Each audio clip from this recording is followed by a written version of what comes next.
Pheneas Speaks. By Arthur Conan Doyle. Preface. It is no easy task to edit such a volume of home circle communications. They are in their very nature so intimate and personal that one has a hesitation in presenting them to the world, and yet some of the teaching is so helpful that it was clearly meant for a wider circle. It is impossible, however, to confine the account to such passages, as to do so would be to lose that setting of beautiful comradeship which concerns itself with the smaller things of life as well as with the greater, and turns the communicator into a dear brother as well as an august teacher. Our family life would lose something very precious and essential if the bright presence of Pheneas were withdrawn. This, however, is a calamity which, we are assured, will never occur. Great excisions have to be made in this record. A large part of them consist of prophecies as to the immediate future of the world. All this must wait until its publication should seem advisable, and may form a second volume in the future. Let it be briefly stated in regard to them that any earth changes are remedial, and introductory to the happiest era which has ever been known. Apart from these excisions, there are many minor ones which contain matter which is too personal for publication, or too remote to either interest or instruct the reader.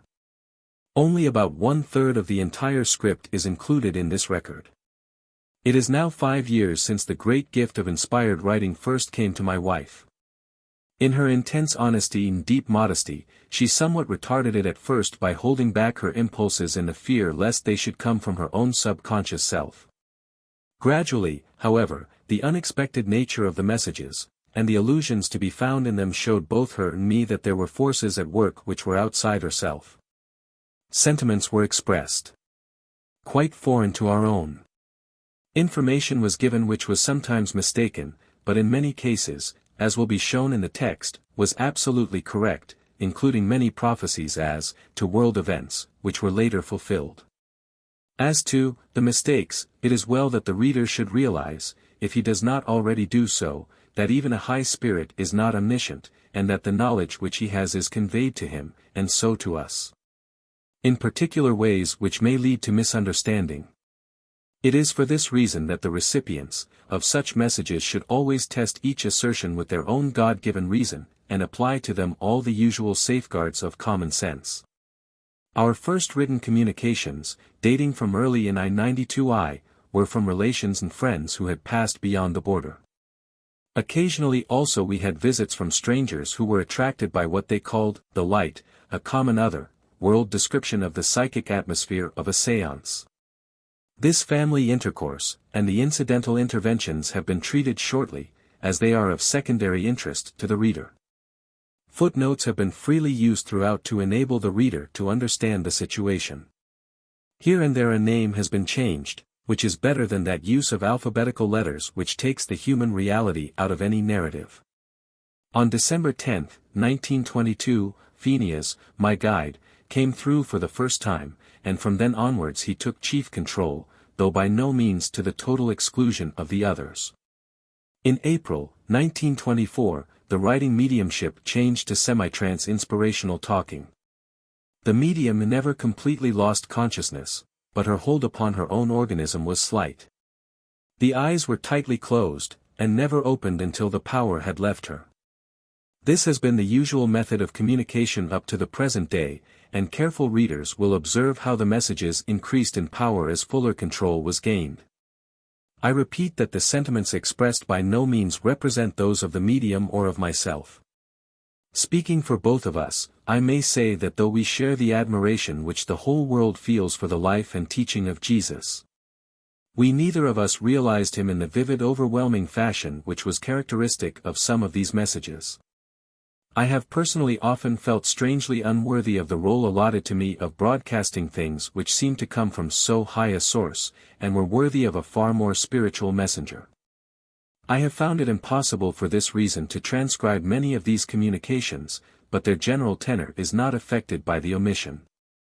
I would stress the fact, however, that much of the teaching is absolutely foreign to my wife's conscious convictions, or to my own. It has pleased our guide not only to give glimpses of the life in the other world, but to touch upon the conditions which we may personally hope to find. I hesitated to include any of this, but I reflected that there was nothing to show that such conditions were not common to many others, and thus there is no special merit claimed by their attainment. They are interesting as very closely corroborating other descriptions of the other world which my wife has, I am sure, never read of, so that they could not have lingered in her subconscious memory. Our 3 children, Dennis, Malcolm, and little Jean, whom we call Billy, were respectively 13, 11, and 9 when the mediumship began, and it covers the gap between childhood and early adolescence. I explain this as it accounts for the tone and substance of the messages which the control has sent them, sometimes playful, sometimes practical, always loving, like a wise and tender elder brother. To all of them he has been a guiding star in their young lives.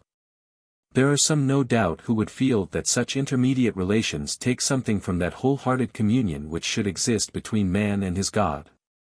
This is the argument which the Unitarians use as to the worship of Christ, and it is one which should, I think, be very seriously considered. But the Christ conception brings an unthinkable God within the limits of our finite brains, and in this way enables us to be in mental touch with some concrete image instead of a mere vague outreaching of the soul. The same argument applies, as it seems to me, to all those higher spiritual beings who may exist between ourselves and the level of Christ. They are the steps of God leading ever upwards, the lowest step no less part of the whole than the highest. Protestantism abolished the old saints, many of whom no doubt may have well deserved such abolition, but they placed nothing in their stead. The old idea that a Francis of Assisi, or a Vincent de Paul was near us, taking an interest in our actions, and ready to respond to an appeal seems to me to bring actual religion into our everyday life in a very practical and intimate way. We do not neglect God by honoring one whom we look upon as nearer to him than we are ourselves. That is the view which I take of such high spiritual guides as Pheneas. If our thoughts turn to him in everyday life, it is that he stands for everything that is high, and that he is a near and a familiar figure. Let us compare a man's position under the Eternal with that of an Indian villager under the British Raj. When he is in trouble, or claims redress, he does not make a personal appeal to the king. He turns to the king's representative, who may be no more than the local police inspector. If the matter is more than can be dealt with, it goes back to the local magistrate, to the district commissioner, to the provincial governor, to the viceroy, finally to the high authorities in London. So it seems to me a very human and reasonable scheme that our immediate spirit guides have others behind them, and yet others. Extending in an infinite hierarchy through such a great spirit as the Christ up to the unthinkable center of life and of love, and that the lowest vibration may, if needful, be transmitted to the highest. Such teaching has come from the beyond, and seems to be borne out by all that I can learn of the true functions of such a teacher as I have described. Let it not be thought that such communications are easy, and that we can at will get what we desire of help or knowledge. There have been months on end when we have longed for Pheneas, and sat awaiting him with every condition favorable, and yet he has not come. Then at another time, unexpected, unannounced, in the midst of conversation, in the course of a meal, he will suddenly, with altered voice and sweeping oriental gestures of greeting, make his presence known. He is always a high gentleman, however, and never intrudes at a time when his presence might put the medium in a difficult position. Any further difficulties which the reader may find, or explanations which he may seek, may perhaps be dealt with in the script itself, or in the notes attached. We shrink from the sending of it forth, for it is all very sacred to ourselves, and yet we appreciate the satisfaction which it would be to us if we knew that it brought comfort or knowledge to others. We would beg the most orthodox reader to bear in mind that God is still in touch with mankind, and that there is as much reason that he should send messages and instructions to a suffering and distracted world, as ever there was in days of old. No doubt the picture presented of a coming world which is arranged upon the same general lines as this one will seem revolutionary, and possibly repugnant to many readers. Those who are psychic students, however, when they have passed the kindergarten of physical phenomena, and gone on to the vital messages beyond, will find with very few exceptions that the same sort of life is depicted. The reader who desires fuller information upon the point is referred to the works of Swedenborg, Andrew Jackson Davis, and George Vale Owen, also to many more recent volumes of personal posthumous experience. Arthur Conan Doyle. Crowborough. December, 1926. How do you find this book? Any thoughts about the book or the author? Any suggestion for improvement? Please take a moment to share your thoughts in a comment. If you like it, share it with your friends who might enjoy it as well. Subscribe to keep in touch. Visit CompleteAudiobooks.com for more quality content. Part 1.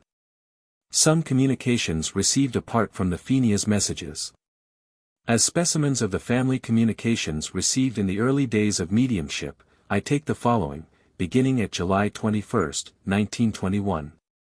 My brother-in-law, the distinguished novelist E. W. Hornung, had passed over a short time before. Getting into touch through my wife's mediumship, with my eldest son, Kingsley, who passed in 1918, I asked how it was with Hornung. Are you in touch with Willie Hornung? Yeah, he came over all right to us. How is he? He is heavy and tired. But he will improve.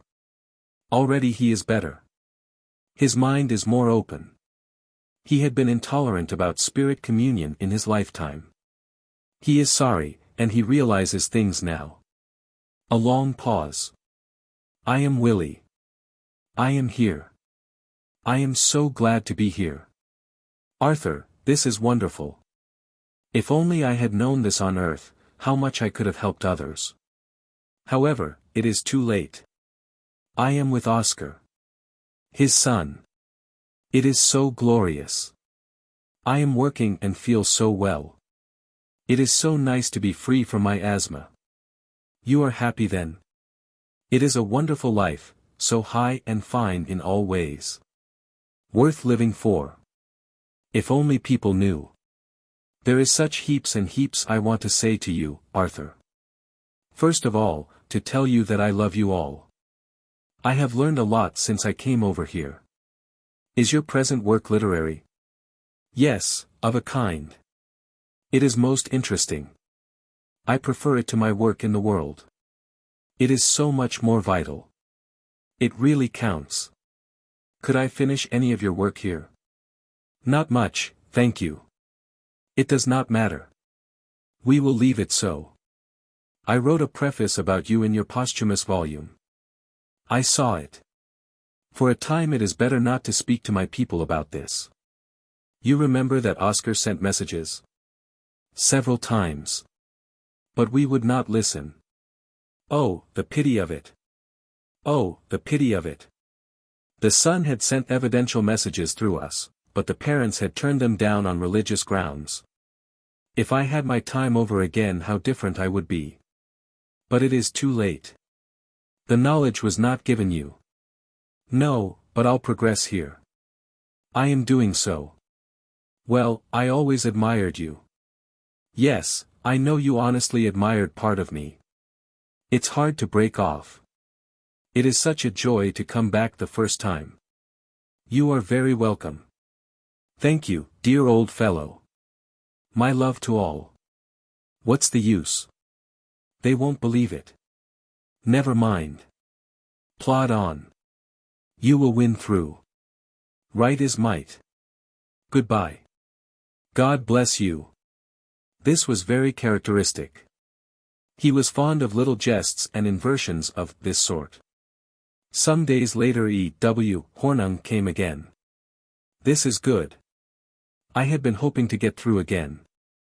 I feel rather selfish, for there are so many others who wish to communicate, but they made me come. Would you come to the medium, Miss Bezonet, and show yourself? A famous American materializing medium who was visiting the Psychic College in London. We have seen her.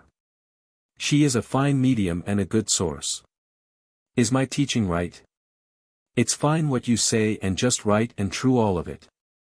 I am in the third sphere homeland. I am glad I am in it. Shall we come there? Rather. I have learned much over here. I am longing to be really close to you both. So do we. That's so lovely. I wanted that to complete it. The pity is that we can't see each other face to face. The medium had a dream of a lovely place. Yes, it was your future home. We felt it would do her good to see it.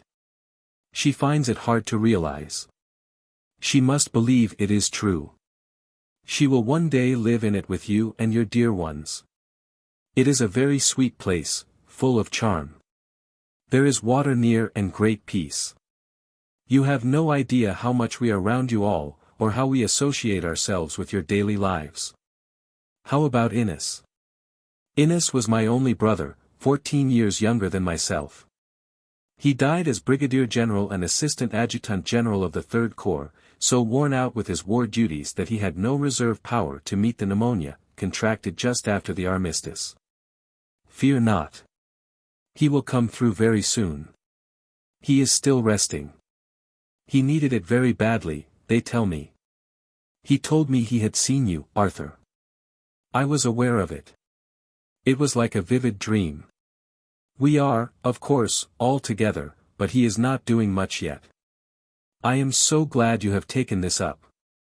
I am fearfully interested. I hate to think of not having had it all this time, but now I am going to make up. Have you active amusements? Rather. And I am no longer handicapped by my horrid old asthma. You would not recognize me. I am much improved in appearance. Any good my telling Butte? A relative. None whatever. He is even worse than I was. He will learn in time.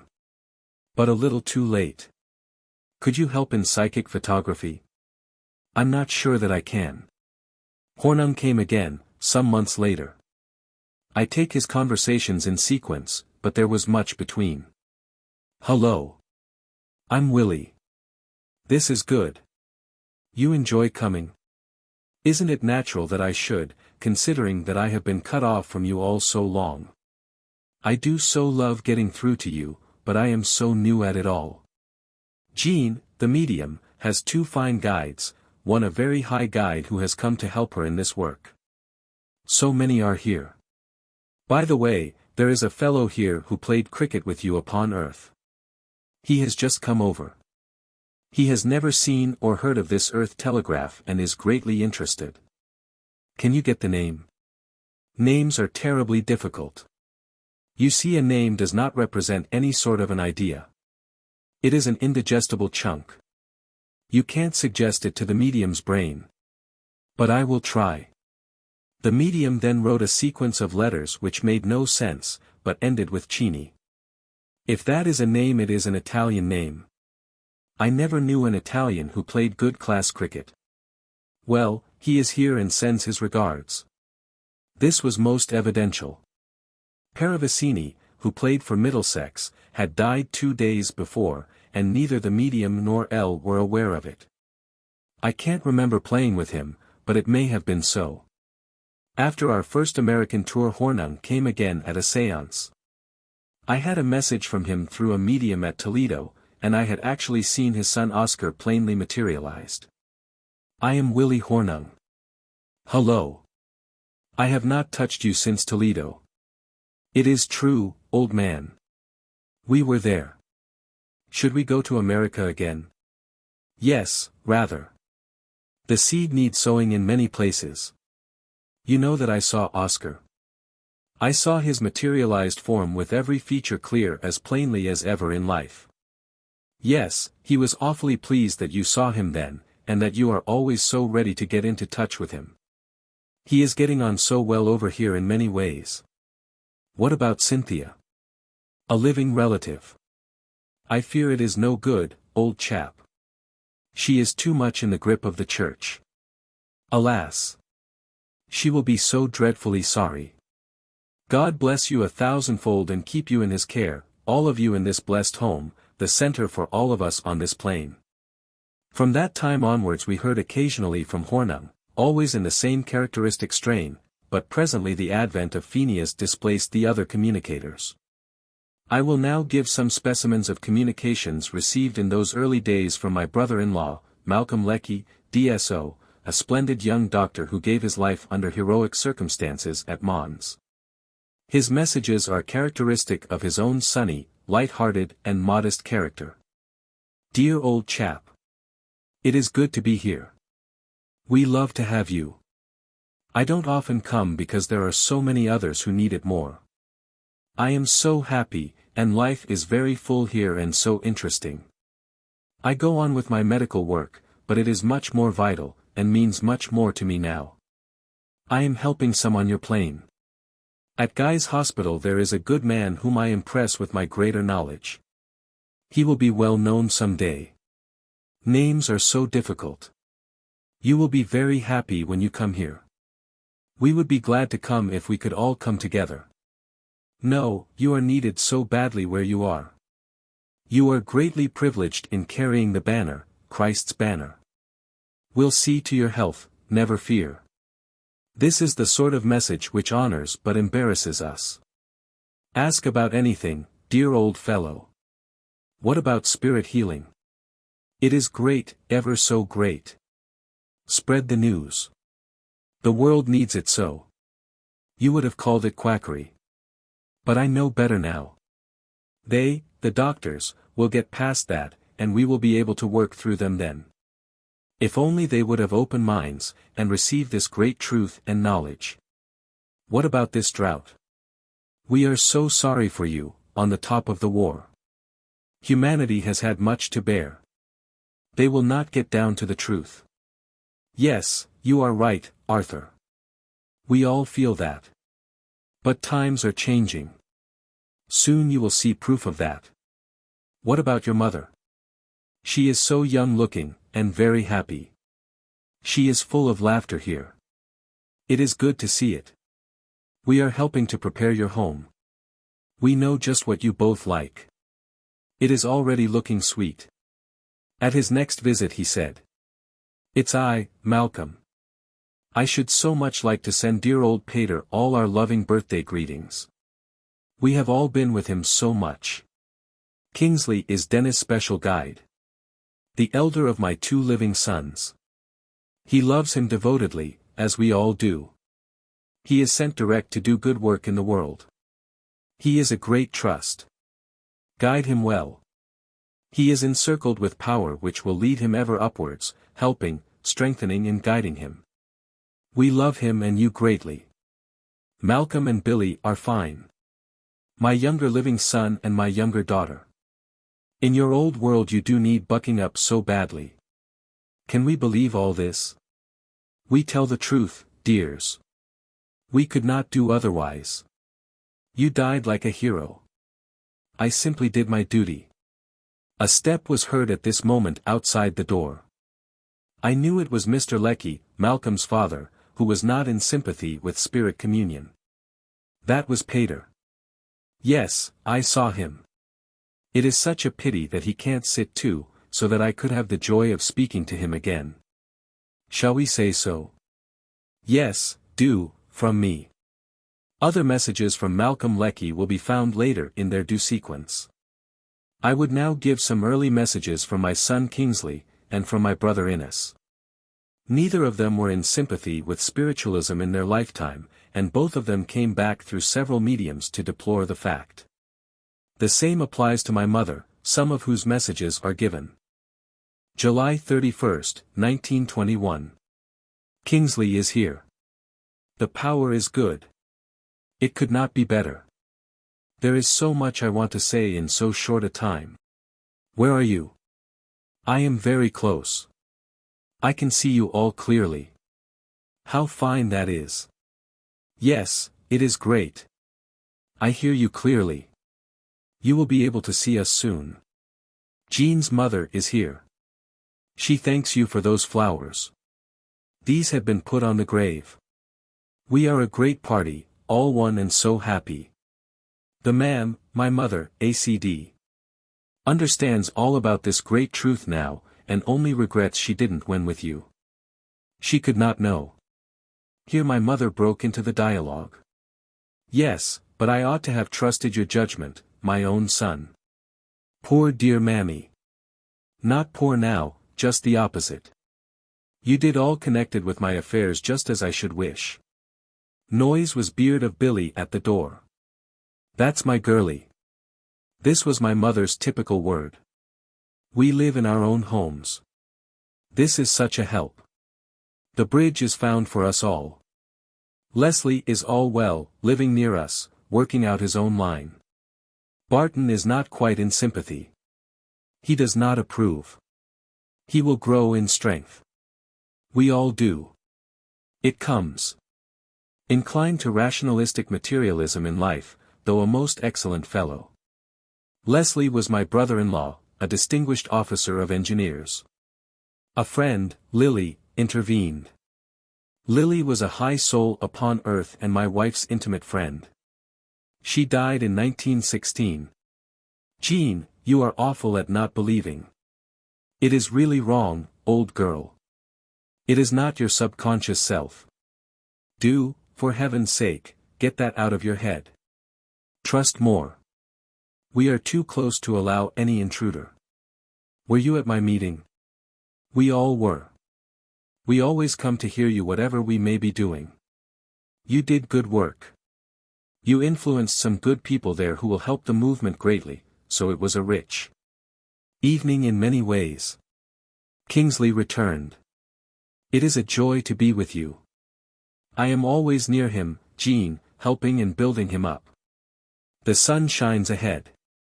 Let the reflection come now. Our loving arms are round you all, and God is in his place. Why do you not call me what you did in life? I do in my heart still, but somehow it is so difficult to get any names through, especially what we feel in our hearts. The medium of course knew perfectly the name which the spirit failed to convey. How about Innes? I was with him today. He is getting on well, making great progress in every way. Will you help in psychic photography? Yes, I am keen on that branch of science. It will go far in proving immortality. The medium is tired. Good night.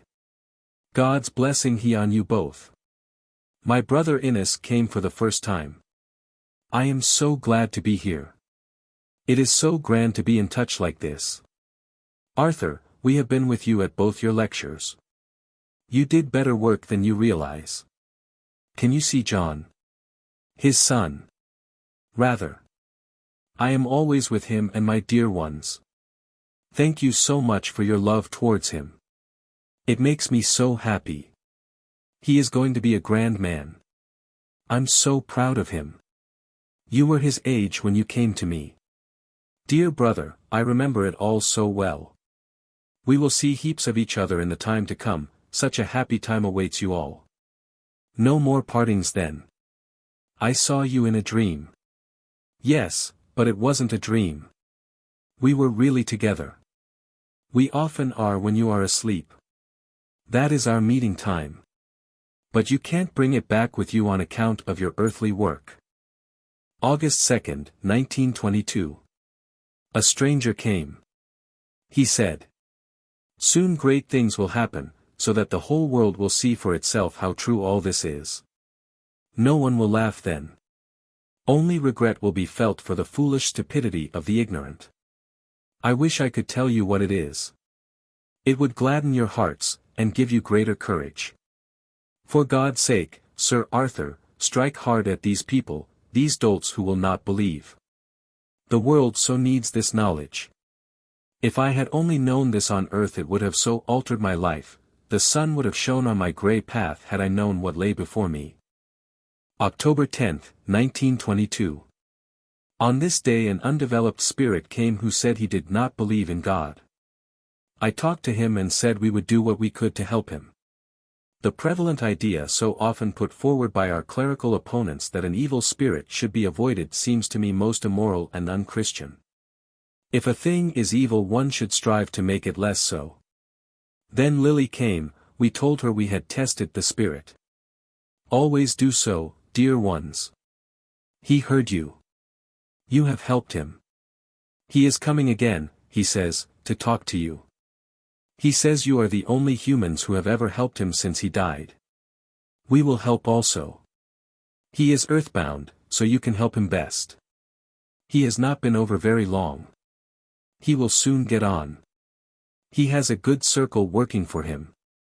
His family, no doubt. The light will soon shine for him also. He is standing near and heard you. He is very pleased. Don't hurt the medium. The spirit, friend, thank you with all my heart. I will not abuse your trust. Lily, bless you both. So many of us are here tonight. Mother was called away, but she has come back. She stands by you, Jean, and strokes your face. Trust us always in all matters. Our love is so great for you, that it surrounds your daily life, and if you leave yourselves open, we can then guide and help you more. Your own guide puts an atmosphere all round you whenever you are to be used as a channel between the two worlds, look upwards only all the time. Shall we go to America to spread this teaching? Go, and God's blessing go with you every mile of the way. Shall we take the children? You could not leave them. They, too, in their own way work well for the cause. We saw that in Australia. They sowed good seed for the cause. We will see to all arrangements. Never fear. All will be arranged for the best for you all. You are ambassadors for God, and humanity, in the world, so never worry about the trifles. Trust everything to us. We know. We can see all right, but when we are together don't lose a second. Trust us, dear old Arthur. We will help you all right. You will find it quite easy. The veil is thinner all the time because of the perfect unity. What do you do in your world? We develop our gift for music, and we look after the orphan children, loving and mothering those whose hearts have been starved upon earth. Far, far more to do here than on the old earth. Nothing in people round ever jars. It makes everything happier and more complete. Tell us more about your world. It is lovely. I never saw any home on earth to compare with ours. So many flowers, a blaze of color in all directions, and they have such wonderful scents, each one different, and all blending so deliciously. Can you see other homes? No, it would spoil the peace if one could. Nature only sometimes one wants. Every home is an oasis, as it were.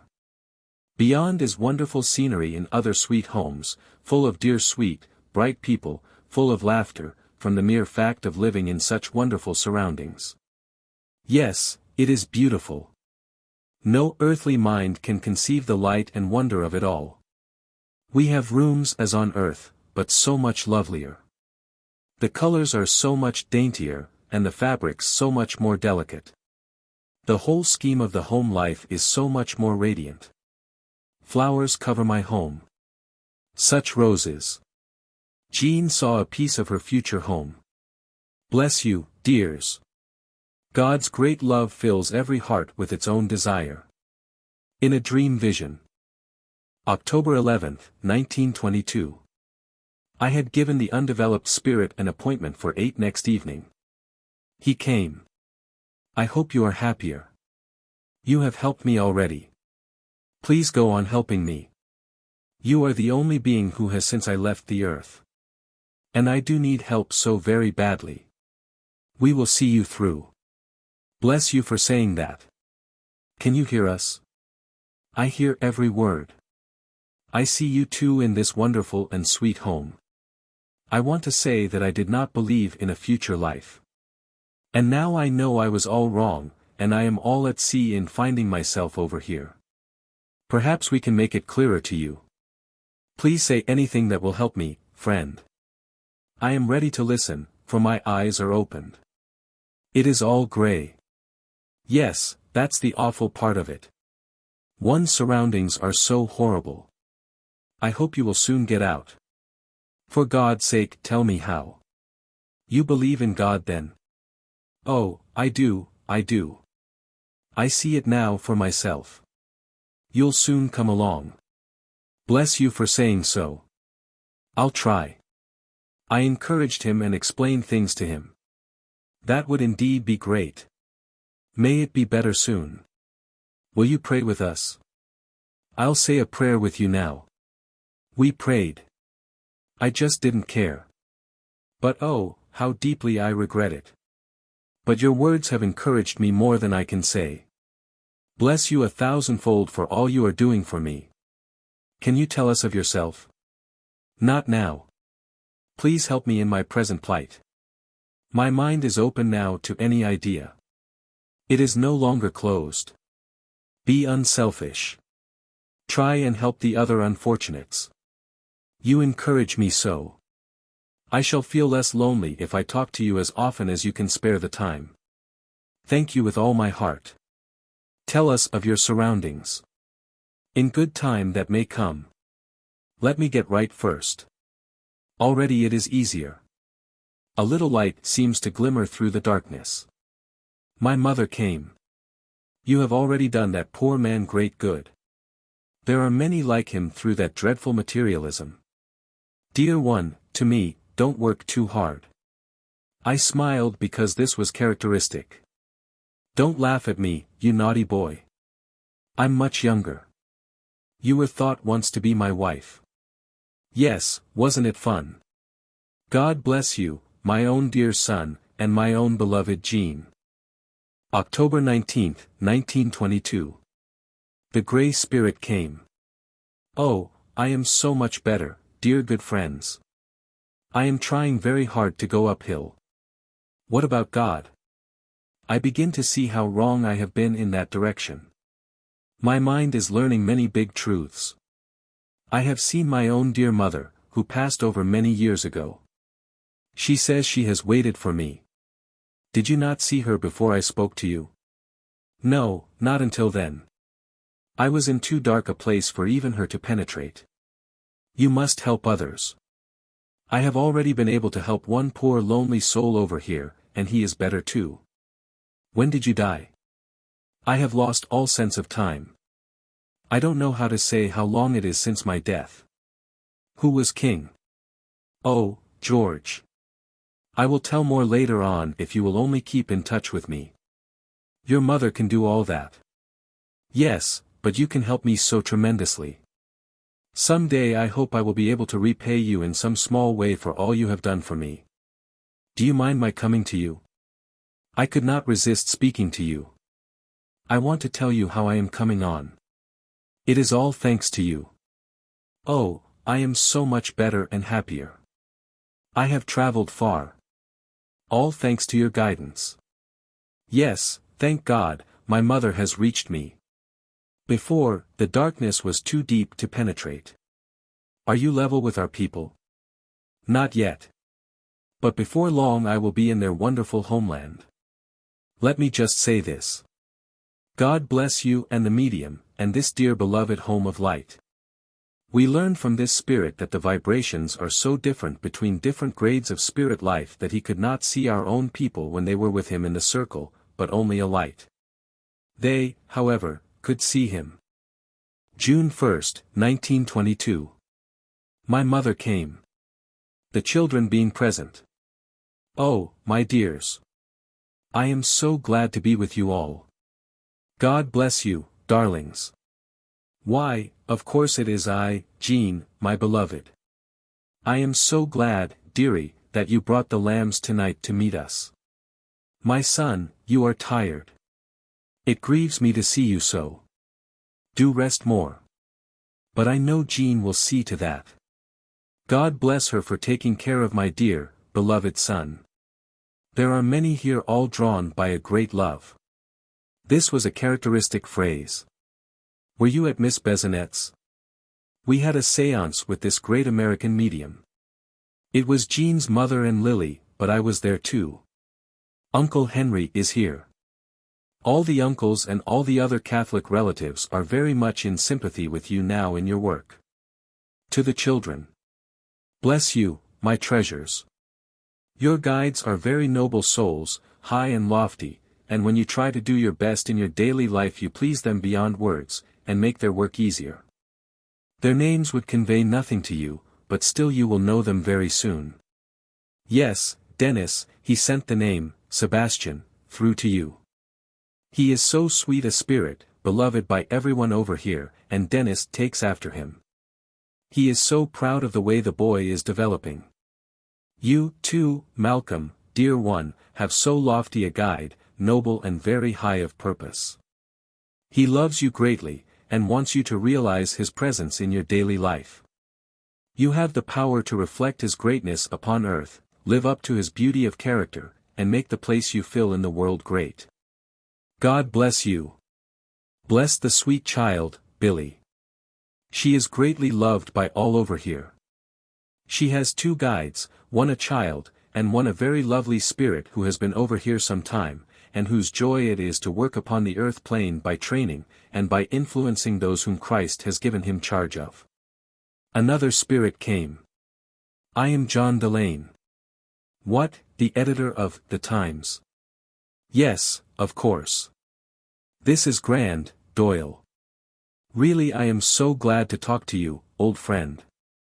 You surely mistake me for my grandfather. I knew him, but I know you too. You see, we can make friends from this side. What do you think of Northcliffe's work? It has been very good on the whole. He is an honest man. But it has all been too much for him. Will he be here long? Not on your plane. He will continue to do good work for the old country when he gets over here. This came true, he died within a few months. We had no reason to think that he was mortally ill. I may add that the name and reputation of Delane were quite unknown to my wife. Do you edit a paper now? There is no need here. We know everything. It is like wireless in the air, and all so much bigger and larger and so splendid. It is great, this life. Do you know Hornung? Yes, we have met once, but we are both very busy, and we have not much in common. Sir, John Robinson. Yes, rather. He is so fine. A greater man over here than down below. Weems Reed? No. I have not come across him yet. But if you wish it, I will endeavor to get into touch with him. James Paine. These were 3 old friends. Robinson was editor of the Daily News. Weems Reed of the Speaker, and Paine of Cornhill magazine. Yes, we are in close touch. Our homes are close together. Our sympathies are close. That is why. It is the rule over here. Nothing jars over here. There are no cross currents. I am interested in many things, mostly human now. The progress of human development. Above all, the regeneration of the earth plane. I am one of those who are working for the cause on this side, hand in glove with you. A pleasant home is being prepared for you. Not only by your own people, but by all those others over here who sympathize. They are working at it too, and it is beautiful beyond words, so glorious and peaceful, and sweet, and flowers, flowers, everywhere. And water, and trees, such trees. The medium. Is it for me, too? Why, what a silly woman you are to ask such a question. It is for you, too, that it is prepared, all from love of you both, and of all those around you. A complete whole. God's blessing rest upon you all in this dear and beautiful home. Will all be well with the movement? Yes. Never fear. The light will be the greater for the darkness you have passed through in fighting for truth. It will come very soon, as God wills it. Nothing can stand against that. No powers of darkness can stand for 1 minute against his light. All the crowd working against it will be swept away. It has been a pleasure to come and to know your dear home circle. Thank you so much. Kingsley came. Children present. Dears. Dears. Dears. Bless you all, oh, so much. I am so often with you, but you do not know it. I am continually in the house, and in the garden. I watch the children play, and sometimes play with them, but unfortunately they do not know it. Dennis. Where are the snakes with you? Dennis was a great lover of snakes. In their own place, old chap. We are so proud of you, Dennis, and the way you are developing in every way. Have you games? Yes, old boy. Much more than on earth. You have your work on earth to do before you can come here, God's work. Prepare yourself all the time, Dennis, darling, for that. We love you greatly, and watch over you all the time. What about Malcolm? Bless him, the dear fellow. We are with him continually helping and guiding him. We want him to realize that and to help us all we can. He has a great chance to do very great work in the world. He must always have that thought before him to help and inspire him to make a great effort to achieve what he can do. The children will be well guarded. All is well. Trust more, dear. They are guarded. The power over them is so strong. Dennis will be clairvoyant. The whole family is very mediumistic. At this point my elder sister, Annette, who passed 30 years ago, took control. Yes, it is I, Annette. Tell the children that I love them all so much, and it is one of my most precious duties and joys looking after them, and helping dear Jean in her training.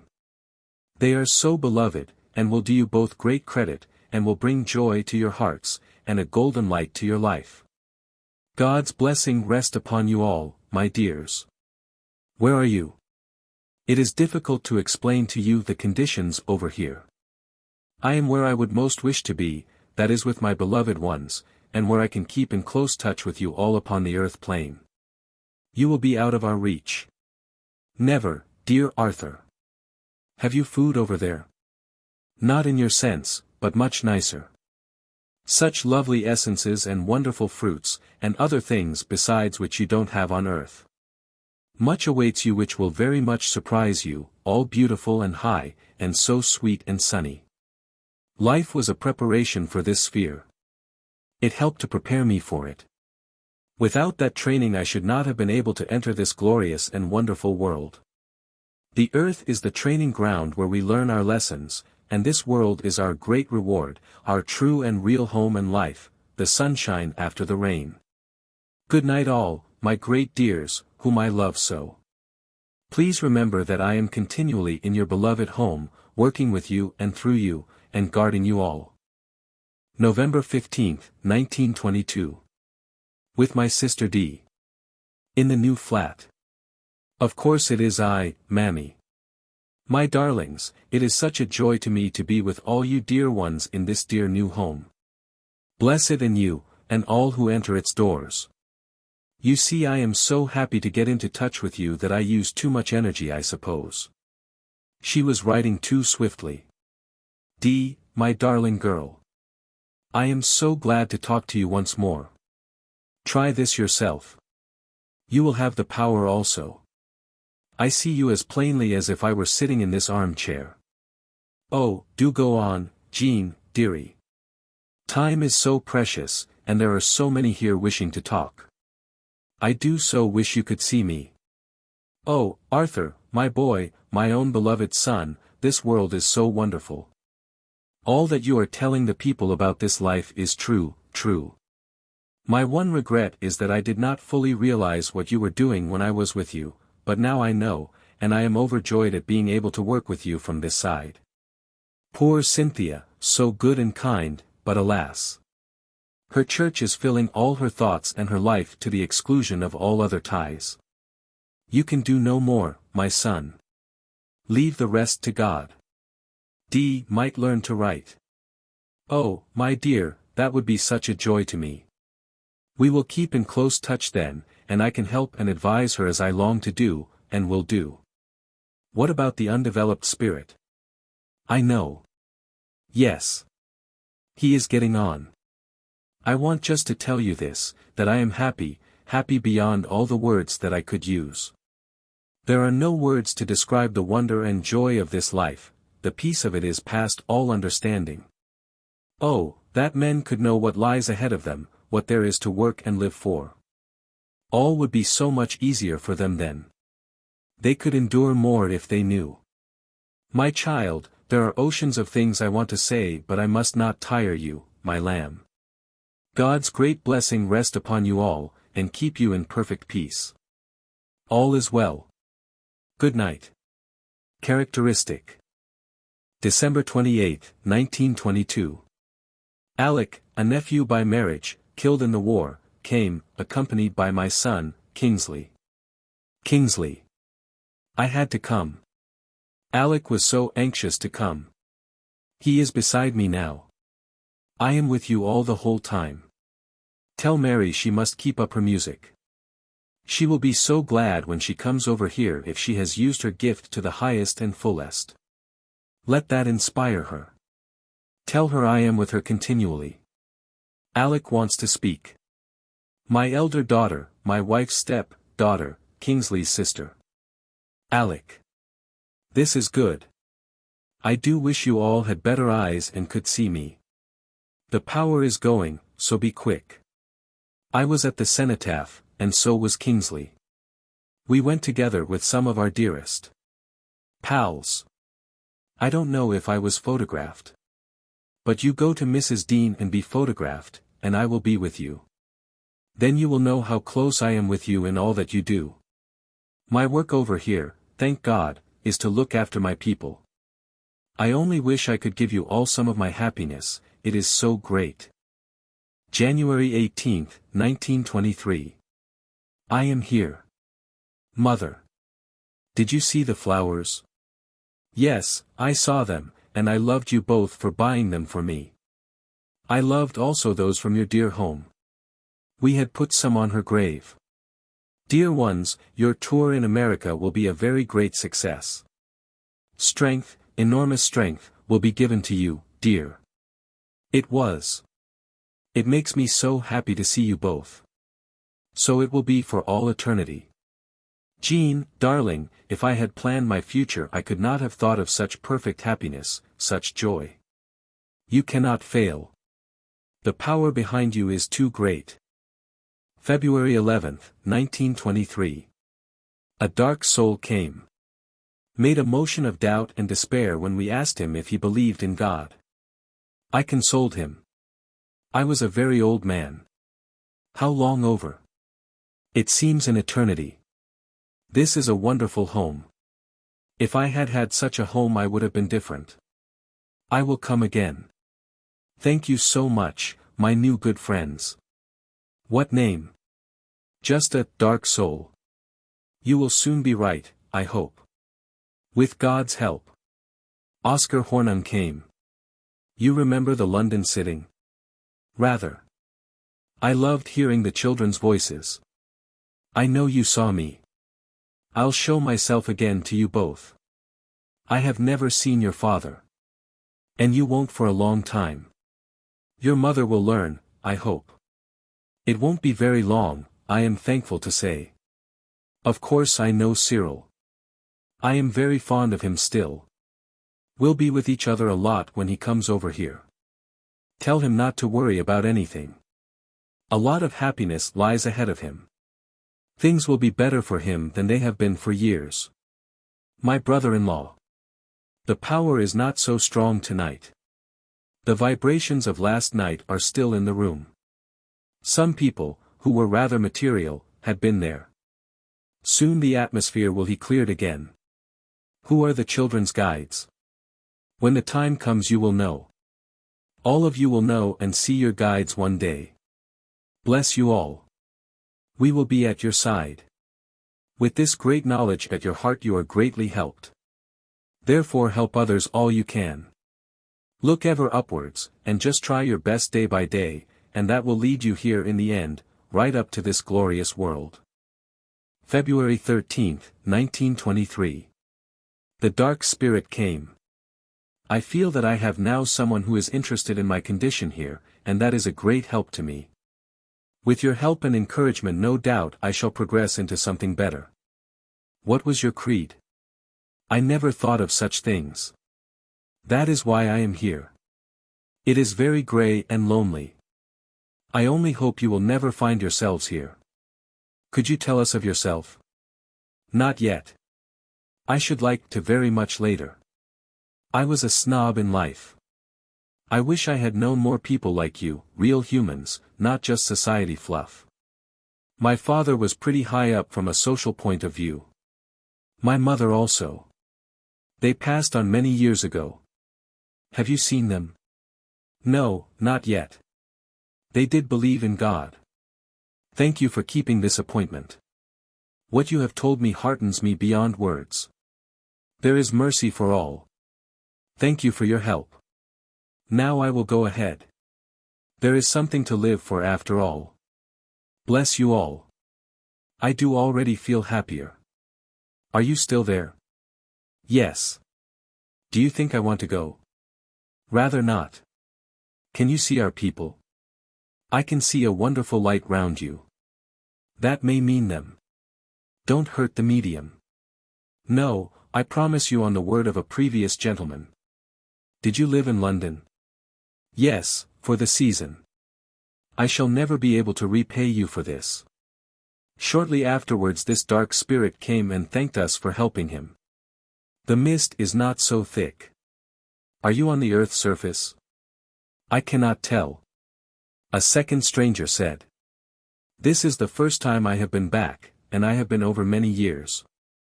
I want to say that spiritualism is changing the world. The whole tone of life will be changed as a result of its teaching. God bless you all. A friend came. What about our wireless experiment? Of course we know it and are pleased. We can't use it yet. Conditions are not ready yet. Our side is not fully prepared. In a very short time we shall be ready. There is only one link missing in the chain. There is a big band over here working entirely upon it. They and we realize how very important it is to the human race. Kingsley, speaking of this, said. We have a very wonderful instrument over here, but it is not quite perfect yet. There is one vibration wrong which will not work with your waves. Will it soon be right? Yes, we hope before very long. It will first come through an outside source, and will cause a great deal of talk in London. My mother came. My son. My beloved son. Who else should come if I, your own mother, did not any message for Dennis going to school? Only this. He must trust always in God, and know that so many dear ones are always round him guarding and guiding him very closely all the time. Kingsley, too, has special charge of him. He has arranged many things for his welfare and happiness. You need not worry about anything concerning him. All is well, and God's blessing goes with him all the time. I lay my hand upon his dear head and say, never fear anything, only in your thoughts look upwards to all that is beautiful, happy, and noble. Go in great strength to school, knowing that all will be well and happy. Work in the world awaits you. Prepare yourself for it.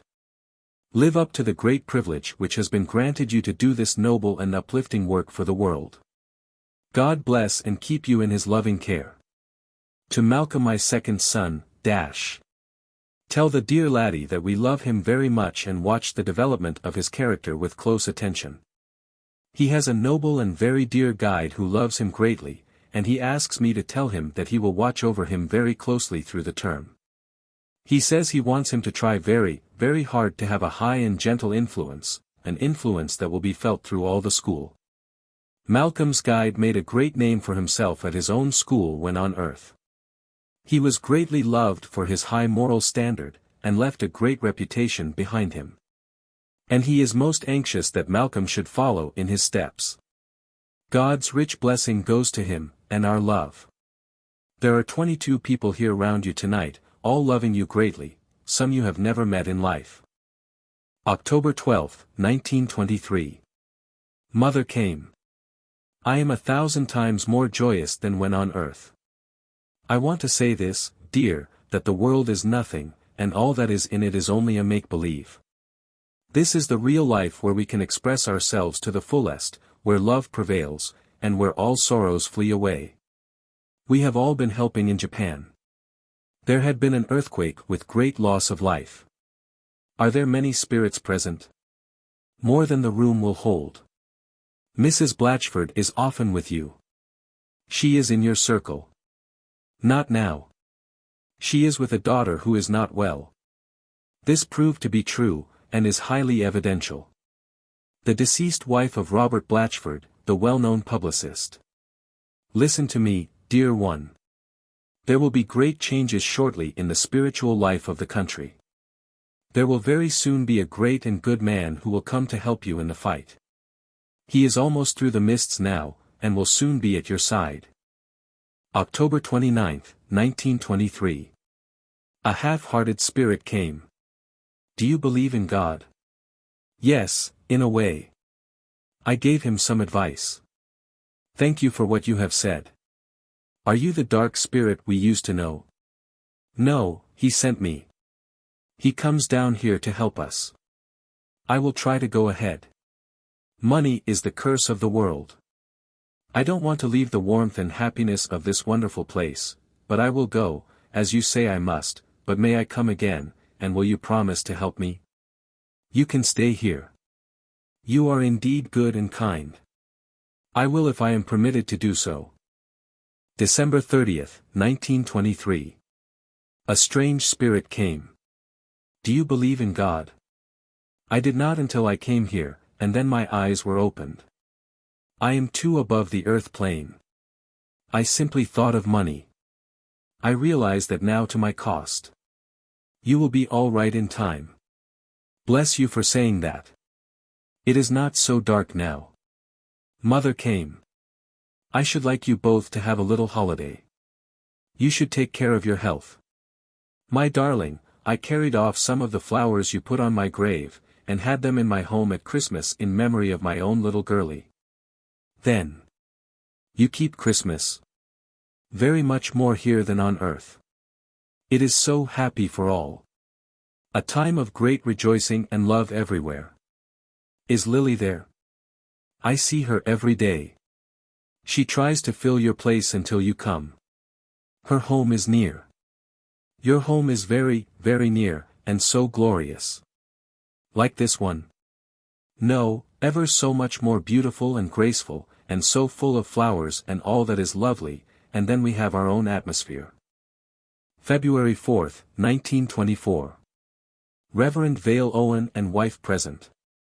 I am Ellis Powell. This is great to meet you both again. The work is going on splendidly. Far greater strides have been made than you have any idea of. Very soon you will have evidence of this. A well-known spiritualist and great scholar. What about that big man? He is hovering on the verge. He can't quite make up his mind to come out into the open. To the Vale Owens. They are to go on with their noble work. All will be well with them. In all ways. They are blessed from the other side. From Mrs. Napier. A friend recently dead. This lady had been told the truth of spirit communion before her death.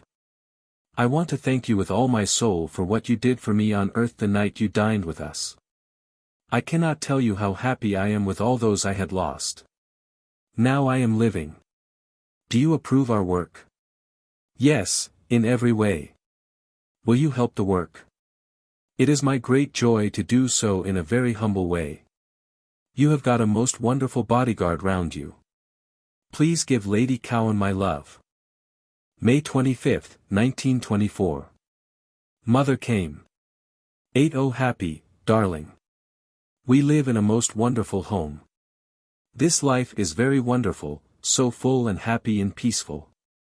Such bright faces everywhere, all living at their best. We long for humanity to realize what lies ahead of them. The earth life would be so much easier to live, for hope would always be in everyone's heart. Tell the people, Arthur, not to fear death, but to live with it in their thoughts, knowing that if they just in their daily lives try to live straight, clean lives, they will look back with thankfulness when they reach the portals of death, the entrance gates to this wonderful existence. Tell them that love is the keynote of life, let your hearts radiate out tenderness for all who need it. If there is love and unselfishness, sunshine will illuminate the whole world, and every shadow will flee away. Willie Hornung came. We realize things over here, and would give a great deal to have our time over again. We are blind on the earth plane to our great chances. If humans only realized that self does not count, then how different lives would be. What about this new house idea? We wanted to find a place near to nature. It is most important. We want you to go to see it again, and we will impress you then with what we want you to do in the matter. It is a wonderful place. The atmosphere is perfect. You were led there. For some time we have had that place in our minds for you. We shall arrange it all for you in such a way that it will seem quite easy. A famous medium, who was present, said that while Pheneas was addressing him, he saw a bright light all round the medium, and that it filled him with such awe that he wanted to kneel. Fresh spirit came. The vibrations grow thinner and thinner until we shall soon get so close that they will cease to exist. Who are you? I am a friend who is working with you. Yes, I believe in God with all my soul, for I have seen His glory. I am one of your guides. You have many. Your name? I am a man who made good. I was a rotter upon earth. I would like to say that when I came over here I realized with sorrow and humiliation the mistakes I had made, the lost chances. I saw that my earth life represented nothing but failure. I was stricken to the very soul for many years. I struggled upwards. It was a hard fight. But as I got nearer to this wonderful world I saw a light in the distance, and round this light I began gradually to see figures, and there were my dear ones waiting for me. Then I joined them in a glorious, such a glorious home. My task was done. I had made good. My one desire, my one prayer was that I might do some work for God and for humanity. So they let me help you. And they told me I might come and speak with you. May I call you a friend? I am proud to be so called. God bless you all. May His angels surround and keep you till we meet. Part 2. The Coming of Pheneas. December 10, 1922. JCD and ACD. My mother came. I am so happy, my beloved son. We all know and love you for the thought. We were about to lay flowers on her grave. But not while you are so busy, dear ones. I can't bear you to tire your dear self. What about the undeveloped spirit? Your guide says you did him untold good. He has progressed far. He is almost here. His mother guards and helps him onwards and up. Your guide is such a high soul. He loves you beyond words. You are often with him at night. He helps and instructs you over here. The name is Pheneas. He is a very, very high soul, sent especially to work through you on the earth plane. He died thousands of years ago in the East, near Arabia.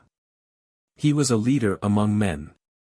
He wants me to say, dear one, that there is much work before you. In this world. Why, of course, my darling, it is here on this grey earth that you are needed. Your guide is here. He places his arm round you and kisses your brow and blesses you both. It gives us such joy over here to see the love light always round you in your own dear home. It is our earth center. We are happy in that sweet atmosphere. Bless and keep you all, my dears. Your guide is here. I am proud to have such a guide. Pheneas speaking. We are brothers. Your wife is invaluable to us. We use her a great deal. Do I work on right lines? You are right. Go on as you are doing. You are doing far more than you have any idea of. It is far-reaching, the effect of it. Shall we go to America? It is God's will. It is ordained. The children too? Yes, emphatically. Yes. You are all needed, each in your own way doing work for the cause. What about the medium's guide? We are old friends, so it is grand working together. He is so dear and sweet a soul, beloved by all who come near him. Julius, his name. This has been a happy evening for me. I have often wanted to come to you, for you see you are so much to me, and it hurt that I meant nothing to you. Now we are close. It will be easier for me to work through you in consequence. The medium asked if she did wrong in being angry with persecutors of the cause. Quite right, my dear soul. We, too, were furious, so how can we blame you for being so? But they too will know the truth very soon. It will be the biggest thing that has ever happened in the earth's history. But great blessings will follow. All the shadows will flee away. December 15, 1922. JCD and ACD. Pheneas came. You beloved brother, your new brother. I said good morning to you. I know. I have heard you. Look after GVO. I will. He is in God's hands. You need not feel responsibility. Shall I write about Stacy? This was a young clergyman who needed help. Wait a while. Things will change. Very soon. They did. Did you get into the photo? I had got two faces, vague and misty, in a spirit photograph by Mrs. D'Yank. I tried to. Was the other Julius? No, not he, but someone else who helps you greatly, who takes care of you physically. I should thank him. You need not. He sees your gratitude. I fear I give him trouble. No, you are quite sensible. Come with us to the United States. Yes, but a much stronger guard than I will be with you upon the whole journey. They are very, very high. They are amongst God's chosen band. I have only this to say. We bless you, we bless the medium, we bless this house, we bless all belonging to you, we bless your home, we bless your beloved children, we bless this circle of light of which you are the center. God's power be upon you and yours. The chosen band of whom he spoke were afterwards independently seen and described by a medium in Los Angeles. December 28, 1922. Pheneas speaking. It is I. Can you hear me? Most assuredly I do. Every word. Every thought. What about Major Bates? This was a spirit communicator reported from another circle, who seemed rather inflated, and used an apostolic name. He thinks he is in one of the high spheres. The disciple theory filters through to each plane, so that in the lower spheres a teacher might use the name. If he is so self-satisfied he is not on the higher spheres. Can I do more? You could not do more. Never fear. Just go ahead. We are all at the back of you. We planned your coming here. We know the dear place and we love to see our dear ones in it. This is a great center for us and those on the gray earth plane. God bless each and all. March 8, 1923. JCD, ACD. Pheneas speaking. I am an Arabian. The best of races. Thank you, dear friend. Naturally, I think so. I lived at UR. It is stated that the lower part of Mesopotamia was settled from Arabia. Vede Brown's Story of the Jews, page 22. Did you live at the time of Abraham? Before then. Do you know Mrs. Carpenter's prophecies? This lady had some information about the future. Quite well. It is all part of the scheme to dilute the world with this knowledge. Ought I to spread it? Not yet. We will tell you when. Tell no one. There is so much I want to say, but the time is not yet. You can say as much as that, but do not tell the exact source yet. Never fear. Soon the things which are done in God's name which are cruel and wicked will not be able to exist. All shams will be swept away by then, and only truth will live. Love, love, love. England won't be like the present England then in any way. I am able now to keep in much closer touch with you both. Lily is very, very close to you always. It is her special duty to look after you and the children. God bless you, my dears. This has made me very happy. Keep peaceful. All is well. I fear the world is hopeless. Even after the fearful war, humanity is no better. It must change, and a new world be built up on real Christianity.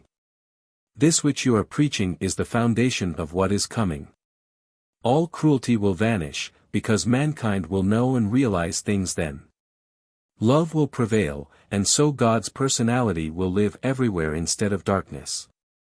Go right on with the work you are doing, for many more must learn. October 20th, 1923. The long interval was due to our absence and constant preoccupation in our second American tour. I am your guide, Pheneas. What is the Arab salutation? From the forehead. My best of brothers. Call me by the name you think of me by. I was with you at the Californian seance when they described me. I was with you, working with and through you.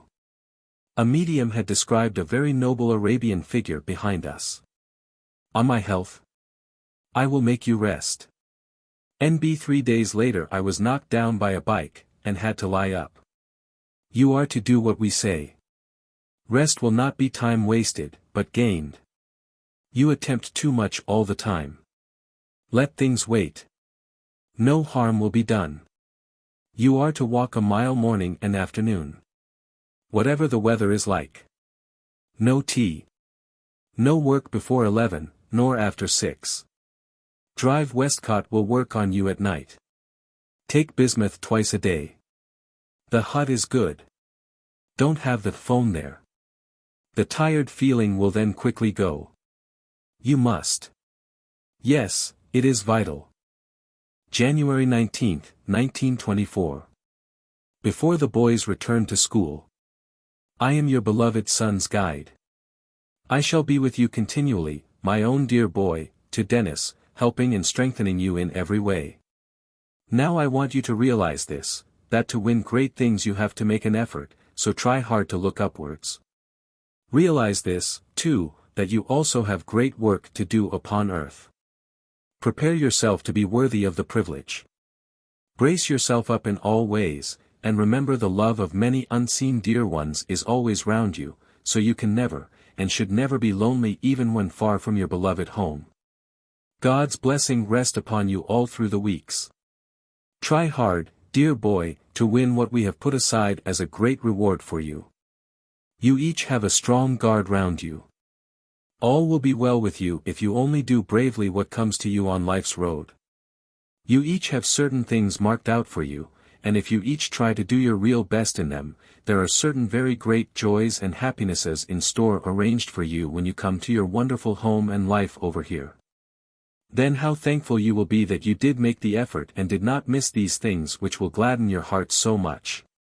Try, my beloved boys, with all your might to be pure and to be strong. Do what you have to do with all your strength, and be happy, realizing all that lies ahead of you, and of how blessed you are above your fellows in your great knowledge. Dennis, why should one sometimes feel troubled? That is just what the whole of life's training is for, and in return one has the tremendous happiness and rewards which await humanity over here. Be worthy in every way to deserve it.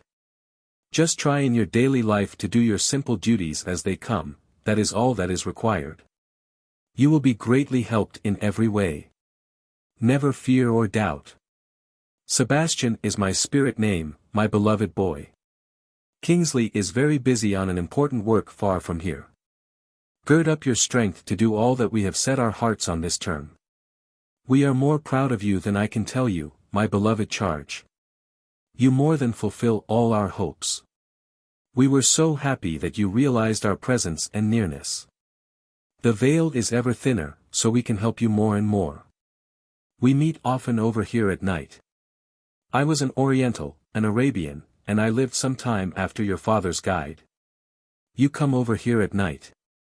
It is a joy for us to take you. We do so because you are doing so well on the earth plane. Dennis, do I go to Loon Lake and Jasper in my sleep? Places we visited and loved in America. You go to both, but so quickly that they blend into one. I never knew a brother love another more than Kingsley loves you. There is a glorious home awaiting you all over here. March 8, 1924. JCD, Dennis, ACD. I am your guide. It was my deputy who was seen near you at the service. I was preparing a very great work which is to be done before long on the earth. The time passes, so I had to be there to superintend. It is part of the awakening to prepare people's minds, to clear away some of the cobwebs from their clouded brains, so that the light, when it comes, will shine through. Is our idea right about the future? Yes, it is. Of course, dear friend and brother. I shall be by your side. About America? We will let you know later about that.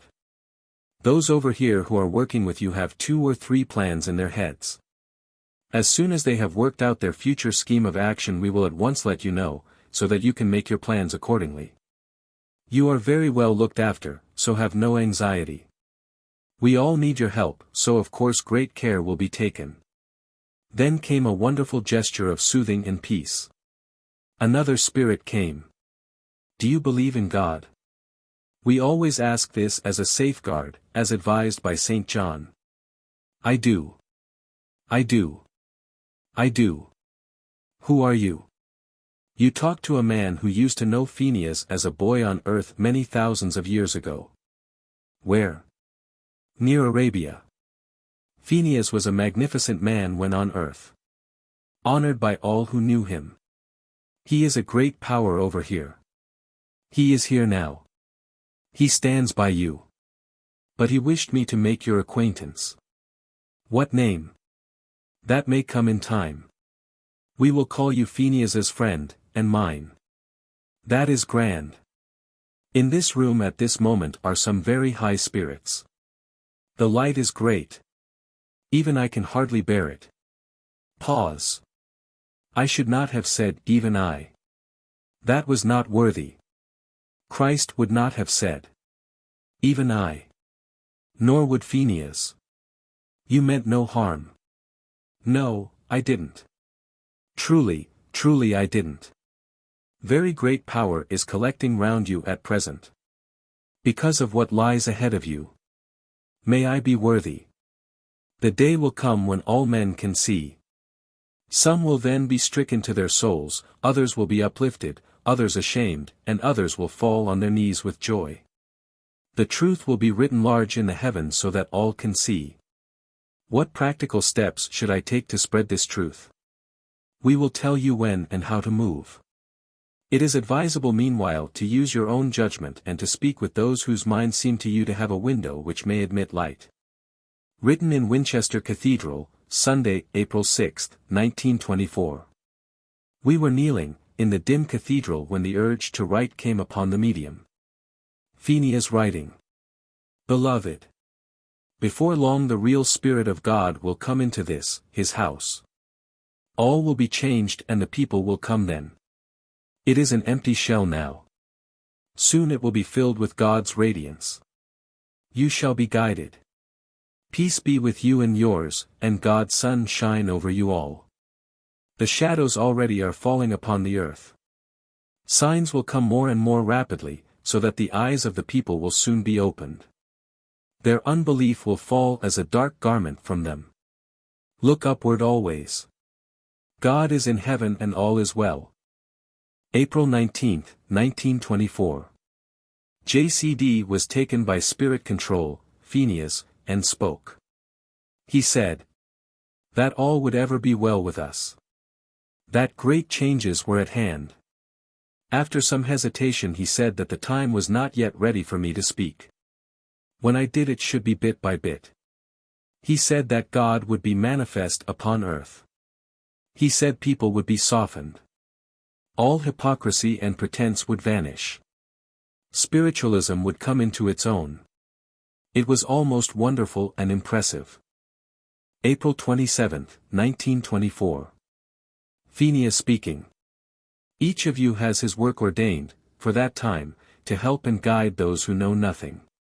You must all prepare yourselves for that great responsibility, to be worthy of the glorious work God has selected you for. The period will not last very long, though it may seem long to those who go through it. What could the children do? They could even now teach many clergymen.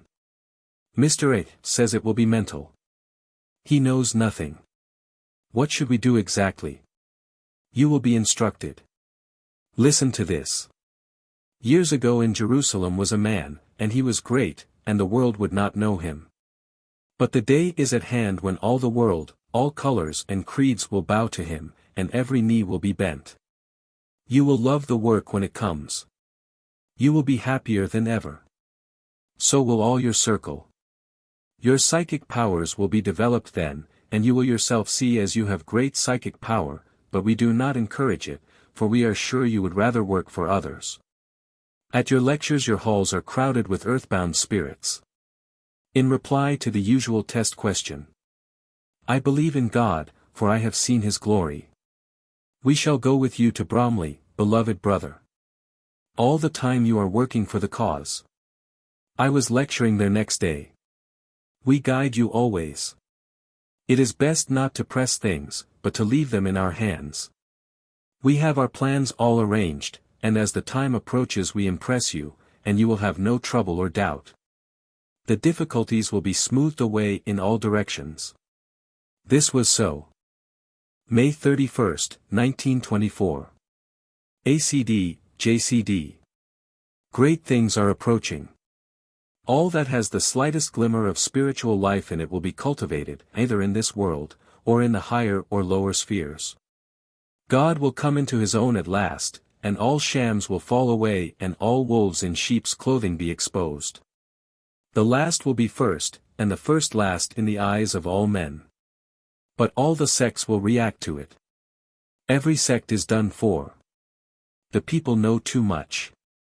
The churches have failed in the past, and people will turn to those who have been in direct spirit communication. The medium knows this. She senses it. Her powers will develop greatly.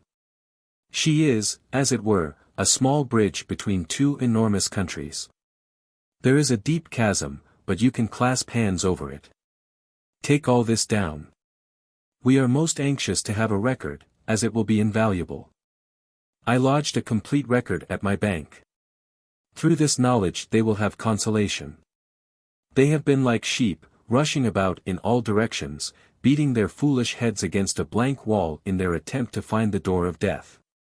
They all missed it, and died stunned, but spiritualism is a great, wide-open gate, which leads to all that is glorious.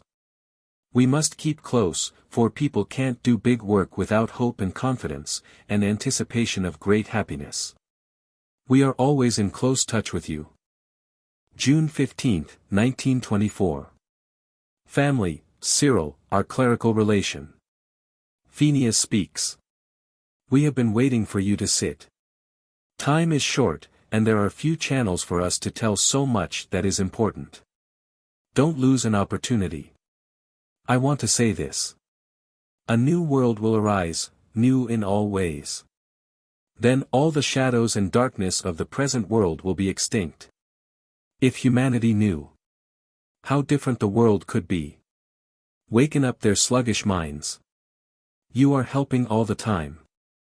Everyone has their part to play. What a thing to live for. What a privilege.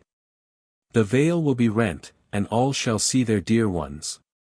It is essential that you should teach them that the dead are alive. To Dennis. A new spirit is coming to help you. He is lofty. He will help you while you are at school until you are back with your people.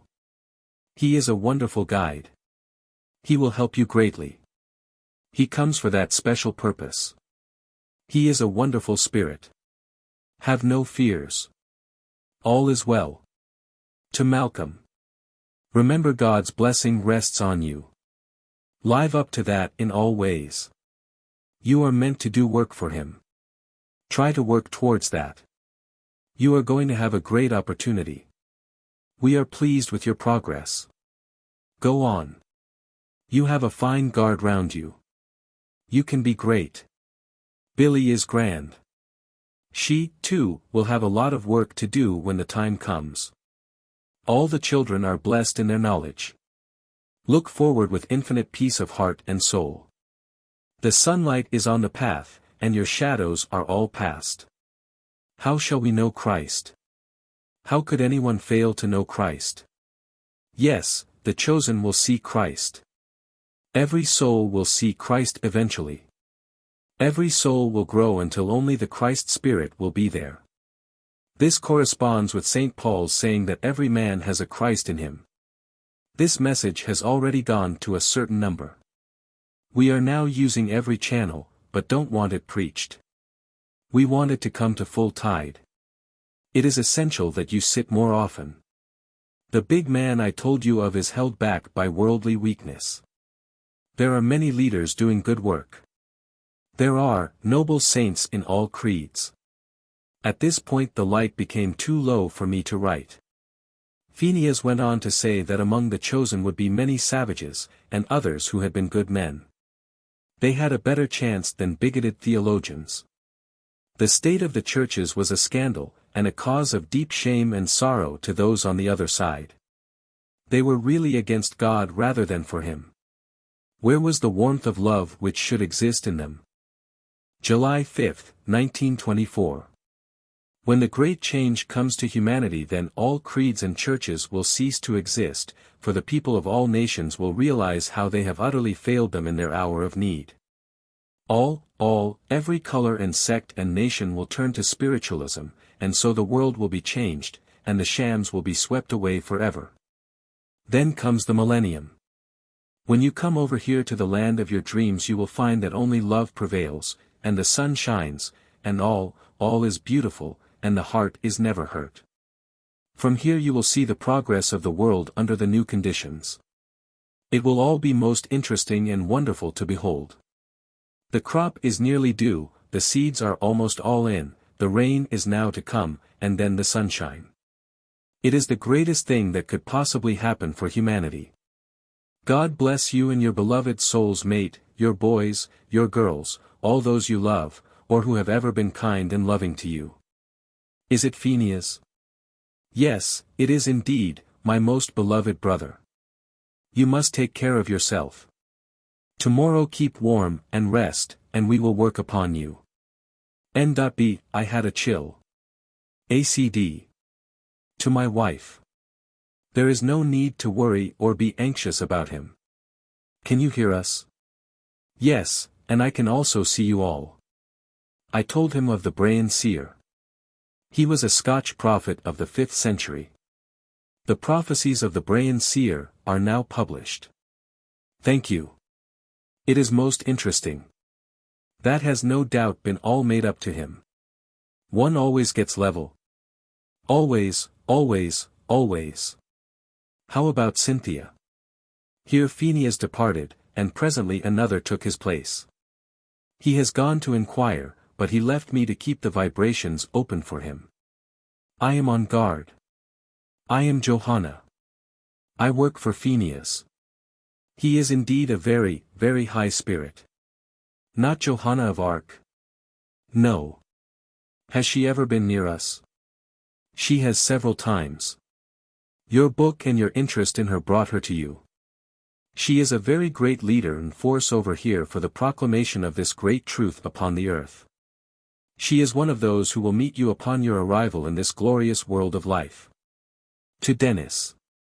Go on trying in all ways, my very dear boy, and you will be glad and thankful afterwards, besides making many of us very proud and happy about you over here.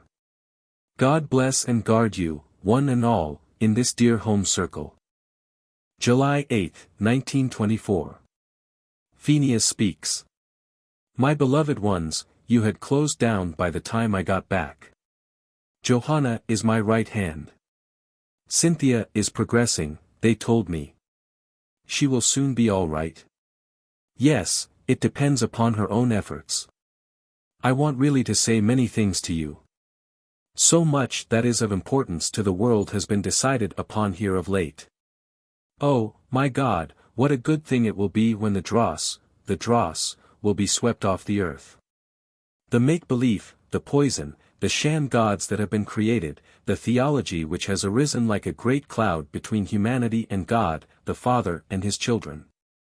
That has got to disappear. The face of the earth must be cleaned. Not only the lower humans, but the earthbound spirits must be cleared off the surface of the earth. The whole thing must be pure, new soil for humanity to grow in. The atmosphere must be new. Otherwise it would be like taking a new, frail, delicate plant, and putting it into old, worn-out soil. So that is one of the reasons why even ground which seems only to hold nature must still be renewed. It will be wonderful afterwards, far more beautiful than it has ever been in the world's history. The time is coming when Christ will proclaim himself. Will he preach spiritualism? He won't need to preach it. The world will see the truth of it, and bitter will be their regret. How shall we know him? The world could not fail to recognize him. This time he comes into his own. It is not like last time, when he was obscure. How about many other sects having the same idea of future happenings? We want light in the house. It matters not whether a servant, a slave, or a wise man pulls up the blind. As sure as the dawn comes tomorrow, so surely comes the new world. July 17, 1924. Pheneas Speaks. We are glad you have come to the New Forest. It is a good place for you. Nature is wonderful there. Her vibrations are more unspoiled in the New Forest than anywhere in England. We had taken a furnished house for 2 months. Here Pheneas begged us to darken the room more. I had to write in the dark. When the light is wrong, it is like a wrong note in a chord. It breaks the harmony. The power of the love of the angels is round you all. We long to have you with us on this side. I want to tell you this. Christ will only announce himself as Christ when he comes in his glory. Only a chosen few will know of him when he is here as a human being. This is a good house. We would not have allowed you to come into it if it were not. The owner, then, is a good man. Apart from him, and he is a good man, there was somebody who lived here many years ago who was a saint upon earth. I have been reading that Christ will manifest through many different people. Is that so? He will be here as an individual. But through his presence on earth there will radiate out from him to those who are themselves spiritual and Christ-like in temperament, a still greater power and spirituality. In that sense your informant was right. Christ is like a battery which sends out power to smaller batteries, which can give brighter light from this reinforcement from the main battery. What about these messages from another circle which are sent me? They want me to write a preface. Your name must not be put to that. It would do harm. Their communications are from a pompous soul on this side. He has too much brain and not enough soul, as is the case with so many good men upon earth. The subjects show that it does not come from a very high source. Surely this world needs help in a practical way at this time. Humanity needs balm and comfort and inspiration, and not talk of dead things. Still it is useful for them. They are being prepared for something better. It is like opening up a new soil, taking off the grass and the old surface, then you will get to the real soil underneath. They are being prepared, these people. What about the spirit control? Brother, I am sorry to say I don't know much about him. We have more vital work to do. There are many things I want to say to you. Then followed long, detailed descriptions of coming events. And what of England? England is to be the center to which all humanity will turn. She is to be the beacon light in this dark, dark world. The light is Christ, and all humans will strive to get to that light in the great darkness. Should I publish all this? We will let you know about that. I advise that you prepare your material and have it typed, but not in final form, so that you can add what is to come. Then it would be ready when it is needed. Do not do it through the press, but as a continuous thing which people can take home and read. Publish at the lowest possible price that all may have it. But it would startle people. No, they will already be startled by other things.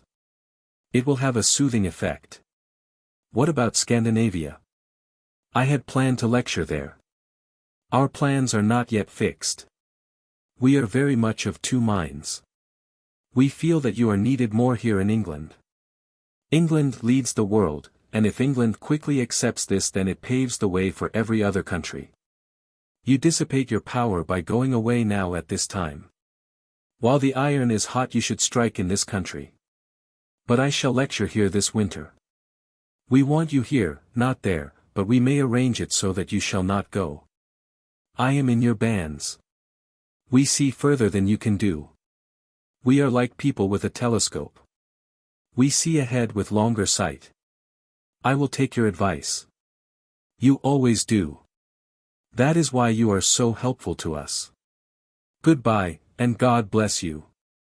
Before this last remarkable sitting a spirit came, who said dash. I only know you through someone you have helped. It was my mother. You helped her by giving her other-world knowledge when she was broken-hearted. I was killed in the war. My mother and I have once been in direct communication. She is going to pass over soon. She knows a great deal, and is happy now, but she owes it all to you originally. I know your brother-in-law, Leslie. I was an officer in his corps, a royal engineer. Leslie told us all about the sitting. He was amazed. It was all quite new to him. I will look for Barton. In return for what you have done for my mother, I will help him. I had for the first time got in direct contact with him at a séance. August 9, 1924. Pheneas Speaks. Oh, I am so happy here. The light is all right. I am full of love and joy. I love our talks. I was with the medium this morning. I had a message. I am in close touch with the medium all the time. Do you alone influence the medium? Sometimes it is her own guide. There is a man in France who will come to the fore, and will be a great leader in this movement in that country. He has brains, and position from a worldly point of view. You do not know his name. The earth is in a very strained, tormented condition at present. It is like a pot boiling over with the lid on it. It may thrust the lid up. You can do nothing at present. You will know when the time comes. What about the churches? They have pulled themselves down. They have not kept in touch with the spirit world. They have proved themselves utterly wanting, and when put to the crucial test will offer people a stone instead of bread, and the people will see that they have been worshipping false gods. In a flash they will realize the emptiness, the soulless teaching of the religion which their theological teachers and leaders have been offering them in the past. They will turn to this light, a light from the other world. Will the medium be at my right hand? Of course she will. You must see it, friend, from her point of view. She does not think herself so essential, and therefore she has fears. She will be close to your side, as she has been in the past, in the fight for the spreading of this great knowledge and comfort. She will come into her own with you and with her dear ones. I wanted to tell you these things tonight. I am so glad you feel glad that I come to you and feel stronger for it. Could you please describe yourself? I am tall. I am broad. My eyes are large and brown. Features are what you call regular. I dress in flowing robes, as I stand by you now in this room. The color is hard to describe. There is green and there is gold, and a wonderful shade of mauve. God bless you. 3 times. And the children, and may his angels have close charge over you and all under this roof. August 18, 1924. ACD, JCD, Billy. Pheneas came, and saluted. Medium complained of warmth. Window was opened. Is the light right, Pheneas? 3 hand claps. God bless you. 3 times. This is a good house. A man lived here many years ago who was a spiritualist at heart. He was born in the house, in this room. He has watched you from over here. He guided you here, and he says it is his house, and you can stay here as long as you like. It is his home, and he is glad to have you under his roof. Will you thank him? I will. He is so delighted that you like the place, because he loved it. God bless you. That was he talking. He was a spiritualist before there was any such name. But he was a very spiritual man, and a medium. Former occupant took control. I am under my own roof, and I intend to take great care of you all while you are under my own roof tree. The house was built by my grandfather. And you love the forest? I adore it. I lived here for years. I hope you are happy. Happy is not the word. It is bliss. Are there forests in the other world? Yes, beautiful forests. Full of everything that is lovely in the way of flowers, trees, animals and birds. Shall we be young again and find ourselves in such a forest? Yes. Yes. Yes. Everything beautiful is repeated. Is there an exact reproduction? There is a reproduction of the New Forest, but without any ugly elements. You could find Boulderwood, or the Queen's Beeches. But you would find more flowers about, and no ugly buildings. I will tell Mr. Vackle. Yes, tell him that, for it is true. There will be no motor cars or noise to disturb the wonderful beauty there. This is the medium's true home. What do you mean? I mean that her heart and soul are here in the forest. That the vibrations are attuned to her. May I ask your advice?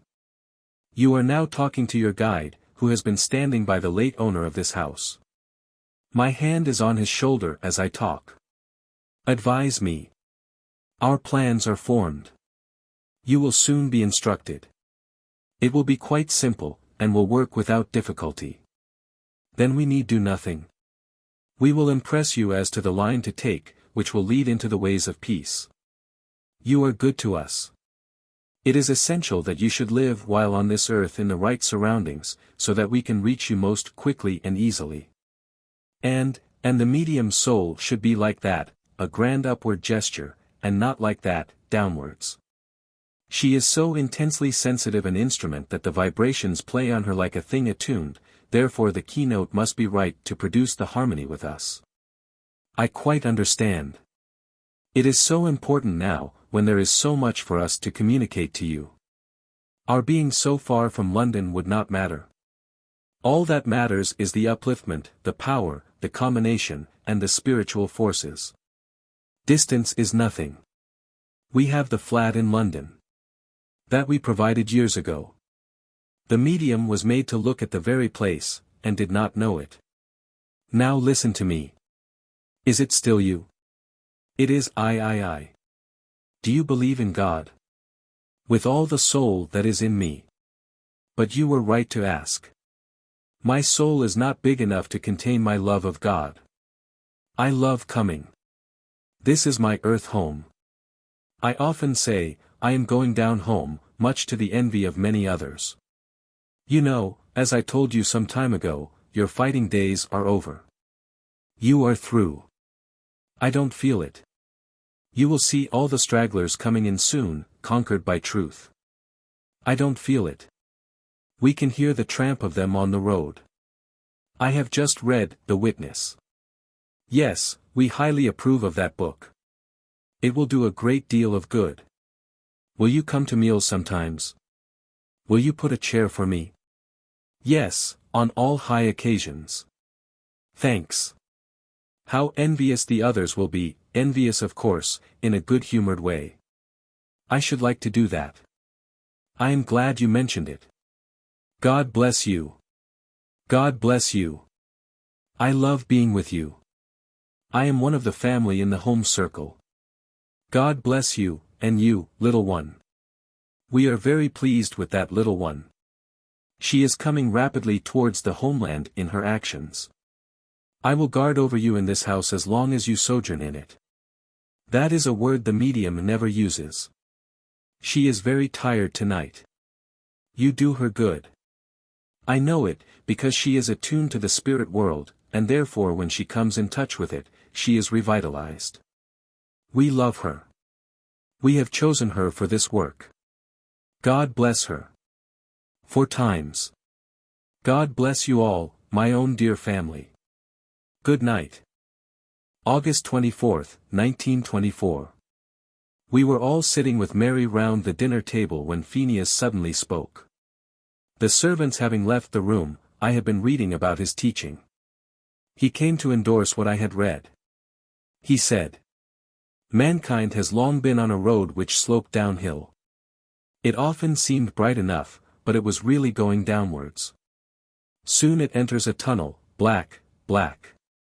When it comes forth from the tunnel it will break into roads in various directions, some up, some down, to the darker spheres. Some human souls are so crusted over that there is hardly a spark of God left in them, gross, gross. These would have to work up through sphere after sphere until at last they would reach the sphere of love where indescribable happiness prevails. Oh, do not lose a day in getting this knowledge across. Poor humanity has much to suffer. But there is no other way. All knowledge is turned by it to evil ends. What matter about Mars? It is all trivial, trivial. Soon they will have other things to think of. Mars was at its nearest at that time, and the papers were full of it. Be unselfish. That is everything. Look up and forget self. I am often with you. I would speak, but I fear to intrude. You cannot do that.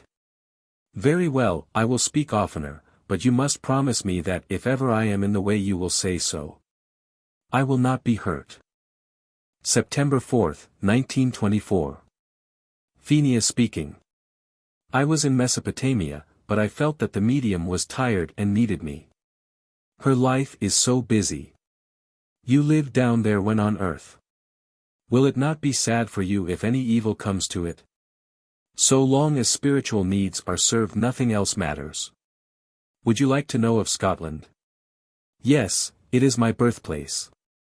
After the change I see a time of peace when those who should own the land shall be back upon it, and the valleys will be full of sheep, and the barren hillsides will be peopled, and happiness will reign. That is very like what the Brayan seer said. He is now a high spirit. He is over here, and he is specially working for Scotland. We look out for signs. I know you do. I was with you, and heard all you said with Lodge. He is a wise and good man. It was good of you to put a chair for me. I was not there, but I was told of it by my representative. Of course I do not need a chair, but it was nice to think that I could have it if I wished. I wish we could do more for you in return for your kindness. You devote your life to the cause. So does your wife. What more can you do? September 5, 1924. Pheneas Speaks, alluding to some unsuccessful sitting. The vibrations were wrong. Any one coming must come with humility, gentleness of mind, and soft vibrations, otherwise it tangles the wires of communication. It is a great honor when you come. We appreciate it. Are you there? All the time. There is a great deal going on in America at present. You need have no fear whatever of the ultimate outcome. The evil forces are very strong, but the forces of light, and of Christ, are stronger. Truth always prevails. Some are centers of evil like a whirlpool with its eddies, dashing humans to destruction. I am so tired. Why am I so tired tonight? Because we all are. I would have you sit with the trumpet when the conditions are right. I should not always use that means. I would use the higher. But I am anxious to develop mediumship in all directions. It is like widening a railway line when you wish to run more traffic down it. You lay extra rails. Well, we are in your bands. I will always direct you. I should like to come again soon when my roadway has not so many obstacles. I love you all with all my heart. You are my earth family. When you are tired, I am tired. I am going to bring an extra helper to give the medium greater power, and guide her. We have great work for her this winter. Many will be brought in her path for guidance. All difficulties will smooth out as a hill does when you approach it. God bless you all. September 10, 1924. Pheneas came, but seemed unhappy and could not get started. He said, "Wait half an hour. Wait till the boys come." In exactly half an hour the boys came in. We then sat again. Pheneas came through. He said, "I was with you today. Why did you not think of me when you went over the new house?" We were looking for a house in the New Forest where we could find nature's vibrations. I did. I wanted to impress you. It is easier when you appeal to me. I did not appeal. We like the house. We are in touch with those who know about it. We will, however, make further inquiry. What about former tenants? They seem all to have been third sphere people.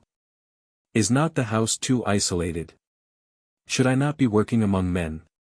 What are distances, with modern means of locomotion, compared to vibrations, and the sweetness and peace of soul? You should drift along now, and be happy, and all will be smoothed for you. No one else shall take the house till you have settled. Work will come to you soon which will be very easy and congenial, so that you should not tire, and should be all ready for greater work which will be placed upon you very soon, and which you should easily bear. Meanwhile be restful.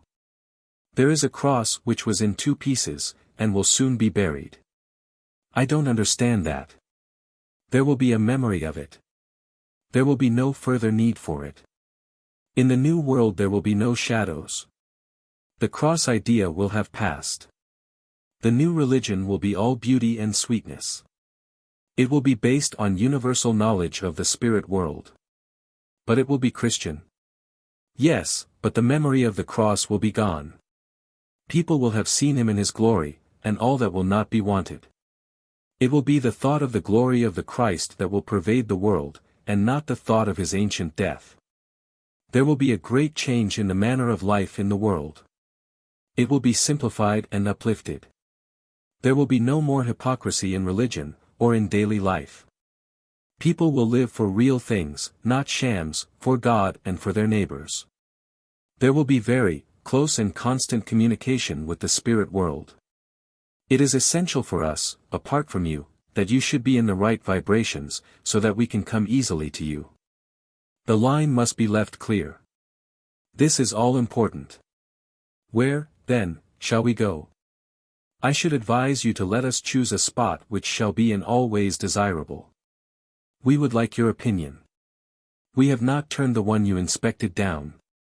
It is grand in many ways. We could get at you all ways.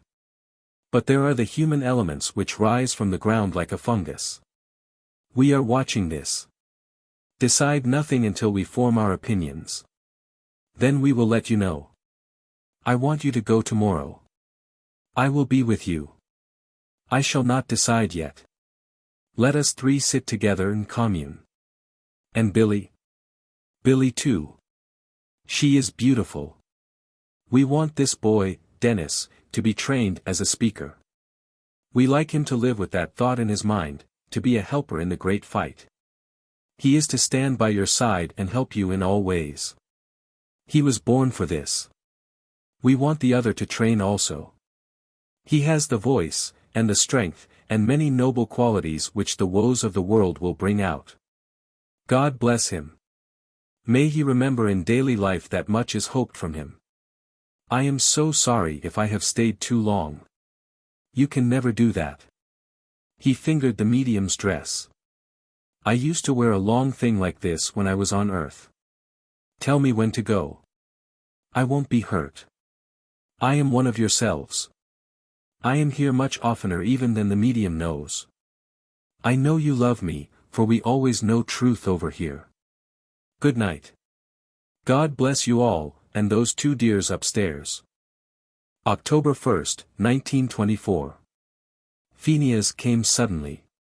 He spoke of a baron sitting for physical phenomena last night, and said it would interfere with his coming. You cannot run 2 trams on the same line. He said the medium might sit for drawing. That is a branch line. He said the scientific world would presently learn of an instrument opening up a new line of science. It would be a combination of colors, of high vibrations, and an electrophone. With all my soul I believe in God. This world would be a dark pit without God. All blackness, and no afterlife. Have you seen God? I have seen the reflection of his glory. I asked Pheneas about a script where a child saw God. He said it was an impression on her mind of some great leader. But Kingsley did see the Christ? All your circle will, if they just cultivate those qualities which are essential in a soul which goes into his presence. What are they? Tenderness above all. Humility, unselfishness, and the love for him. Just the love of a child who trusts a tender mother. A gentle, tender spirit radiating out to all on earth is the entrance key, the passport to Christ's presence. We want you to reserve your energy for work ahead of you. Is that my book? You have the idea up to a point, but it is not complete. More is to be added. You are on the track. Don't hurry it. We don't want your brain so occupied that we can't get at you and impress you. Things are already working, but the human eye cannot see it. In a storm you only hear a far-off rumble at first, and then it comes on and on till it is roaring overhead. There is a very fine man coming shortly into your life. He will be a great help to you and the movement. He is fearless, clear-headed, a good speaker, a born leader among men. A number of unseen spirit people are in the room tonight. October 8, 1924. Pheneas spoke. He said that he had only been my guide since I took up religious work. He had been especially sent for this. He had not visited the world for centuries. This was only the second time since his death. He would not speak of the world's affairs save to say that all was going well. He said the psychic vibrations were not good, and it was hard for him to get through. Very thick and heavy. He then gave a beautiful address to the boys, who go to Eastbourne tomorrow. They were to remember how privileged they had been, and act as examples. There was work for them to do there. He remarked that high spirits could usually only touch earth through intermediate spirits. He was allowed to touch it direct. October 8, 1924. Pheneas Speaks. We have gained greater power over the earth conditions of late. Mr. Withal is all right. He had the essential thing, which is to know the conditions here. Mr. Charles Withal, a lifelong worker for spiritualism, had recently died. This is a good place. Our flat. We like you in it. We are pleased with your health. We had a council meeting yesterday, according to your time, which was held in a great hall.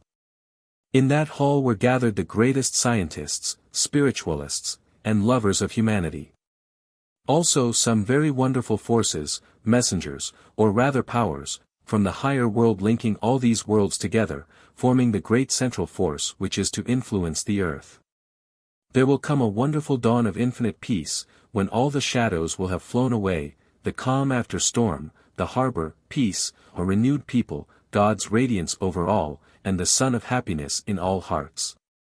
Good night, and God bless you all abundantly. November, 1924. JCD, ACD, Billy. Pheneas said not to worry about the low forces. Go your own way, doing your best, and leaving all in God's care, who will never allow his children to be hurt. The slightest human sound breaks the current. Do not speak. The vibrations are better. I am happier. Today we had a meeting about you, for it is all important, lest we break the private telephone.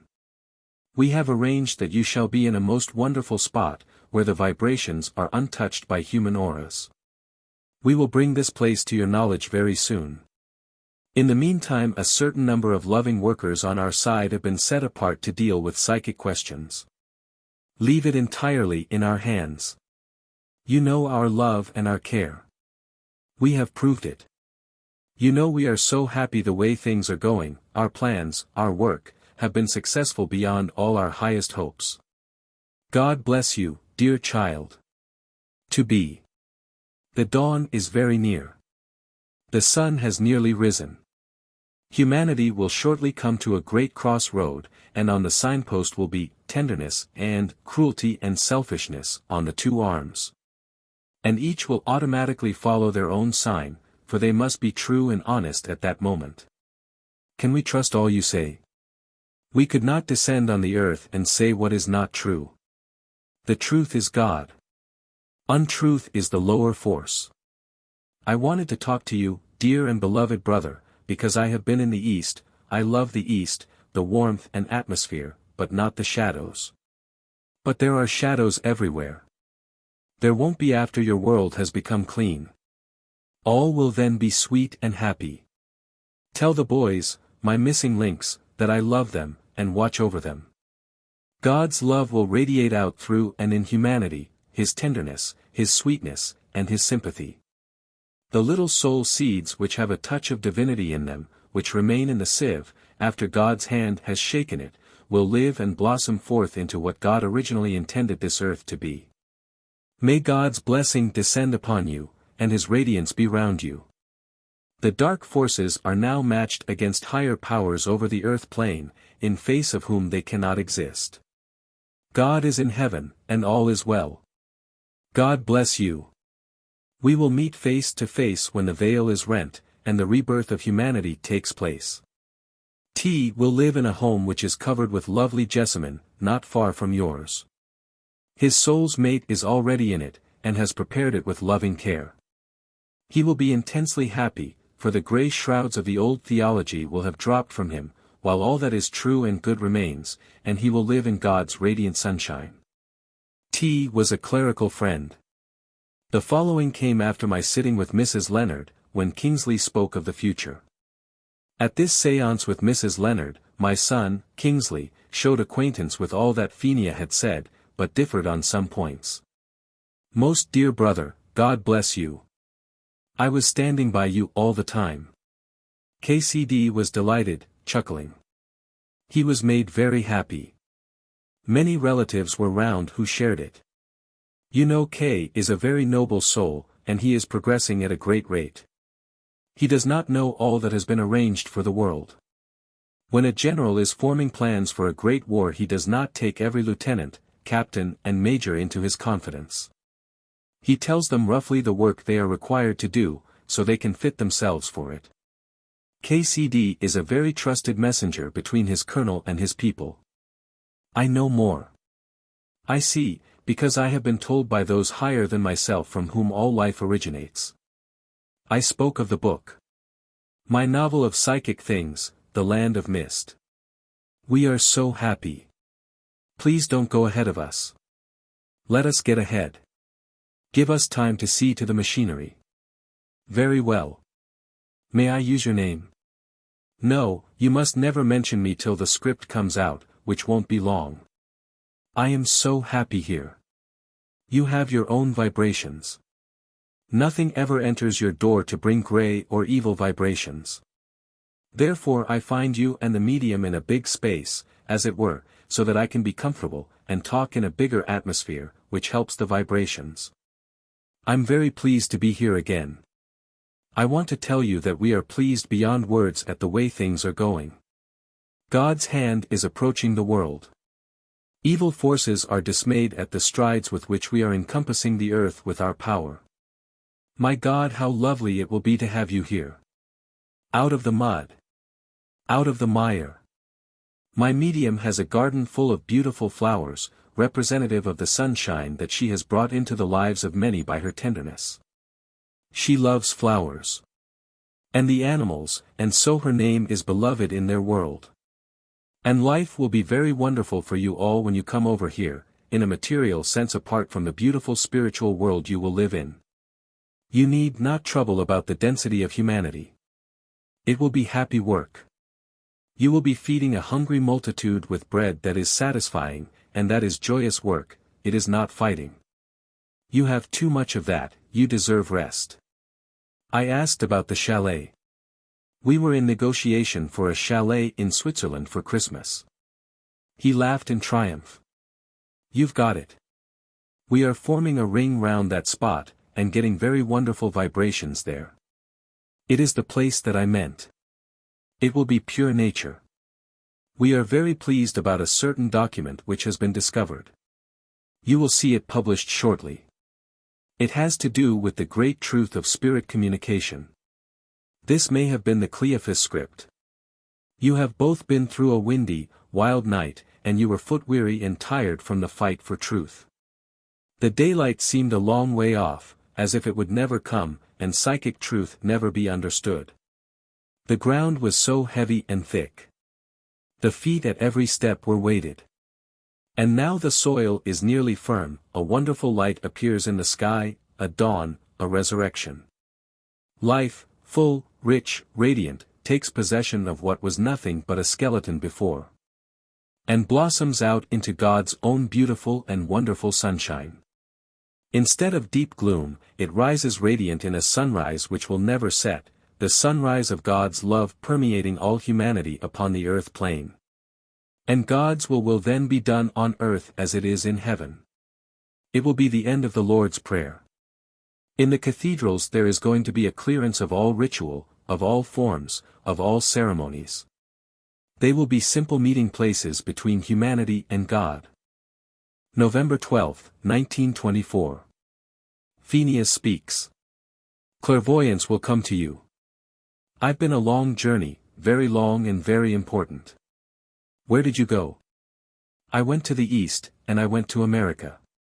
Great preparations have been made in both parts by the forces of light. I can't say more about that at present. I left my lieutenant in case you needed me. How good of you. I would never leave you so long as you are on this earth. I am always in touch with you, either directly, or by my representative. You are helping me in my own progression. I was standing on the right of you on Sunday. That service marks an epoch the spirit world is jubilant over it. It will have far-reaching effects. Things are going magnificently. I shall be very glad if you would prepare yourself for some work for us, which will be on entirely new lines. The Queen's Hall Armistice Service. What lines? You will know when it comes. They are congenial. How can I prepare? Look after your health. You are like an instrument that a great master has to play upon. The strings must not be stretched to breaking point, or the master will not be able to play the full chord. It is only your health, your superabundant energy must be kept in check. There was an upheaval today in Austria. This tumult in Vienna was in the papers next day. The vibrations are very low, so I cannot speak with you much. I suppose we are tired. Yes, and the vibrations are thin. It is the place. We did better in the forest. I will come and visit you in Switzerland. Sometimes your wireless is not satisfactory, the batteries are low, you can't hear. So it is with me. But I am glad to be with you once more. You might try music for the vibrations. God bless you. God bless you all. I would like to come again soon. I have much to tell you. Very soon I am going to take you both with me to a house which we are very anxious that you should inhabit. There is a wonderful atmosphere in it. The vibrations round it are unspoiled. It is the place that you will go to for soul refreshment during stress and storm. We sent a search party out for an earth dwelling that would be suitable for you both to reside in, and they have found this, and I have been taken to see it, and I strongly approve their choice. This proved eventually to be a cottage in the New Forest which amply fulfilled all the promises. Are you pleased? Very pleased. God bless you. I go now. Good night. November 13, 1924. Pheneas came through in greater exultation than I have ever known him. Oh, I am so happy. We are all so buoyantly happy. Because everything goes so well. The edge of our vibrations has struck the medium, and that is why she is so happy. The end of the long pilgrimage is near. Your brother is so busy over here rushing about. We all laugh at him, he is so keen, but all your people are in a state of delight. Why can we not love everyone? You cannot get magenta and crimson to blend. If you two think of a thing, I feel it also, and make the triangle complete. I come then and love to talk. Honesty is a great and true quality. You cannot harmonize with everybody, as in the case of red and magenta. Miss Stead is a very good woman. Don't worry about the treatment of Mrs. Dean. Those responsible will be dealt with. God does not allow an insect to stand in his pathway. November 22, 1924. Pheneas Speaks. All is well in all ways.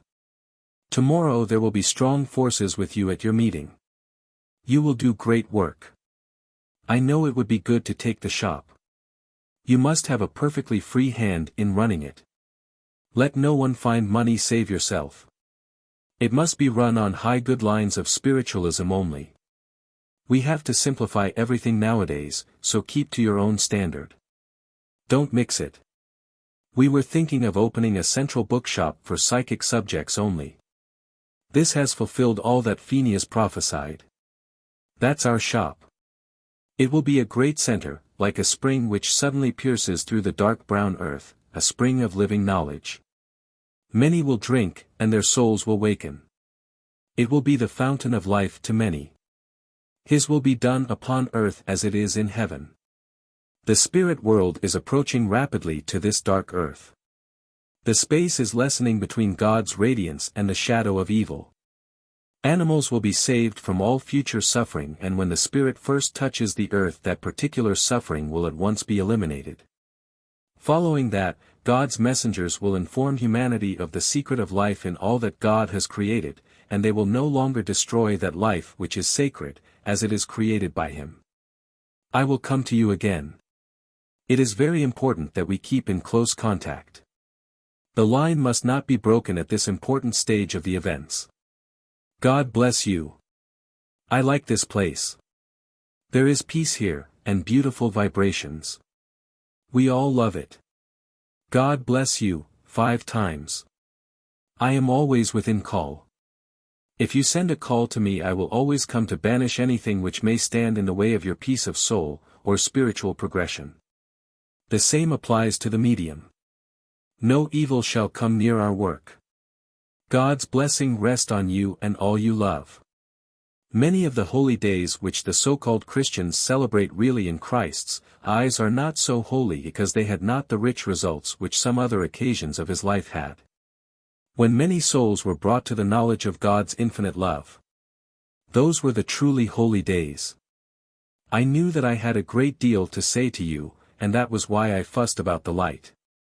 I will massage you whenever you are tired, and need spiritual magnetism. I can always do it through the medium. She is a medium of rare and wonderful vibration, through whom I can work in perfect harmony of one accord. It is like virgin soil. You put the plant in, and it grows a beautiful specimen. So with our power, the vibrations between us of harmony are complete. Therefore I can come to you without fear of any outside force polluting or touching my channel. I will send a special guard on your holiday so that it may be beneficial in all ways. We are coming to Switzerland. It is your preparation of physical strength, so that you may do the work you are called upon to do. We would like you to be guided by us when you are there. It is essential. Please don't go ahead of us, but work a little behind us in all matters of daily life. In the future, very near future, there is to be a great strengthening of a being who is at present deliberating upon this vital and all-important subject. He will come out and help you. We need the medium as a bridge for mourners, and for those who are heavily laden. New crops come upon earth. They have been dandelions in the past. Soon they will be lilies and roses. No weeds. No poison berries. No evil shadows. Can these future happenings be averted? Can a wave be stayed when it is curling to break? He spoke beautifully of tenderness to all, and to the dumb animals. God's love embrace all equally. We should have a fine time in Switzerland, and the journey pleasant. We should meet a man who would play a great part in Arabia in the crisis. This I could not trace. I naturally meet many people. There were very few rocks on our path now. The rocks would become pebbles, and they would become sand, and then the golden shore lay beyond. December 24, 1924. Switzerland. Pheneas Speaks. They keep Christmas better in the other world. The Christ visits all centers. Each represents love, tender love for him, and that is the bond. He loves all your circle, and would have each one of you an outpost for him in the enemy's country, a shining light to those around, an advance guard. Don't fail him. Don't let him come to one of the outposts and find the guard asleep in the daily life. At present our plan for the world is like a fine and wonderful machine that is being put together. The parts have been assembled. They are being put into place. When all is ready, then the power is insulated, and the world's journey has begun, which will lead it into heights and scenes and glory unimagined. It has been standing in the mire rotting. Now God bless you all. And this wonderful spiritual awakening which is coming to humanity. No more suffering. No more sorrow. No more self. Only a giving out in every human heart that remains. And no dumb creature shall have anything but love and tenderness and understanding. And both arms will be held out to lift up, to comfort all who pass along the same road of life, both arms. Love will prevail. It is definite. Those on our side are working. They feel that they have not a minute to waste. The stir, the bustle is tremendous.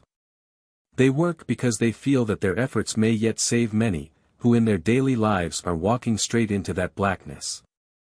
The people have to become more spiritual. Does this apply to Switzerland? It is like this. If you do up a house, and you spring clean, paper and paint 15 rooms, you don't leave 2 just brushed and dusted. You clean and paint, even if they are not quite as dirty as the others. The whole world must be cleaned for God. So Switzerland must be cleaned where it needs it. They need cleaning much less than the Latin races. They have not so much of the poison in them. Where it is, it must be eradicated. It would never do to leave one center of disease in a body. I speak metaphorically. Long words don't matter. We use short ones over here, which are better. I was telling you about the microbe center. We don't want any in the New World. They would spread about the beautiful New World.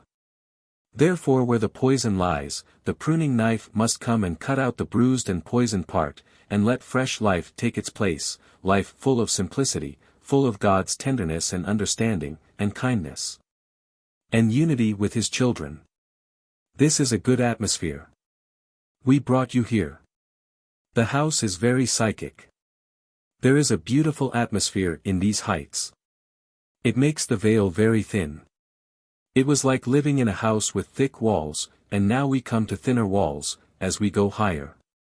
Grindelwald is over 3,000 feet high. Should we go higher? You do very well as you are. No height could make it much thinner. I can, if I get my right vibrations, get through at once. It is like a private telephone. We are anxious that you should allow us to inspire the medium, and instill into your mind certain points, which we are very anxious should be put right through your book. All humanity must have appreciation of art in nature's beauties, because that is an expression of gratitude to God for the gift. A human is like an octagon with 8 sides, an appreciation of all the different qualities and gifts. God bless you. I should like to say one thing before I go. We want to tell you that there is to be a prolonged disturbance in a place that has always been regarded as safe. We have a strong battery placed there. On a given date much generation of power will be released to batten down the evil forces which dominate and permeate the earth's surface. I know nothing of the Swaffer meeting. Mr. Hanan Swaffer was about to hold a meeting at the Queen's Hall to show the strong evidence of Lord Northcliffe's return. His book, Northcliffe's Return, deals with the same subject. My wife and I knew, of course, all about it. I can't be everywhere. Throw overboard all that is not needed, so as to have a clear space to carry a valuable cargo. Get your ship trim. The finest coal on board for the journey is health. This is the place we found for you. We wanted you out of England while things were so uncomfortable. The weather was awful. Before starting a journey, prepare yourself for it, build up. Don't work. We will see that you do it, but at our own time. We have prepared a time for you ahead, when you can do it at perfect peace. Don't anticipate it. Please do as we ask. We have it all arranged for you. We have prepared the vibrations and the time. All is set. Your work is all mapped out to the finest point absolutely. We need your strength. We rely on it. Don't weaken it. Build. God's blessings surround you all. This house is beautiful. The Lunds are beautiful people. There are no bad vibrations in it or near it. January 12, 1925. Pheneas greeted us. God bless you. I was away the other day. We thought you had left us. Never. Such a little never. Then all goes well. Better than our brightest hopes. Tell every sufferer that death is life, the opening of the door to life. Then one should not grieve. There is no need to grieve, for the time is so short. The parting is not long. I want to tell you something else. There is not going to be much trouble about the League of Nations. They will automatically fall into the position of a jury, representing the spirit of God's love, sympathy, and tender anxiety for mankind. In the New World, that is. January 20, 1925. Pheneas Speaks. When you come over I will have a holiday, for I also have been overworking. I mean to take you to Arabia. I want to show you my old life, and my people, and all that went to the making of me. People can never love like brothers unless they understand what has gone to the formation of each other. I see that Arabia once was the center of life. Ah! You are coming on. You are learning. I can show you much in Arabia which will surprise you. The medium's great heart yearns over what is weak and the suffering animals. She will have hundreds of animals, oh, yes, hundreds of them. The medium is like an envelope, and I drop messages for you into it. Sometimes you think there is nothing there, but she knows, and can read the message. You noticed about Kamskatka in the papers. I told you about that. Pheneas had mentioned Kamskatka as one center of seismic activity. Great upheaval there, February I5th, I927. You wouldn't believe how delicate the connections are between our worlds. Wireless is an elephantine line compared with that between the spirit world and yours. You get through wonderfully. Because I bring a great force. But only you can adjust the receiver. Such a cloud of your dear ones are present. Love from all. They want me to tell you what they have prepared. Imagine in a beautiful circle, like that place in Greece you saw years ago, tiers of seats made of marble, only this is made of such a lovely opalescent, almost transparent marble, and there are roses about, smelling so deliciously, of all colors. And in the center is a stage, raised, of marble. On it will stand all the great teachers who have on this earth really spread the love of God. To that spot will be brought those who arrive from the earth plane, bewildered, frightened, and they will go away strengthened. And that is one of the places you will be most fond of over here, where you will see the souls waking to their new life.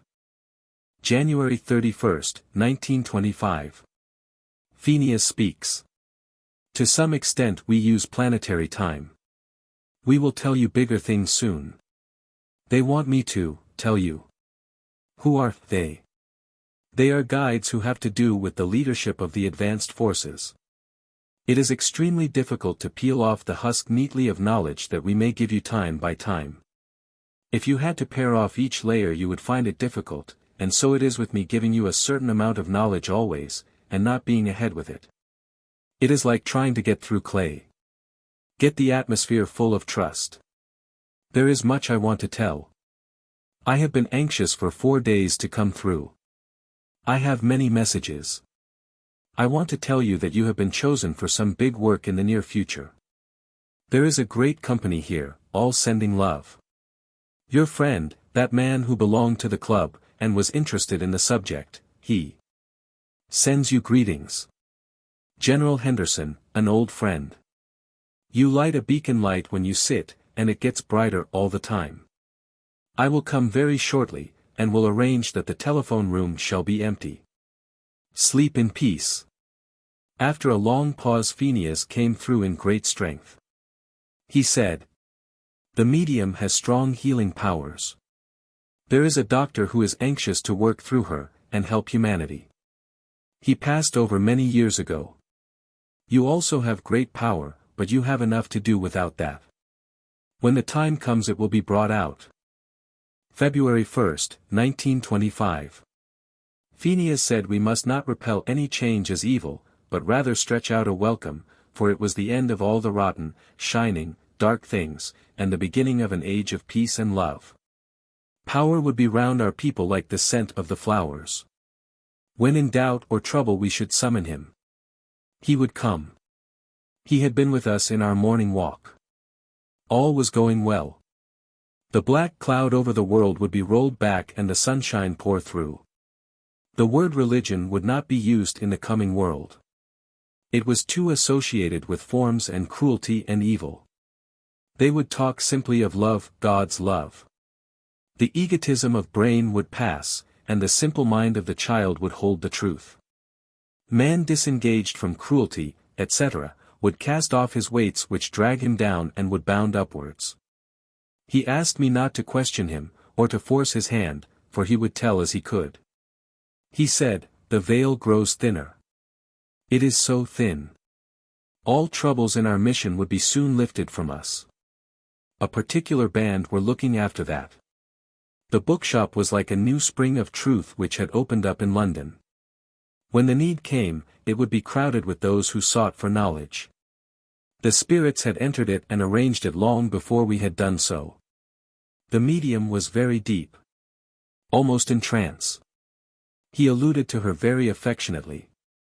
I had opened a depot for the sale of psychic books and his library at Abbey House, Victoria Street, SW. The flowing spring from the bookshop would come when the land was parched, and most needed moisture. Remember that the power of God is so great that nothing evil could live in the rays of it. Pheneas Speaks.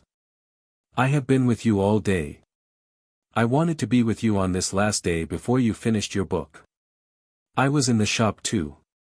I was writing The Land of Mist. Great things are going on here. You would be amazed if you could see. The rest houses are being enlarged and increased all over the different vibratory spheres. About your home here, all your friends are clamoring that I should tell you more about it. It is good that you know these things, for it sows little hope seeds in your mind. Your eyes have never seen any form or color so lovely as your home, beauty, peace, sweetness, flowers, nature, sunshine, all vibrating with golden light. And it is full of the spirit of home. Peace is the keynote, and love its counterpart, inspiration is its body, and tenderness its heart, and joy its spirit. Christ's spirit is its driving force. Here Pheneas seemed much moved, put out his arms with awe. You do not know who is so close to you. There followed some moving passages which I forbear to repeat. Angels of light and inspiration and power help and guard you, and keep you always in a channel unbroken with the above. February 22, 1925. The medium had bad earache. Pheneas suddenly came through, and made energetic passes, with her own hand, greatly relieving the pain. The illness turned from that moment. Your address did great good. It pulled up the blinds, and let in light to many fine brains in the audience. Mary's music is a God-given gift. She will win a name, and do some great work. Your ship will sail in smooth and opalescent waters, until it reaches the golden sands. Then I will meet you. No, you can rather describe me as a fellow passenger. March 5, 1925. Pheneas Speaks. I have been reading of Kish. My grandmother lived there. I visited there as a boy. It seems to have been all of brick. But they were glazed outside, so it did not look like brick. Yes, I saw the great pillars. I should like to see that land. You will take on no more work, and have a rest. Then you will be ready to prepare our book, and publish it when it is needed. Blessed are those who, reaching down into the dark, clasp hands which are clutching upwards. I will speak to you presently, and tell you about a great scientific discovery which will be reflected upon your plane. 2. Upon the evolution of man. What about the sphere immediately above the earth? They are the cabbages who are not quite cauliflowers. They are not wicked, but the dull, heavy people who mean no harm, and do no good. It is below the earth plane that the really wicked are. The earthbound are really not yet judged. They are in suspended animation. When they break their bonds they will go up, or down. There will come a cyclone in Jamaica, with loss of life. This may refer to the great cyclones of I-926 which ravaged Cuba and are said to have devastated the Cayman Islands near Jamaica. Pheneas said that 6 from the other side were working upon a certain detrimental factor, and that it would speedily be set right. That my idea of giving publicity to these messages was so important that he would like to refer it to a council, and then to let us know. On their side they looked down on things, and therefore might not judge as well as we about things on our own level. That all was smooth before us now, and the golden sands in sight. Children present. God bless you all. May God's beautiful power descend upon all my dear Earth family. I love you all. I am going to tell you children something. Your guides knew I was coming. They all asked me to tell you both that they are pleased, and to say that every effort made by you is registered. Also that they hope, in view of the small bridge that lies between you and our world, that you shall lose no time, no opportunity, in getting ready to meet your great and beloved Master so soon. Leave no stone unturned, so that, looking back, you will not have regrets. Each day he sends you a little love work to do for him. Do not fail him. Prove yourselves worthy of his tender love and regard. God bless you, you have wonderful guides helping you. Keep the atmosphere clear round you, that they can get near and help you upward, holding your hands. So soon you are to meet. You will have that privilege.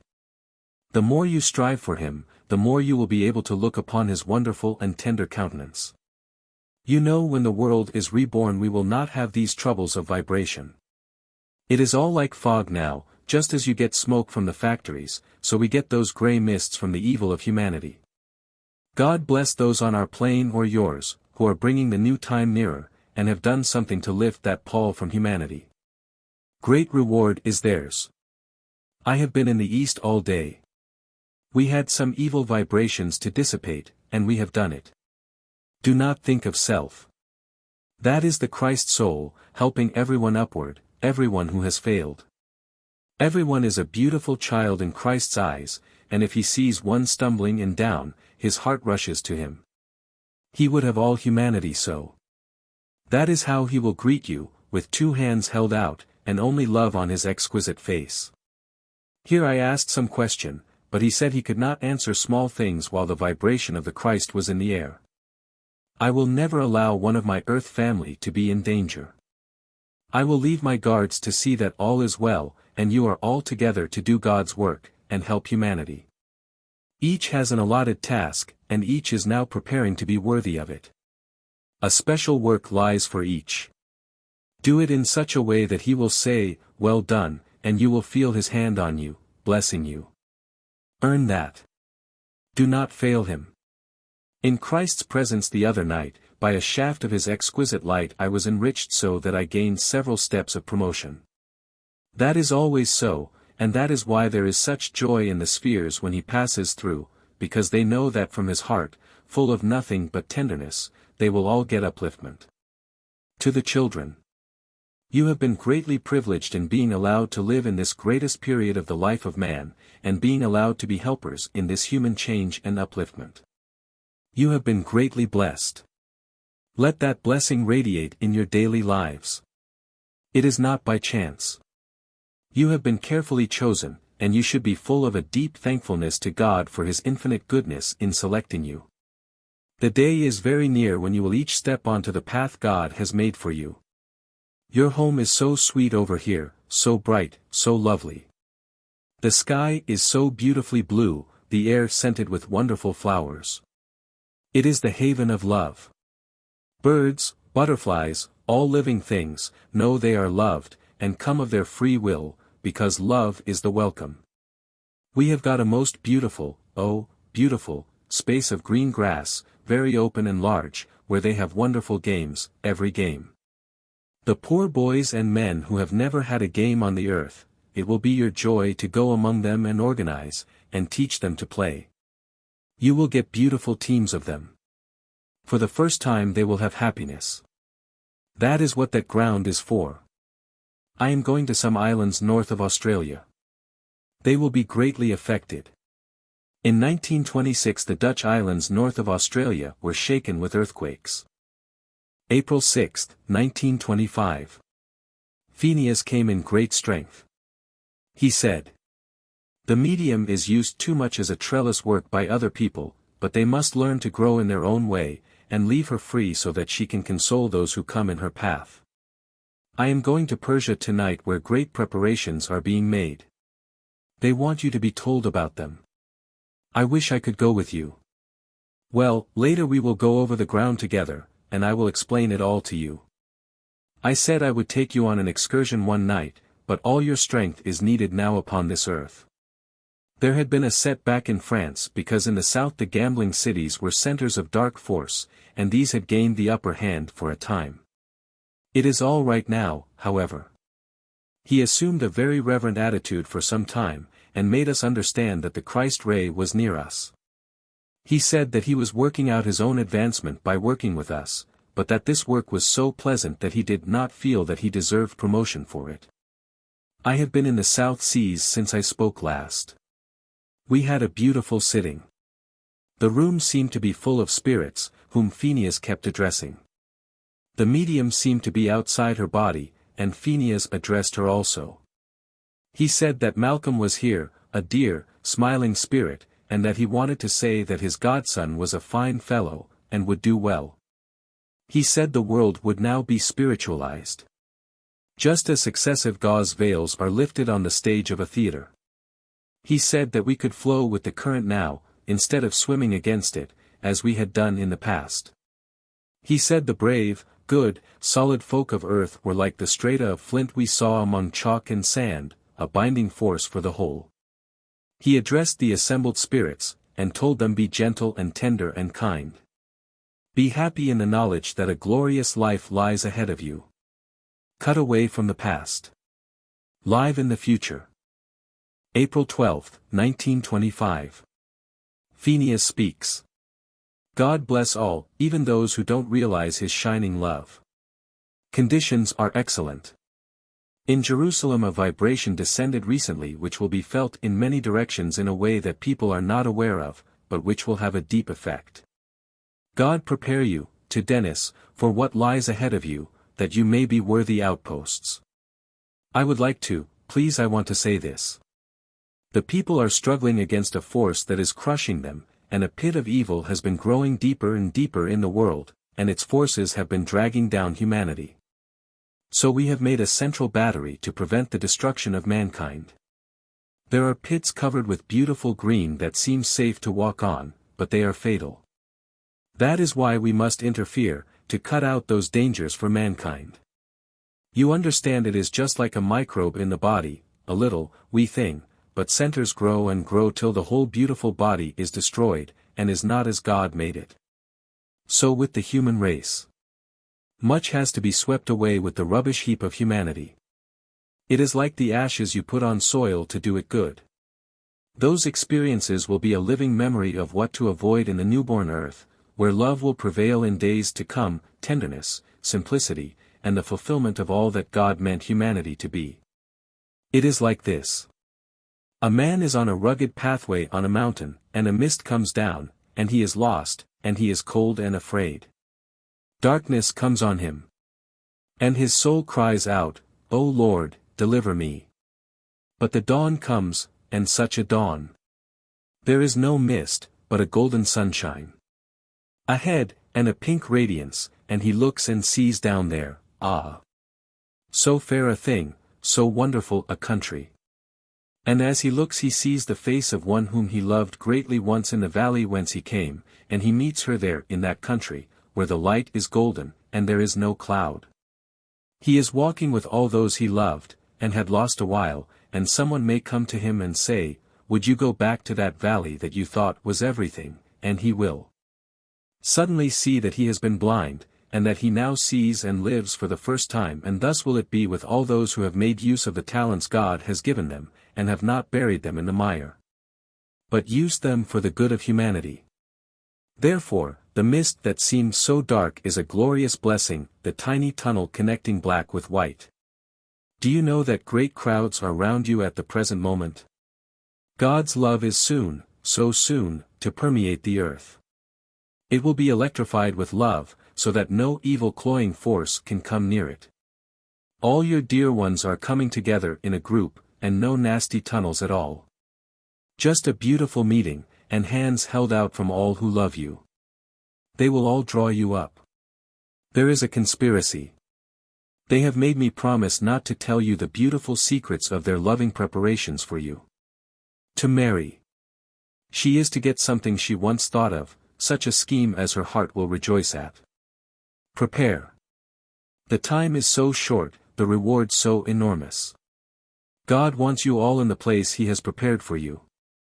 Love with sympathy and unselfishness is the key that opens the door to that glorious life.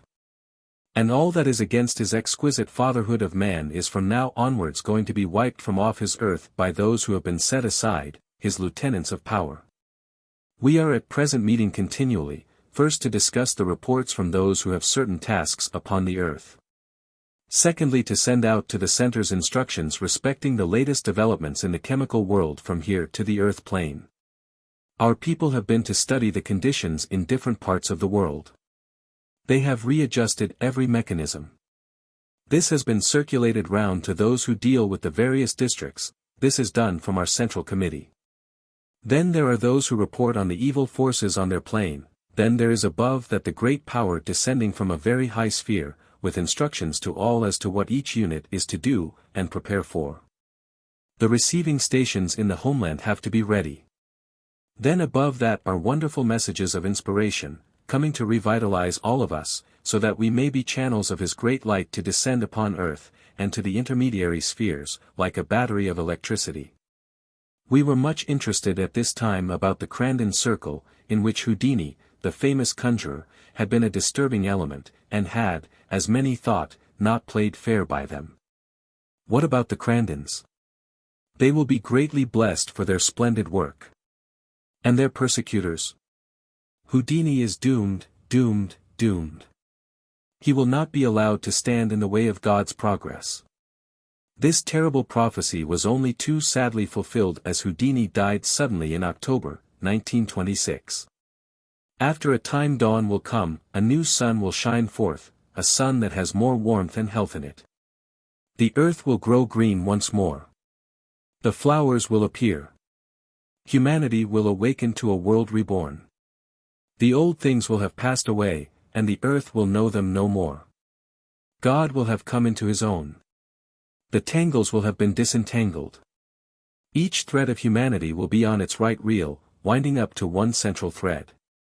One pathway, the pathway of love, leading through all the coming ages of eternity. The darker souls will be together, and the browns and grays and mauves, as in a paintbox. They will not be mixed as they are at present on the palette of the earth. Each to his own. That is the dividing place, each to his own, so that all the contradictory forces will be neutralized, and only one vibration allowed upon the earth. You mean that the lower go to primitive spheres, the high to high spheres, and some are left on earth? Exactly. Then who will be left? Those who have it in them to be better, and who will shed their husks during that great time. It will be the world for those who are to have a second chance on this plane. There will eventually be no human left in the lower spheres. All will work upwards, for all are God's children, however evil. As the higher spheres are reinforced with power, so in proportion will be the rescuing operations descending to the lower spheres. We think in pictures over here very often. That is why we give them. April 18, 1925. Pheneas came through, but I have no very exact record. He said there was a man with psychic gifts in the northeast of Scotland, in Aberdeenshire, who would soon come forward and have much influence. This we traced. He said there was someone present who wished to thank me for building a bridge between him and his mother, and she would write soon to tell me. When I asked him for dates, he said, "Our time measures are different, as your French and English measures are, and it is as hard for me to translate one into the other." April 24, 1925. Pheneas came for a short time. He said there was an evil strong material influence in Central Africa, but they had built a wall round it to contain it, but this had taken away from their force. There was an article next week in a weekly paper about the evil work of Bolshevist missionaries in Africa. Otherwise all else had gone well. April 25, 1925. Children present. Pheneas Speaks. I was with you tonight, at a cinema of Christ's life. It was a good description of what has been very imperfectly handed down to humanity. We are progressing, and things will soon be shown so that your hearts will be glad, and you will know that your faith has been justified. Get a small red light to write by. Yes, I will. You know that Christ never said unjust things to anyone on this earth. We had disliked his reference in the cinema to his mother. Your folk are all here, and want to send you a heartening message. Evil will soon pass away, and the world will know it no more. This room is so full of people it is hard to keep control.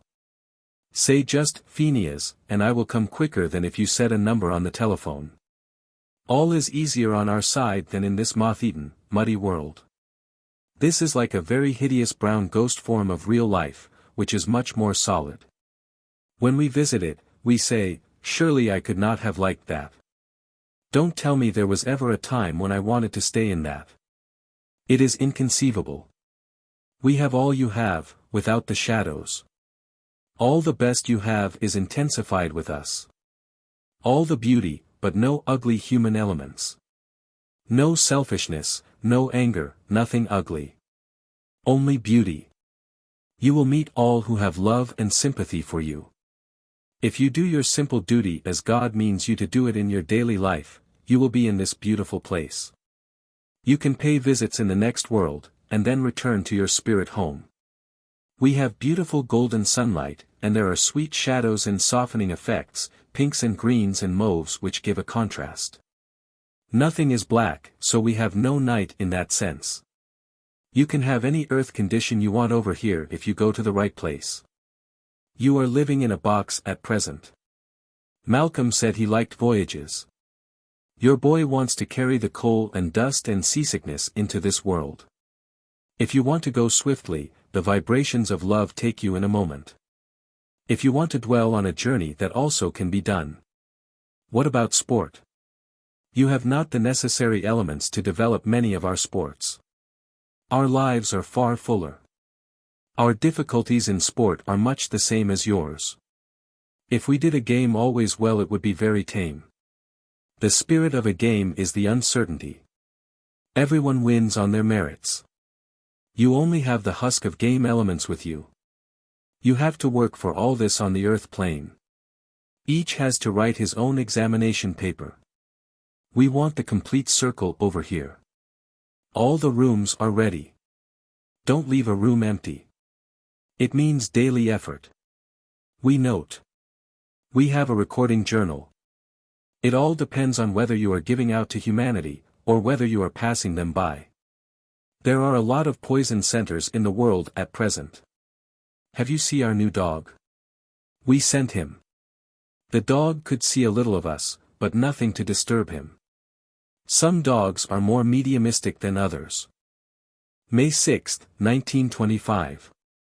Pheneas came through for a short time. He explained very graphically how the medium was a bridge, holding out his left hand to show how she touched the spirit world, and his right to show how she touched humanity. Her body being the central pillar of the bridge. We want our bridge in a place where her center pier will be planted, not in marshy, stagnant water, but in firm ground. Look for such a place. We will impress you. It is most important. Do not make plans. Keep the slate clean. Then we can write upon it. May 18, 1925. Pheneas Speaks. God bless you.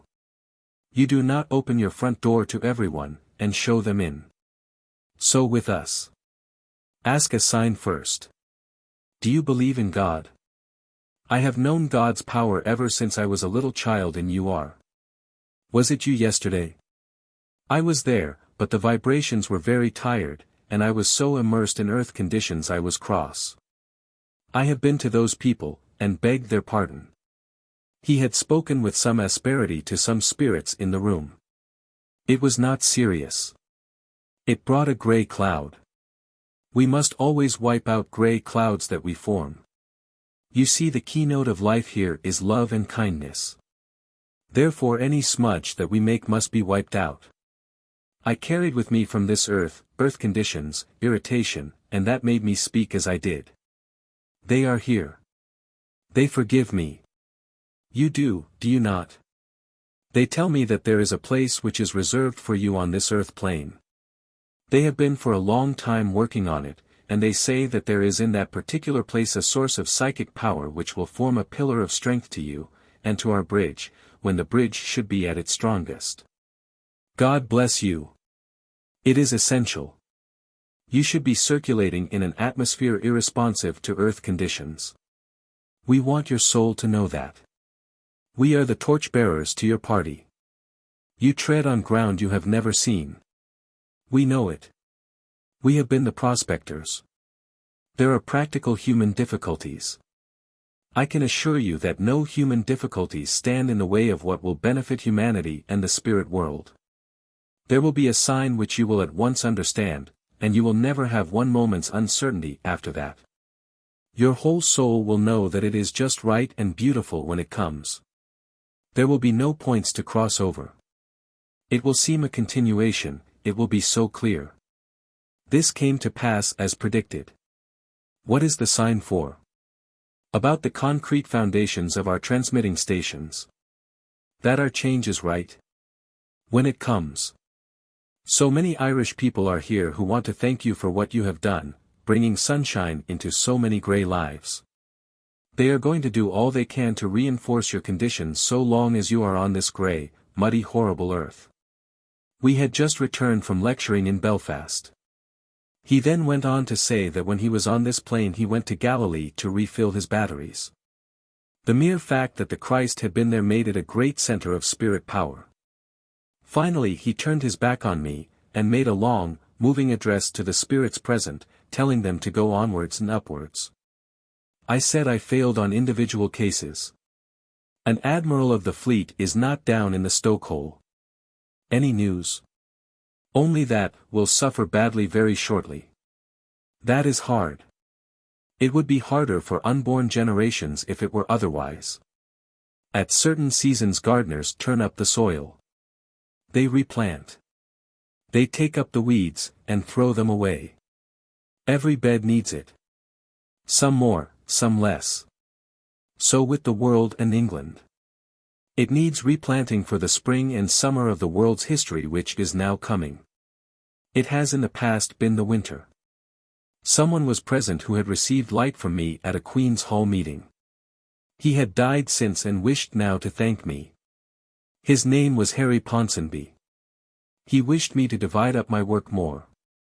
When you have sown a field of oats, put a good hedge round it before you go on to sow a field of grass. I should be at present like a pillow, lying on a bed. Please rest more. May 31st, 1925. Children present. Pheneas Speaks.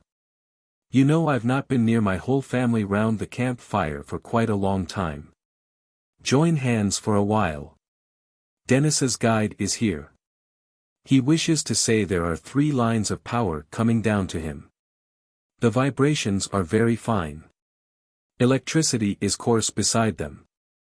They are easy to break. To Dennis. I am very proud of you. You walk on a muddy road, but you are picking your steps, and we are proud of the effort you are making. You have been told of the work you will do when you cross. Your present inclinations are helping, and you are very happy when you come across at night. You had a great game with Kingsley the other night. You did not want to come back. We have no clock. Love reaches us at all hours. A cry reaches me at all times. Only say, Pheneas, I want you. You need sleep because you live in an atmosphere that tires the spirit. We live in the sunlight, and the vibrations are light, and the spirit is happy. We do not tire. We get rest sitting among the flowers. To Malcolm. You have a great work set apart for you to do, it is a beautiful work, and once a discussion took place as to who should do it. They named you. If you do it, it will bring you enormous advancement of soul. What work is it? You will get great advancement in the other world through it. That work wants special qualities.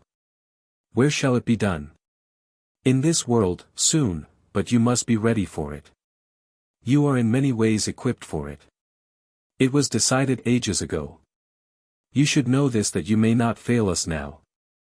You were sent here for it. It is a big work. You are in a training college for it at present.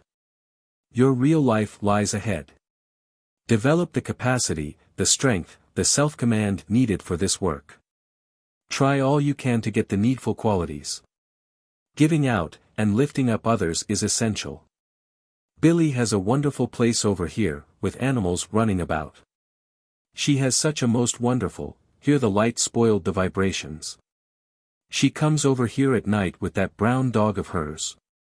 I fear that you do not welcome me unless I have a bulging knapsack of news. But I like to come just to be with you, and with no news in my knapsack. You are always very welcome. Oh. But you want news always. You are like a fish, not a tarpon, no, a whale, always gaping for news. Presently you will have all you want, and more. Now I am going to help in a dark, dark place. God bless you all. The conditions are very good tonight. The medium stands close behind me as I speak, so that we can join up in an instant. What about Lady Isabel? She is a very high soul. It is not chance that she has been brought into this matter. We arranged it so, for she also has great work to do in those wonderful times which lie ahead of it. We are glad about the articles in The Morning Post. They will influence hundreds of thousands. I only heard of them today from one who arranges these things. Delane. Yes, it was he. He is the one who influences the press. Yes, he has instructed Northcliffe, and is helping him. He was twittering with joy. He arranged all this before you knew anything of it. Yes, I could materialize, and I will, but you must let it come naturally. Yes, you may give forth my teaching, and call it, Pheneas Speaks. But you must deal only with the teaching, and take my advice as to what you say. Remember that I am not ashes to be brushed off the end of the pen, but it is I who hold the pen. I am going now to Kamchatka. That is a long way. But I will be there long before you are in your bed. I will come and see the house with you. We want God's vibrations. Nature? Yes, God's vibrations, not man's. Then we can always reach you. You will both come excursions with me when you come over. Yes, I hear what you say about doctors, and obsession. We have a college working upon it. They will be glad to hear this news. I had been reading Dr. Wickland's remarkable book 30 Years Among the Dead. Excellent book, J.H. As to the future, it is so big a thing that you can't count it to an hour or a day or a month. What about that Indian control of Mrs. Barkle's? He put the time back. An insect crawling on the clock does not alter the time. It is God's time. Then it is not altered. No, it is not. You have been like people toiling across a desert, not quite sure of your road. This is an oasis. There will be just one more oasis, and then you will have arrived. The medium knows. We work through her. You must not overtire. You must be guided. She is like the spike in the front of your shield. The power is not strong tonight. You will walk through the desert with more hope now you have had the oasis. One more, and then you will see what lies before you. By the oasis, he meant that more definite information about the world, which cannot yet be printed, came through than was usual. Every man as he comes upon earth is like an unexposed cinema film. He has his picture to make. If he makes it as it was ordained, then all is well with him. If he spoils his picture, then he has to go and mend it on a lower sphere of existence. July 3, 1925. The medium had been telephoning about an overworked horse. Pheneas came through in great strength. It is right. You must protect them. These animals belong to God. Everything that moves, 1 leg, 2 legs, 3 legs, 4 legs, all are the children of God. It is for you to protect them. Give nothing, receive nothing. With all my soul I believe in God. God bless all my dear ones, my special family. I have been to many places since I last spoke to you. Don't trouble about little things. Have faith and never doubt us, for we love you too much to allow any evil to come near you. Now I want to tell you. A man is here who knew you many years ago. His name was Johnson. He was a patient of yours. You played bowls with him. He says that a nephew of his has been helped by what you have taught. You are badly needing a lift-up. Faith in the desert when you are very hungry does not satisfy your hunger. I think of using your script. Yes, it will show the people what is to be gained and what a personal spirit communion means in the home. Spirit communications in a home circle. That is your subtitle. He tried to materialize, but failed. Says there is hope later. The noise troubles me. It is not possible to keep the circle of power together. Would another medium help? I will tell you later. What about Hampshire? Send me a call, and I will come. Oh. You know, it is quickening up between you and the spirit world. I would like to sit with that big boy of yours. He would see me. He is very psychic. A bridge which will be used greatly. He will be your right hand. 50% is taken off from anyone's debt after death. God allows them that much, when they come over. So that if anyone suffers, it means that a heavy debt was owing. God is so good, he is like a mother forgiving a child up to a point. So all humans have a great deal deducted from what they owe. How long does it take for a man to wipe off sin? It depends upon his mentality. If his mentality was proud, arrogant and self-satisfied, and the eyes of his soul were not open to see the ugly pattern of his actions upon other human lives on the earth plane, then he must wait until they are open, until his soul does realize and does grieve over the black shadows which he has left instead of the sunshine, the golden light, which he should have left in the lives of those with whom God brought him in contact on earth. Do you ever see Northcliffe? I saw him once when he was brought up to our sphere to be shown something which would open his soul wider. He has done good work. He will do much bigger very shortly. At the proper time he will control, or influence 3 big papers. He feels that had he trained his own papers in his lifetime they could not have gone back as they have done, so to that extent he is responsible. He knows it, and that is his punishment. What of the others? They are like tadpoles, neither one thing nor the other. Northcliffe is true to what his Maker made him, a man. The evil forces are running about in every direction distracted. They know now that we have begun an invincible advance. All is going wonderfully well. Presently we shall meet you in all your little group, as people are met at a station at the end of a journey. Always test a spirit whether it be of God when my medium is being used. It is like taking a ticket at a gate, or else you get the riff-raff in. Is there much riff-raff? The air is thick with it. Think of the countless generations who have passed on. Surely they have risen. Many have never tried. That is why the earth is so evil, on account of the thick cloud, the enormous aura of humans who surround the earth. That is what is going to be cleared away. How can a change do that? The vibrations. They will sweep them off. Where to? Their right place. Away from the earth. A place where they will work out their own progression, but have not the power to damage any other human life. The vibrations tonight are good to a point. The bridge has been sagging a little. You should see to that. Yes, indeed.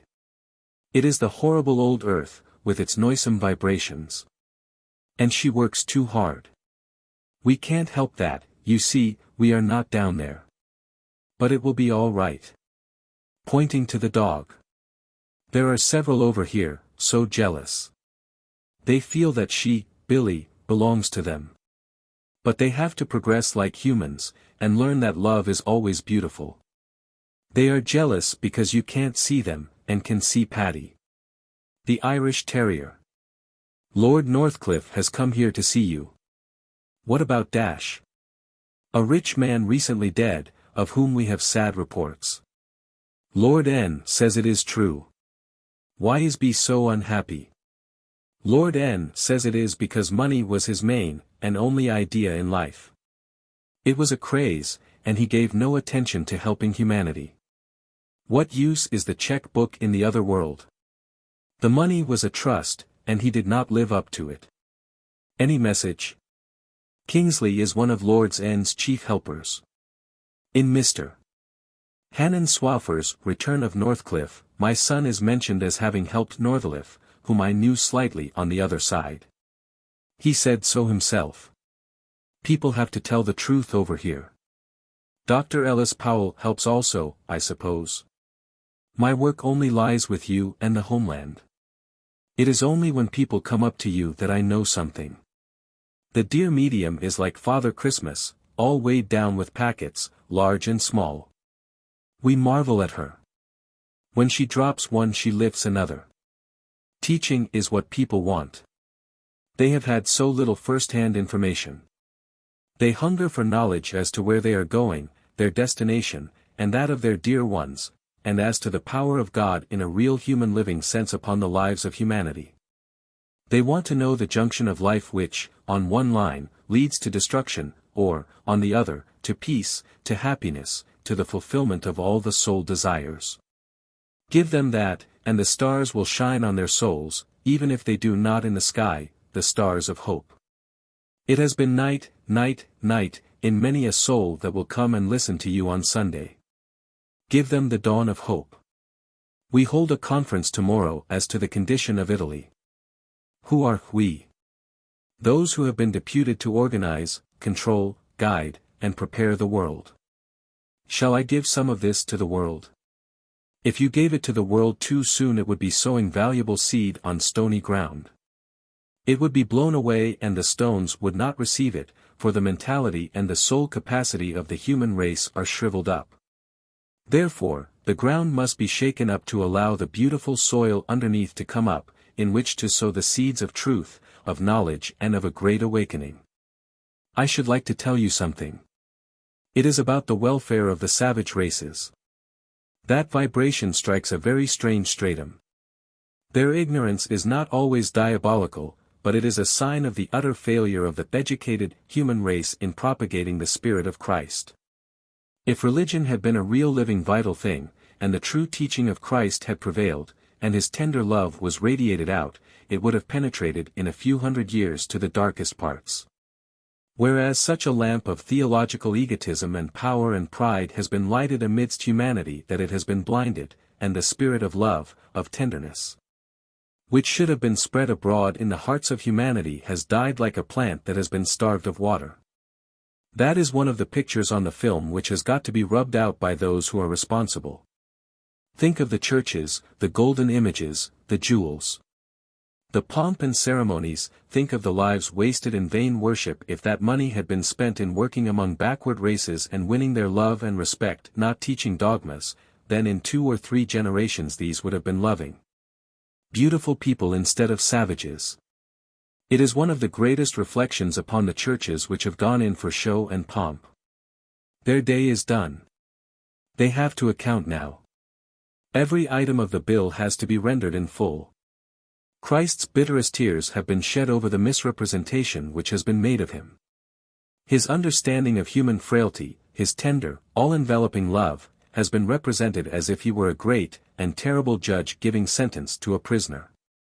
His guiding hand to happiness has been twisted by priestcraft till it pointed to hell.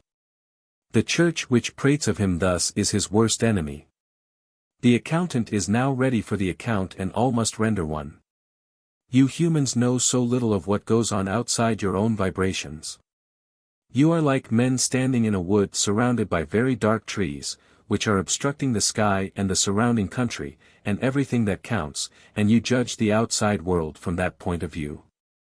Humans are like little ants who poke out of their holes sometimes and think they see everything from their ant heap. You would laugh at the conceited ant, and so we, from our higher position, realize the great limitations of human soul sight. July 26. ACD had given an address. Pheneas said that the earthbound spirits, a vast audience, of different spheres, were listening. The poor earthbound people realized for the first time what their position was, and about Christ and his wonderful love, and so they are going upwards from tonight. They are happy, with a new heart for endeavor. The spirits seen by some in the audience were not the earthbound but higher spirits. Several of the audience deposed to seeing luminous figures upon the platform. I want nothing changed. The address, was as I wish it. God bless you. I love you. You never ask about your home over here. You are a non-conductor.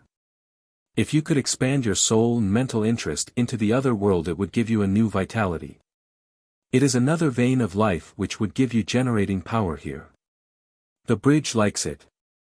I can get across information, and it reinforces her spirit, which reinforces our power. But I am interested. We need a natural eagerness. You can't sham interest. There is no use being near the bell.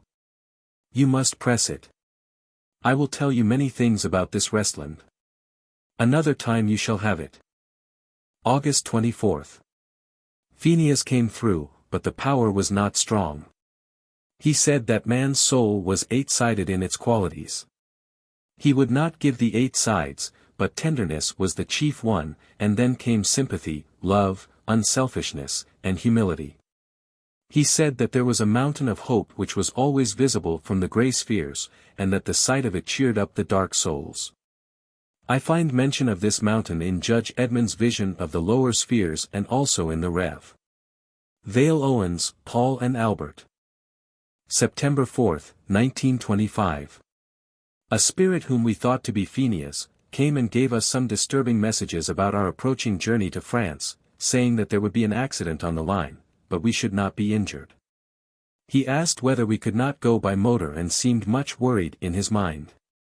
While we were discussing this, Pheneas himself broke in, saying that the other was only his forerunner and spoke without authority. There was an accident but not to our train. Nothing can go wrong with our messenger, and you are both one. I will be with you every inch of the way. All will be well, and you will come back safely to your loved ones. He said that the medium had the mother love which was the most akin to God's love of all the forms of love. And that mother was a most unselfish, beautiful and wonderful spirit, and now she was radiant. Mother then came through in great beauty and strength, saying that she wished to be near her dear one who had always been such a help and comfort to her in life. She said that she would come again when we reassembled at the flat after Paris. She spoke of coming changes. May I tell anyone? No. We speak here as one speaks in families. We do not speak to Fleet Street, God will speak to Fleet Street. Will the change affect the bookshop? The bookshop. It should be big indeed to meet the demand upon it. It will be like a great flare in a pea soup mist. How is it within us? He is happy. But he is not quite adjusted to our conditions yet. But he is happy. He lives with a man whom he knew and liked in earlier life and whose mind is in the same state of development as his own. No, I cannot give earth names. Mother said that Pheneas was called the Star of Hope over there, and that they rejoiced when he came near their spheres, for he left a trail of joy behind him. Pheneas said he wanted to speak to me about the development of the soul and the higher conditions beyond. He said that he was not at our meeting because he had to be in Arabia, but that we had some very strong spirit forces there who dissipated the evil forces which had meant mischief. At present all the nations are like so many rooms with the blinds down. Soon the blinds will be up and frightened faces at the windows. Tell the medium that you will all go home in safety. We do not break our promises. During our very remarkable week of spiritual work in Paris we hardly heard from Pheneas on our return. He came and said how pleased he was that we were all together again. September 16th to 17th. We thought you had left us. I will not leave you until the end of eternity. Do not act on your own too much. We are three, the bridge, you, and I. When you get loose on your own we are like a cart where one trace is loose and one is fastened. You are really like a wheel of the cart, and someone else is driving. You will be well looked after. He then spoke beautifully to each of the boys, and said of my own efforts that even in the greyest spheres my words had penetrated and had brought comfort. Have you no news? Wail. Soon you will have news enough. But I like to come with an empty knapsack just to see my dear Earth family. About a week ago in the Malay archipelago there were some strange happenings. But these things do not find their way into the papers. There will be a disturbance in the valley of the Rhône. This became a center of seismic activity soon after. This was the case in the autumn of 1926. All is well. You are well protected. September 28th. Pheneas Speaks. Ask. Ask. Why don't you ask? Do you believe in God? With all my heart. But ask. You throw yourself open to any impostor. Also hold the medium's hand as she returns, as tight as the rope is held which binds a ship to the quay when it reaches port. Let there be no division between my leaving her and your holding on to her. All is going splendidly. There are forces of which I can give you no conception, great forces of good which are contending with great forces of evil. But light will always defeat darkness. All is well. There are new vibrations being released from the depths of the collective human aura which will become a positive force, and as such will defeat the negative forces and will play a great part in the events to come. I trust you absolutely. That is what makes me so strong. The rope which connects us could not be strong if it were sagging at your end. October 3rd. Pheneas Speaks. You travel, the medium, such a lot at night. A sweet band of loved ones come, giving teaching that has been sent from a high center of knowledge. In your record my expressions should be used. I do not like paraphrases. I wish you to go and lecture in a place where they sorely need you. My medium has a vision of a little spot in your homeland. It was like a long front of steps which lead to a lake side. There is a silvery light over the steps and the trees meet overhead. Just a little vista. She is worried because she thinks the idea of steps in the other world ridiculous. The steps represent the ladder of life up to the homeland. It is symbolical. It is a spot that others will be taken to show them and to encourage them. It is so hot. When I come down here I get into the old stagnant atmosphere. I can hardly breathe. Sometimes when I have been with you for a long while and I go back to my beloved land I have to rest. Loving dear ones surround me and bring me renewed power, so great is the draw, as it were, upon my vitality. For each time that I come and help and guide you my soul vibrates out greater strength to those I meet with. Now dear brother, I would give you word of advice. It is this. Relax your vibrations when I come and do not send out quivering antennae for information. Be like a soft wax plate on which I can write. Talk in a general way and keep the vibrations going. The call for your lecture will come. Let us direct you to it. I don't think I ever failed you. No, God bless you. Never. No evil shall ever come to your home. There will soon be a tremendous oblivion of all the teachings of the past. They will be like trees struck by lightning, green one moment, but brown the next, withered and dead. And then a lovely exquisite light appears which draws out the spark of life in what appeared to be brown and dead. And that spark grows and blossoms out into wonderful flowers full of the scent of love that is symbolical of what will happen to the world. You know, I would like to tell you of your travels in this world at night. You don't ask enough questions on such points. You must start the vibration down the cord. I can't be at both ends at once. I want to explain. We have many messages, and the power is not strong, and it is like pulling a cord which wobbles and gives way. I will tell you this, the vibrations are not always very strong. I like sometimes to talk about your home in the higher life. Keep as many lines as possible open. Only those who would add to your happiness will be on the other side. October 4th. We had a communication from another spirit source which was not entirely in agreement with Pheneas. Pheneas Speaks. I love to be with you. For you are the stepping stones of my own spiritual advancement. Referring to our informant, he said, that is a good young man, a fine young man, but he is in a preparatory school. What would it be thought if a professor of Oxford should be contradicted by one who was in a preparatory school? He has put his own advancement back by this. He meant no harm. He has done harm. Anyone who takes upon himself to give spirit information when he is in truth ignorant does harm, for he misleads and confuses the world.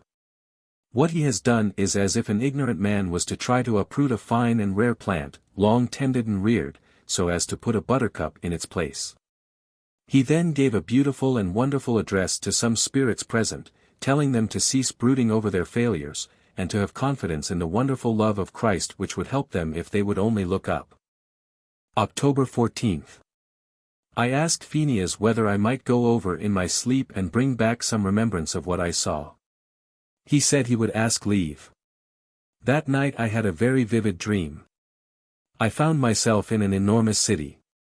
It was built on rolling hills, and you could see it extending away to a great distance. I saw no end. Here and there were raised hills with large buildings on the top. At one time I had an impression of New York, and at another of Rome. There was one very old ruined building which I saw very clearly. The road wound past it. This certainly was not New York. I saw some rather fine isolated villas, rather like the kind of house you get in Edinburgh suburbs.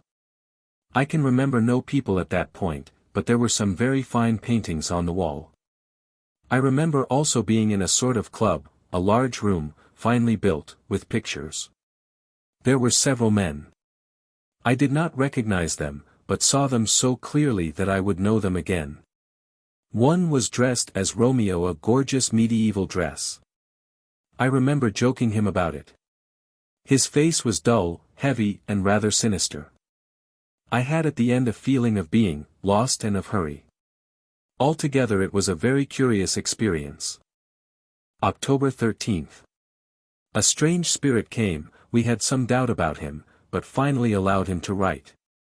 You are well guarded and guided. I only came because I might help you. If you were to go to a place where the vibrations are free from humanity, then it would increase your powers and therefore your message would be strengthened to the people. I am one of those who love you and therefore I would greatly like to advise you in any way. Pheneas does advise us. He said I might come. Do you know our other friend? I know whom you mean. You have a world full of friends here. Were you an Englishman? Yes, I lived in the West Country. When? Time is like a fleeting shadow over here. Were you in the low spheres when you passed on? I was very low, but I have come up through the agency of dear ones who loved me enough, to seek me in the dark. I am now with them in the light of God's smile, the golden light of love. Are you happy now? More so than I could ever express to you. What was that town I saw in my dream? It was what we call the probationary sphere. My work over here at present is to report the progress made by a certain center of activity. What do they work at? The way of truth, the opening of the eyes of humanity to what pertains to their future life. You do this yourselves. We do what we can. Did you live 100 years ago? Less, by far. Good night, and thank you both for allowing me to come to your beloved home. October 21st. Pheneas came at night. He said, "Many of us are eager that you should have some completely quiet place in which the medium would have clearer vibrations. If you were there you would also be impressed with a message, a volume, which would stir humanity very deeply. I am the vibrant link between you and God. You know I never will leave you. Forget that thought which has pressed into your brains. The vibrations of love are the cause of God's universe, binding it together. There is much teaching waiting to be given to you for the human race, folios of it. The light is better. Do not break the conditions." Pheneas then said that he would like a room of his own, mauve coloring, in the cottage. Power would vibrate out from such a room. This was the cottage we had just bought in the New Forest. Do you remember that I told you that they had a place for you? This is it. The world there is as God made it. We will bring volunteers to sprinkling its psychic atmosphere as soon as you are ready for it. Also 1 or 2 beautiful guards. When you come down for refreshment of soul the battery will be filled. Sunshine is written over it, soul's sunshine. Pause, my power ran down. There is a crowd all pressing to come. The light is shining from this center, beating up through the spheres of darkness into the sphere of light. Crowds gather at each shining stage, anxious, clamoring, beseeching, imploring admittance to the vein of light and life between spiritual humanity and the spirit world. And so when the pressure is great, my message becomes weakened. Do you understand? Great power, great help, oh, my God, I thank you for it, is going out to these poor souls who clamor at the different stages of the lift of life. God bless the sleeping world, it was midnight, sleeping in darkness, in ignorance, in evil. God save it and uplift it. God bless all. What about your own life on earth? I do not care to talk of it much, for so long has passed and so much greater experience, that it is like looking with a telescope through the wrong end. I carry the impression of much love and sorrow and trial. The churches are now much exercised over the spiritualist advance, and they are holding counsel what to do. Their present idea is to adopt it, but under some other form or name which will save their faces. November 14, 1925. Pheneas came. The clock struck 11. We have no horrible noises like that with us. Everything is sweet and musical.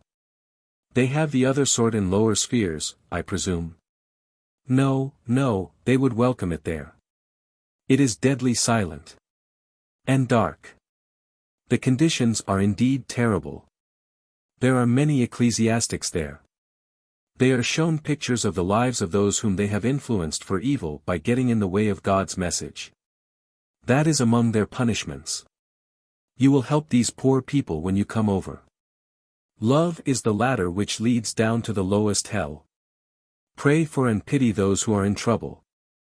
I am thinking of the poor fellows in that submarine. A submarine had just sunk in the channel. Do not pity them. All is well with them. God has blessed them. God has welcomed them. It is for their poor loved ones that you may send out a wave of pity. I fear it was a hard death. No, no, it was not. There came very rapidly a psychic state, and all earth conditions were submerged. They are now through all their troubles. But God sent balm to the wounded hearts of their people, the mother hearts who loved them. He then turned to the dark side of the room and gave a wonderful sermon to some spirits. The medium's tears were pouring down her face, for she took on the grey conditions. Mother came earlier in the evening. She intimated that the difference of the spheres were differences of vibrations rather than of distance. November 20, 1925. An artist guide came. Do you like our cottage? Yes, it is wonderful. I should like to draw there. The vibrations are wonderful. I do wish you could see me and know how real I am. You will be able to see vast crowds of spirits in time. You have all the power undeveloped. Things will be arranged for you as required by the spirit world. You see, any troubles you have a purpose, though at the time it seems undiscoverable.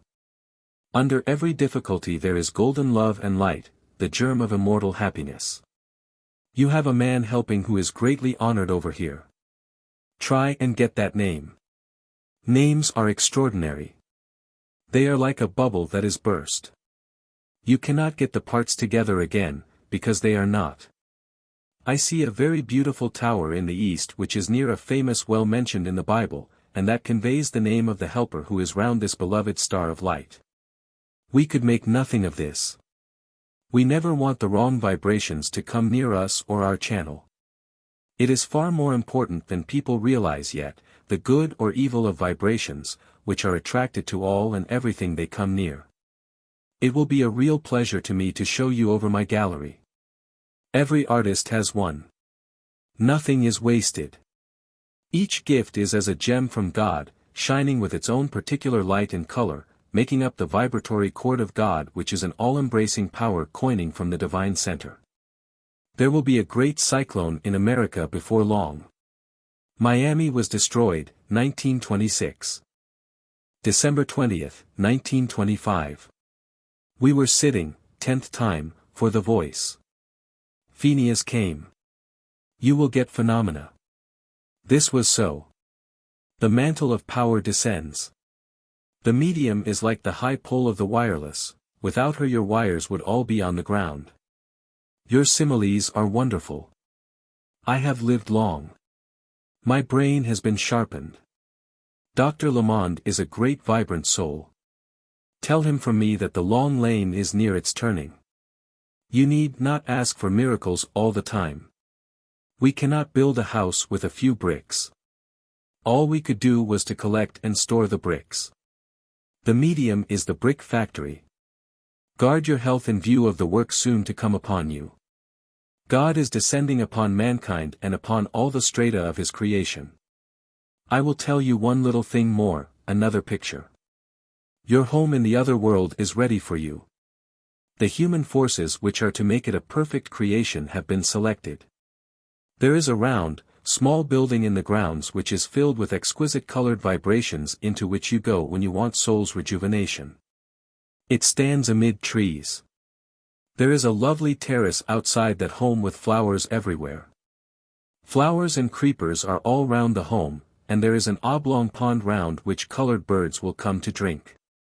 It is quite close, opposite. All is going well. You are like travelers in the last few hours of a railway journey, who are weary, hungry, and dirty. The time seems very long. But you have just to reach the black tunnel ahead of you. Then you will run into the most beautiful of all lands. I suppose you see things in pictures. I see them as one in an aeroplane would look down and see a train and the various stations which it would pass. The stations are the events which we foretell to you. We wait for the day when we shall meet upon the threshold of infinite peace, progress and immortality. And the crown of life immortal is peace. January 10th, 1926. A new spirit came. God bless you. Then you believe in God? I do. I did not, but I do since I have been in the lower gray spheres. A friend of yours brought me here who has been very good to me. His name is Raymond. Lodge? Yes. I can see the light shining through the gateway of life eternal. The room is very dark. Not as dark as it is here. Are you in the city I saw? Yes. It was gray. Terribly gray. Is it on rolling hills? Inaccessible hills. You will soon win out. That is what Raymond tells me, too. He comes here from time to time. January 26, 1926. Pheneas Speaks. God bless you. I turned off the lamp. What a relief. The light hurts. It is like a weight. Where have you been? I have been very far away. We felt that. My connection with the earth plane was broken. Not our fault, I hope. It was like a snapped wire joined. Love is always between us, but I have to have my material landing place, and that is affected by the vibrations that you two supply. I must have those right. My bridge has been up, like your roads. I can't get across when it is up. We have been much preoccupied from Christmas. You see, my medium knows, and she finds it difficult, because I want to say that impressions that we imprint on her are vital. He complained of the smell from the candle. We had sweet oil lamps in my day. Don't let my roadway be blocked. The enemy is always at the gate. Keep a lookout like a man who watches at night lest a thief enter. Be wise. Any word of dear auntie? This dear lady had died a week or two before. I have a message for you both whom she loved. It is this: she is so full of joy, so full thanks to God for His infinite goodness in bringing her to this wonderful world, and she begs me to tell you that she is happy beyond any human description. She implores me to say that in spite of her heart's fulfillment, the bond of love, and of closeness to you and her beloved niece is greater, not less, and that she is going to petition that her work may be on this side of the veil, with the guidance, the protecting care, the home love over you all until you physically meet again in our lovely world.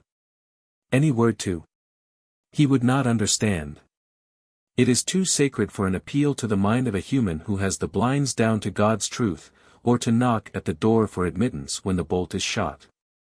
We have wept over her loss. Every tear is a flower of love round her, and already a new garden of flowers has grown. You see, it is the amount of love within you which regulates the spiritual development on this side of the veil. I want to keep very close for the next short lap of the way. We will do all we can. I don't want shut windows in my medium. I want every window open, no shutters. So that I can come and give the message. God bless all. What about the direct voice? Do you approve? I've been so very far off I do not know about your direct voice. I will find out and let you know. You must be a better gatekeeper. You must keep the bridge for the messengers of God only. I don't want to go, it is so long since I have been. You are like a plant with the roots a little dry. I stay to put in sap. I will come again to do it soon. Then my beautiful plant will have many flowers, and humanity will feel and sense them. We must get the sap so that the flowers blossom. It is a very muddy earth at present, and very hard for us to breathe in it. There is not much spiritual oxygen. I realize how deeply grateful we must be to you and your beloved one in the work that you are doing in so stifling an atmosphere. There is no death. There is a lovely portal with "Welcome" written over it. All is well. God bless you. February 12, 1926. A friend came. God bless you. The vibrations are very thin at present. Where is Auntie? She is resting. But she was told that you were communicating, and sent you a message of her dear love. She wished me to say that she realized now how much she might have learned from you had she only responded upon this subject. She is intensely happy. Love is everywhere round her. She has a home which is only a little way off. We can meet continually. Pheneas Speaks. My dear medium was not at all comfortable because others came to use her. She is not a main road, but a private way. These subtle human elements smother the connecting cord, and we have to bring great forces to check those evil vibrations which intervene between you and the beautiful spirit world. God bless you. A lantern has been lighted, and a wick has gone out. You must light the other. The light is dimmer than it should be. This referred to the Psychic Bookshop. May greater power descend upon you and those other lamps which are shining on the waters of tribulation. But you do not always understand the ground on which you put your feet. I mean that you walk among vibrations that you are not aware of. And now listen. You must remember that the signal that goes out from our representative is from our higher knowledge. When people pass by in gorgeous colors, but are black beneath, her eyes penetrate the outer covering. February 15, 1926. Pheneas came in the dark, and could not be reported verbatim. He gave us a good deal of advice upon business matters, and made a prophecy and a promise. Leave it to me. I will arrange everything. He did. I asked if the Cleophas script was that of which he spoke 2 years ago. I have not been in close touch, but I think it is. I will make inquiry among the messengers of the outer circle, who have charge of such things. He said that he had been with a wonderful man in the East. The earth now is like a kaleidoscope. The same old pieces, but in different combination. I will come soon with a special message about something you have to do. Should I give forth the Northcliffe message? A message of warning had come purporting to be from Lord Northcliffe. When people are in the sunshine there is no use telling them to put on their mackintoshes. They will not listen. Wait until the first drops begin to fall. The bridge which crosses the stream of death, should have 6 planks. They are faith, hope, charity, forgiveness, kindness, and humility. Everything is going on exactly as God would wish it. I see this circle as light amid the dark, muddy colors of earth. Soon something very happy is coming to you all. In this country? I may not say. Your sittings for the voice are each useful. When you make a wireless here you have to put up a pole, aerials, etc. It is the same with us. When I come, each of your guides gives me an account of what goes on. Do not worry at all about things, for you are very near the end of your tiresome stumbling road, and it clears soon, and all will then be easy, and you will live at your fullest. It is ordained. Tommy came. A young officer killed in the war. Do you like your home? It is a paradise, not upon earth, but upon heaven's foundations. No grayness enters that sphere. Kingsley and I are chums in the same teams. Lily has found her affinity. A new spirit came. Do you believe in God? I believe in him because I see his glory every minute of my life. I am Holman. You knew me in South Africa. I was a lieutenant in a mounted corps. Were you in our hospital? I served in the Langman Hospital in the Boer War.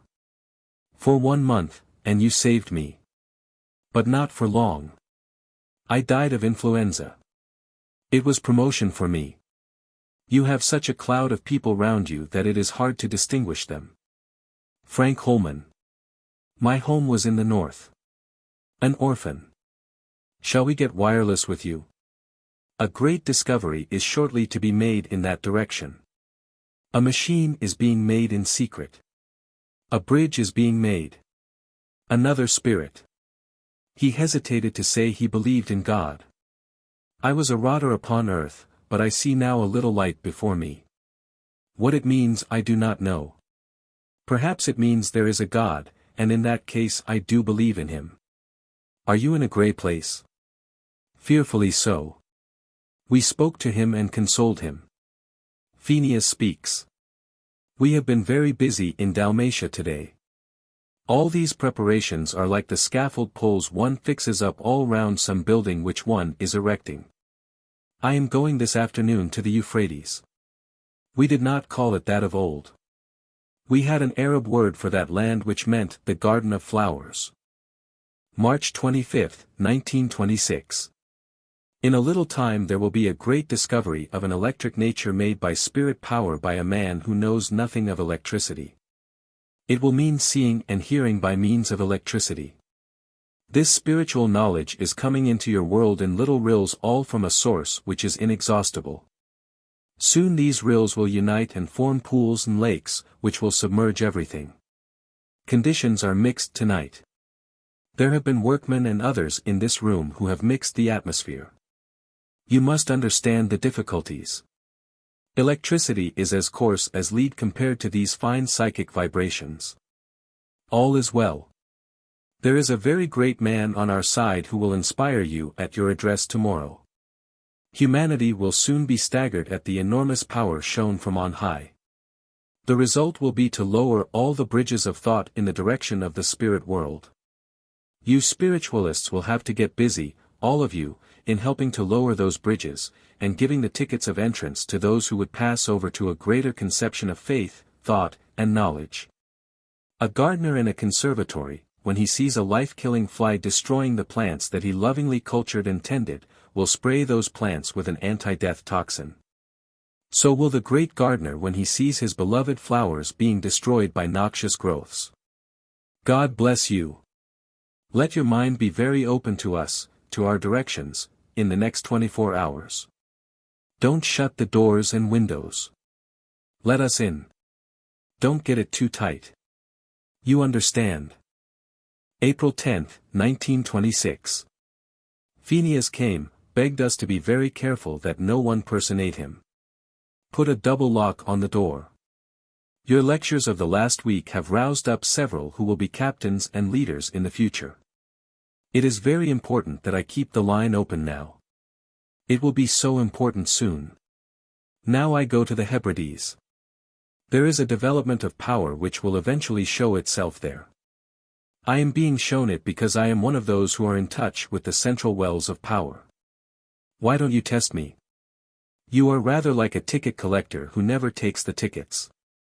Do you believe in God? With all I am, I believe in Him. My medium has been made clairaudient to our powers lately. The veils of sound are being lifted between us and her. It will not be long before you see my face. You have seen it many times at night. You know me well. It is always blotted out when you return to the earth plane. What a pity. Because all that comes to you on the earth plane is so vital that you must have no afterglow around your daily life. It must be free of the vibrations of the spirit world, so that you can concentrate your human energy entirely upon what you have daily to perform upon the earth plane for God, humanity, and the various spheres. Mark that last. You are not only preaching to the very narrow earth stratum, but to the intermediary ones all the time, every day. Your work is repeated through each stratum unseen by you of those who crowd to listen, and to learn. I'll tell you something. It is like this. Take it all down. I don't like telegraphic forms. I want to talk to the heart of man, not to ... All is well. Wherever there is a shadow there is sunshine ahead. All is well. On entering into the spirit world there will be a wonderful golden pathway of love, of sweetness, of joy indescribable, and of lightness of soul, for her and for all those whom she harbors within her heart, for what she has done for your mission.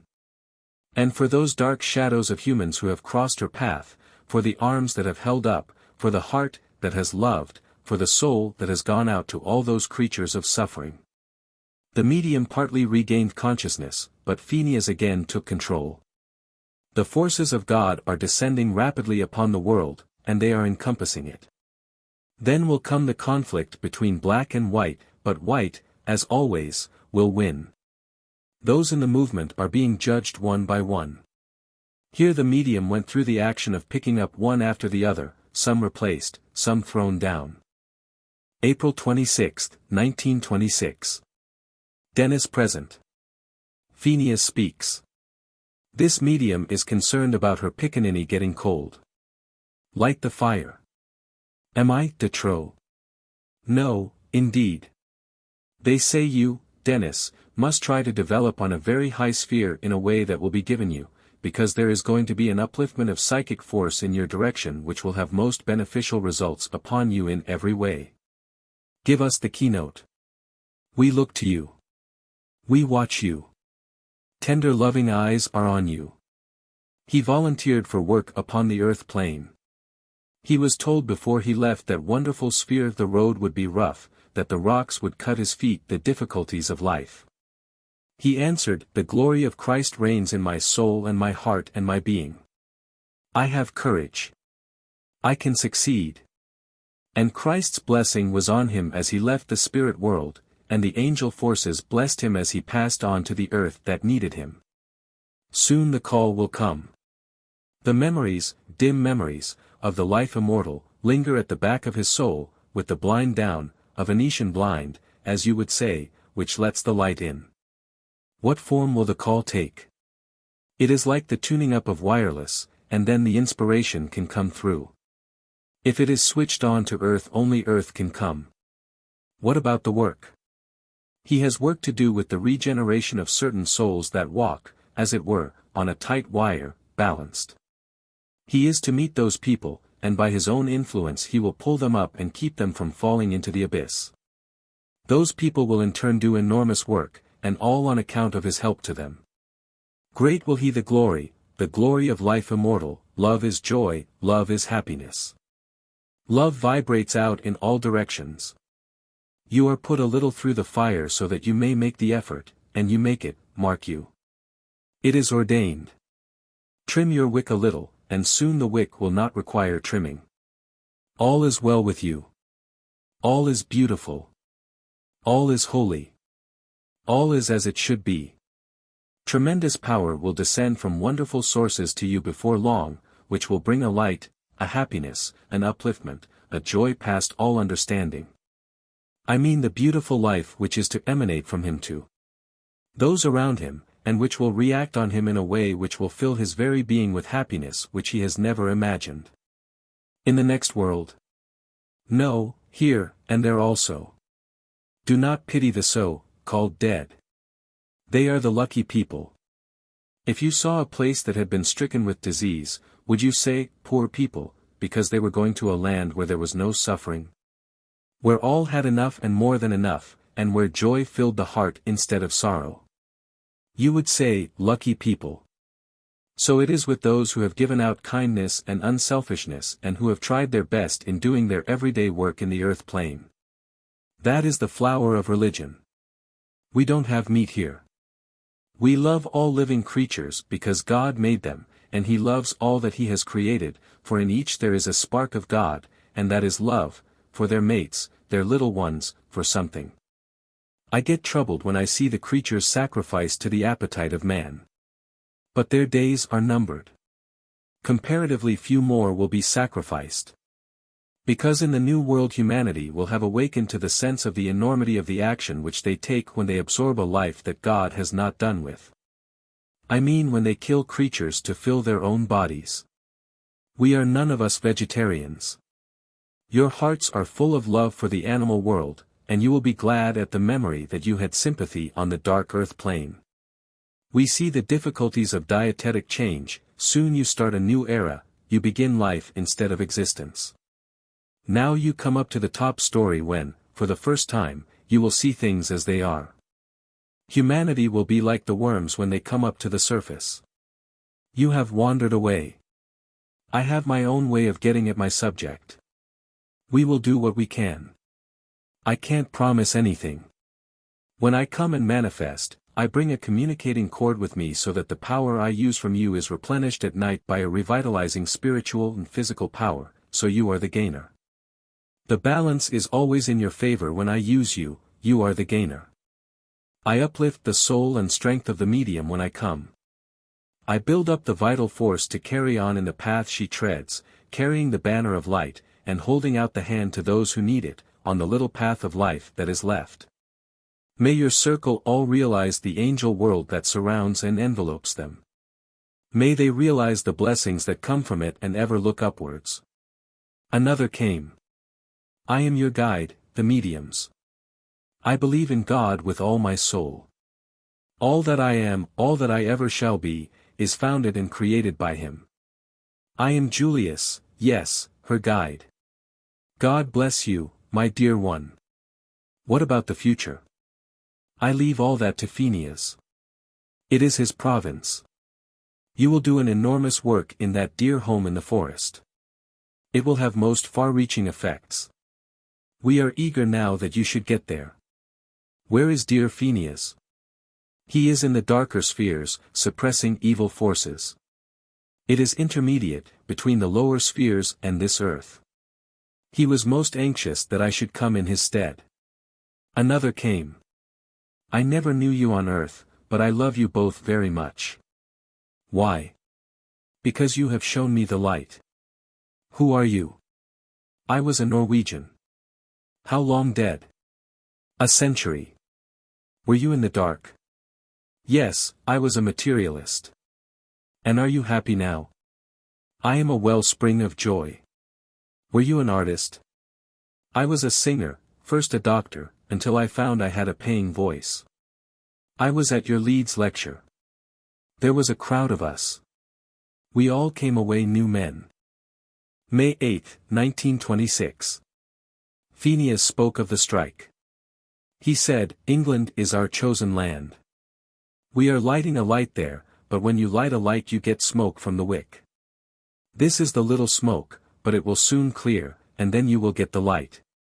The world is very black, but east and west there is more attention to the ideas which you have preached, and that will be a help to them in the days to come.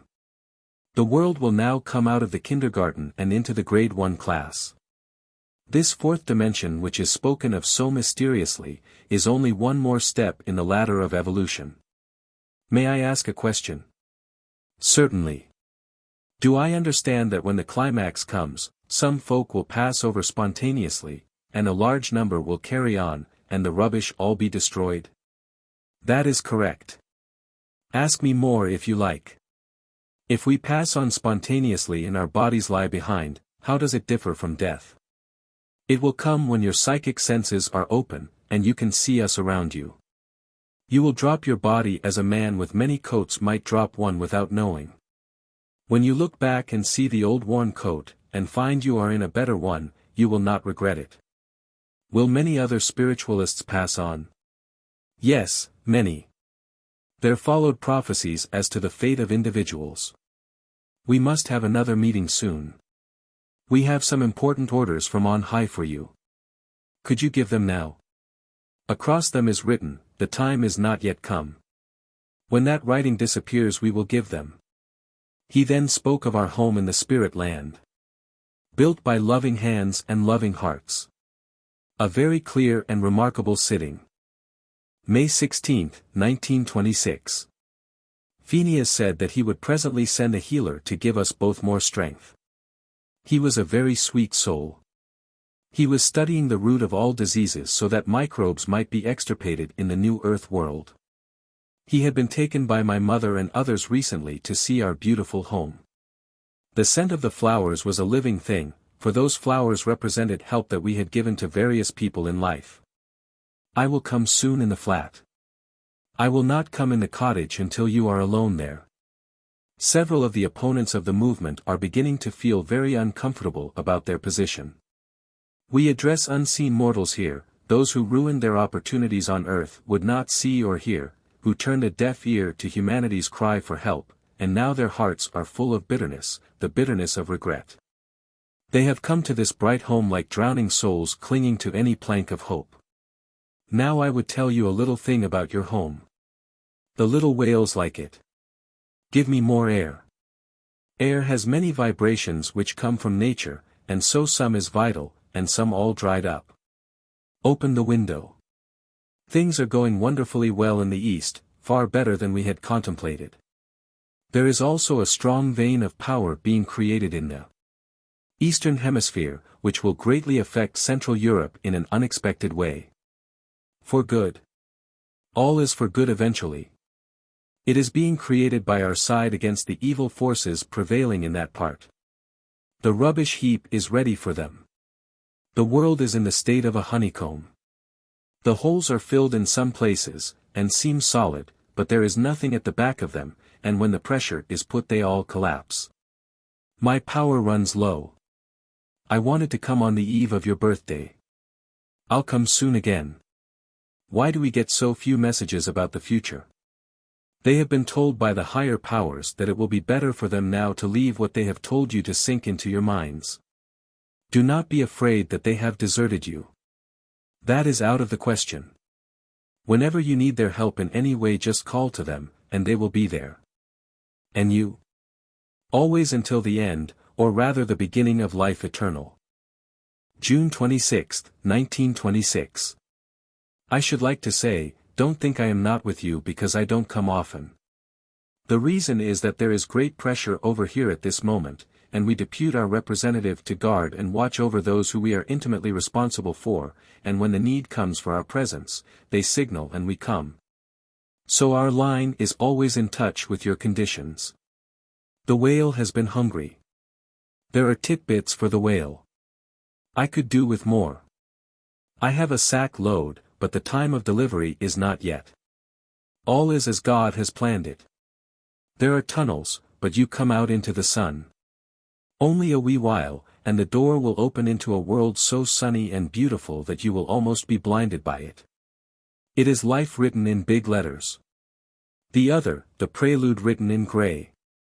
It is all right. It is all right.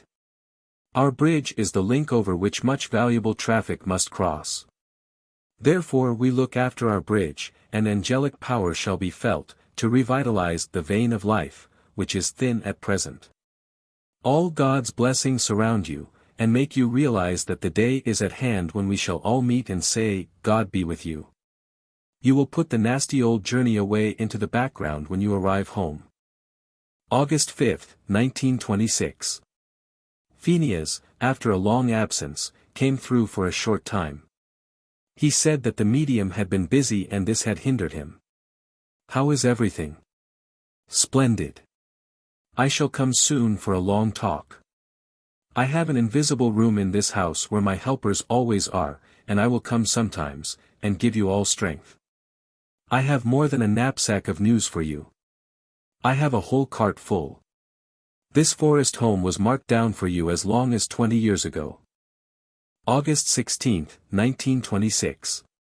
We waited in vain. Finally someone came. Do you believe in God? I do. Upon my word I do. Why do you come? Because I wanted to. What brought you here? Your light. Can we help you? Many thanks for kind wish. Not at present. Are you happy? Very, now. I only came to say, God bless you. Do you know Pheneas? No. August 17, 1926. Pheneas Speaks. I am here. I do believe in God, my Maker, my Inspirer, all that I am, all that I shall ever be. God guard and bless you, my two dear ones. Your thoughts reached me far away. I came at once. I knew I was needed. His angels' wings surround you with all power. Fear not. All is well. Great care is round you. We always know the conditions prevailing on earth. The time is approaching when the floodgates will be open to spirit power, for God's message to descend to a very troubled earth. You have not long to wait, even from your point of view. I shall very soon want you to take down a message in cipher for me, which will be very evidential. There is a man coming into your life who will be a tremendous aid to you in many ways. Later came Pheneas again with cheerful words. All is well, he repeated, but would give nothing definite. He said he was needed at once at a place where the dark forces were in growing strength. You can pack up your things. It won't be very long now. The medium does not want to be bothered by any more boxes. But it will be easy now. Spirit robes don't crush. Friday, August 27, 1926. At last Pheneas came back in full force. He began by writing. God bless you, my dear ones. I will tell you something. It is this. When I was a child I had a horror of God, because I was taught to fear him. Then I passed through the river of life, and I saw all the rocks of religion, which were marked God, and I hated him. Then I came here, and I saw the love of God prevailing everywhere, the glorious happiness radiating out through that love, and then I knew God's love. And I realized that the theological wolves in sheep's clothing had deliberately led me down the bypaths away from him, and his tenderness. Arthur, will you tell the world people this, that on earth at this time there is a force which will transform the earth? That there will be an upheaval, a change, of unprecedented force which will transfigure the earth's surface, so that it will be as God originally intended it to be. Pheneas then began to speak. You should be more careful in testing who comes to you. You should first ask. Do you believe in God? And then ask, are you Pheneas? Remembering what is said in the Bible. Test the spirits. I will be more careful. I have told you this before. It is very important. You expose the medium to harm. I would not do that. It is good to be here. We feared you had left us. Never. You need never fear that.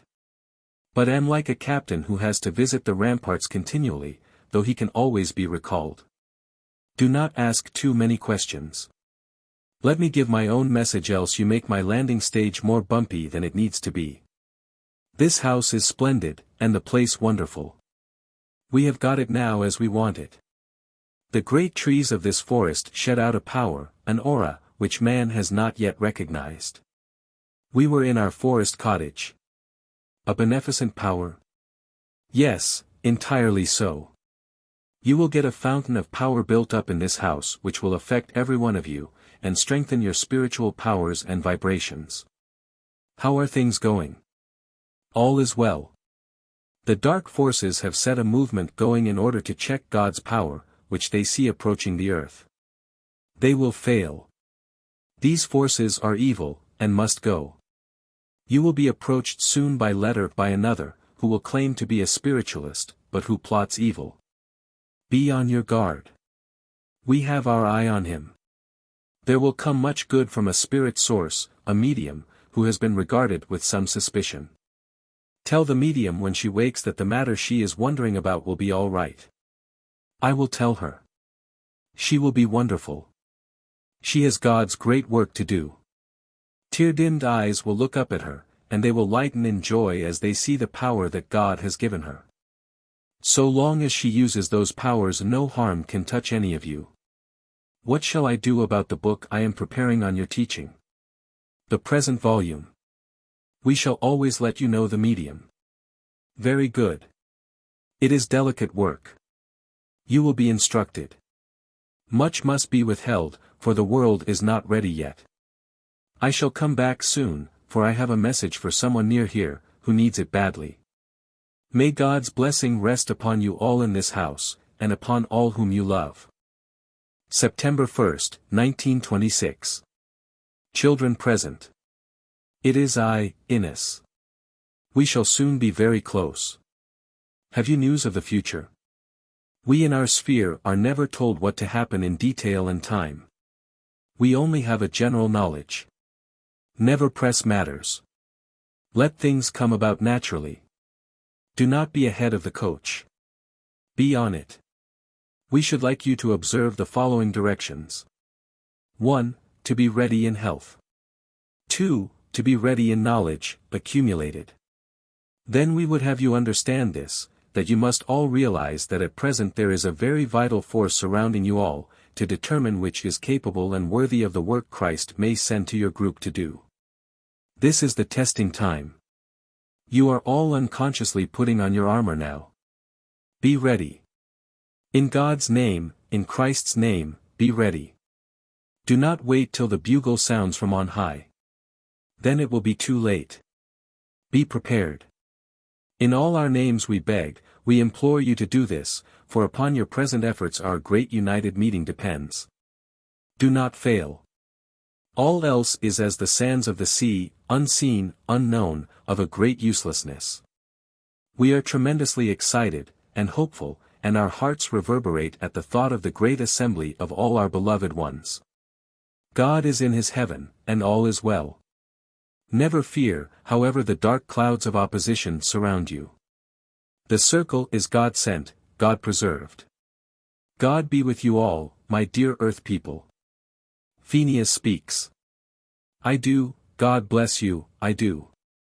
I have seen his glory. I am your guide. Have you been with me long?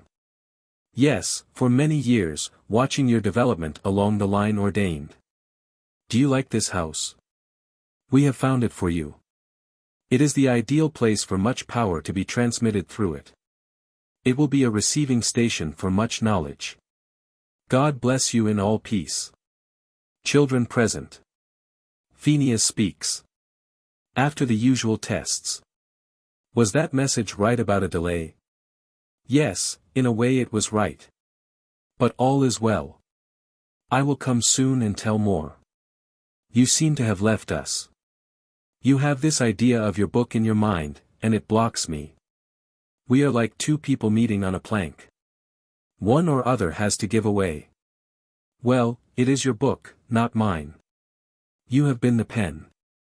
I, the writer. Exactly, but I have to arrange all about when to publish and so on. It will all arrange itself. Wait until it is really needed. I will read it and let you know. But it takes 3 months in the press. Well, you could have it printed, and then hold back the edition. Very good, I will do so. Do not trouble. All will be easy. If you make the sign of the cross on your foreheads when you lie down to sleep, you help the good spirits. You seem to have some very RC ideas. Yes, they know the signs, but not always the spirit. He then gave Dennis some advice. Why do we get nothing at our voice sittings? It is not yet ready. You can't get an apple dumpling till you have the apples. You might say that we have the crust ready now. September 28, 1926. It is like this. When the vibrations are low, then you tighten them up by another chord which is created by the Earth's vibrations. Some day I will tell you how to get the most sensitive vibration on Earth, so that we can almost see each other. We thought you had gone. We have been lonely. Do not ever feel lonely, for I am always within call. I wonder if a dictaphone would not be desirable to save you writing. I will consider that. As to my absence, you must realize that it is difficult sometimes for me to penetrate the barrier which gathers round you. In this place there was an entity who was a very strong materialist when on earth. He brought others of the same sort to foregather in his old home. We have now banished him to his right place. We wanted a battery of human power here to release those who had originally owned the spot. We have the right vibrations now. We have also entire control of the forest house, entire control. It is what your very practical wife would call spring-cleaned. God's mark is in every room. Our sentinels are replenished with power, I mean our leafy sentinels. Those who protect nature in our sphere have been busy spring-cleaning them also. You have had long sight by which you can visualize the coming country towards which you and humanity have been walking. You have told them, and they have jeered, because they could only see the stones at their feet. But many are looking up now, and can see dimly an outline, and these are handing on what they see. Before long they will see what is now the horizon close up, and will acclaim you. I want no acclaiming. My power is running down. I wish you to throw out your vibrations to the homeland, as it makes a double chord. You must take a real interest in your future home. Otherwise those preparing it lose heart. I do take interest, but I am very busy here. September 29th. In the evening Pheneas's guard spoke to us. He then seems to have called Pheneas, who came very cheerily. After the usual password, he said. I now can come down with great ease. You have made me a good landing place. This whole forest may be called our landing place upon earth, an unspotted place. You cannot think how I am pulled to pieces by human vibrations when I have to come to you amid crowds. We look on you as a standard for our aerial. That standard must be plumb. It must be held up by supports. These are humility, bravery, knowledge, tenderness, open-mindedness. If the standard is out of plumb, our message won't get through. I have a room in this house.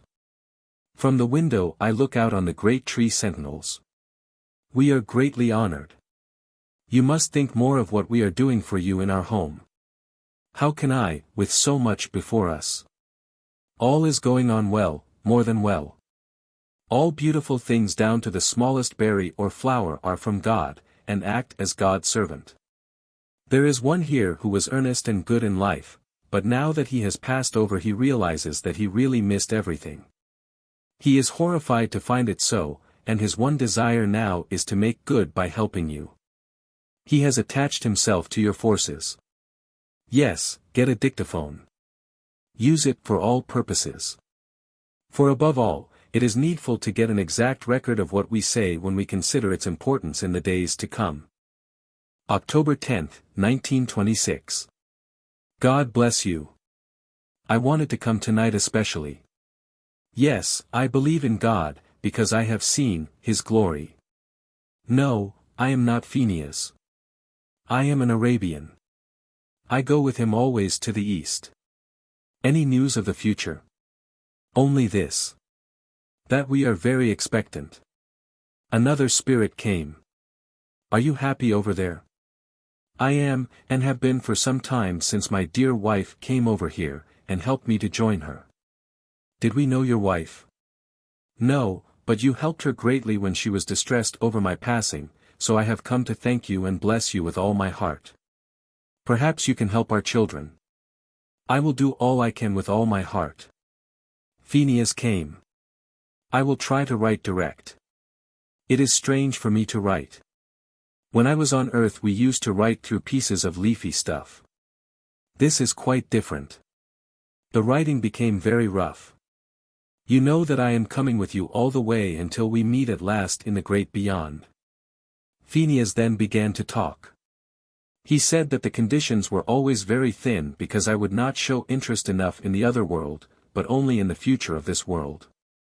Seeing that I was rather hurt by what seemed to me to be unnecessary criticism, Pheneas came back and spoke very beautifully. He said he was very eager to get through some teaching about the spheres which had never before been given to humanity. It was this which he was anxious to give me. Further messages carried down to November 6. He said, if trouble comes it is not a case of poor people. Those who are even a little good will come into what is a little better. As to those who have misled others and stood in the way of God's light they will be removed. There is no one, however humble, who has not a special guidance from above, one little ray shooting down to him, and to all living things, from the center of love. No one is neglected. There is a glowing cord of love. All these disturbances of nature are like the sirens which in your world would summon the workmen to their work. November 26. A spirit came. Do you believe in God?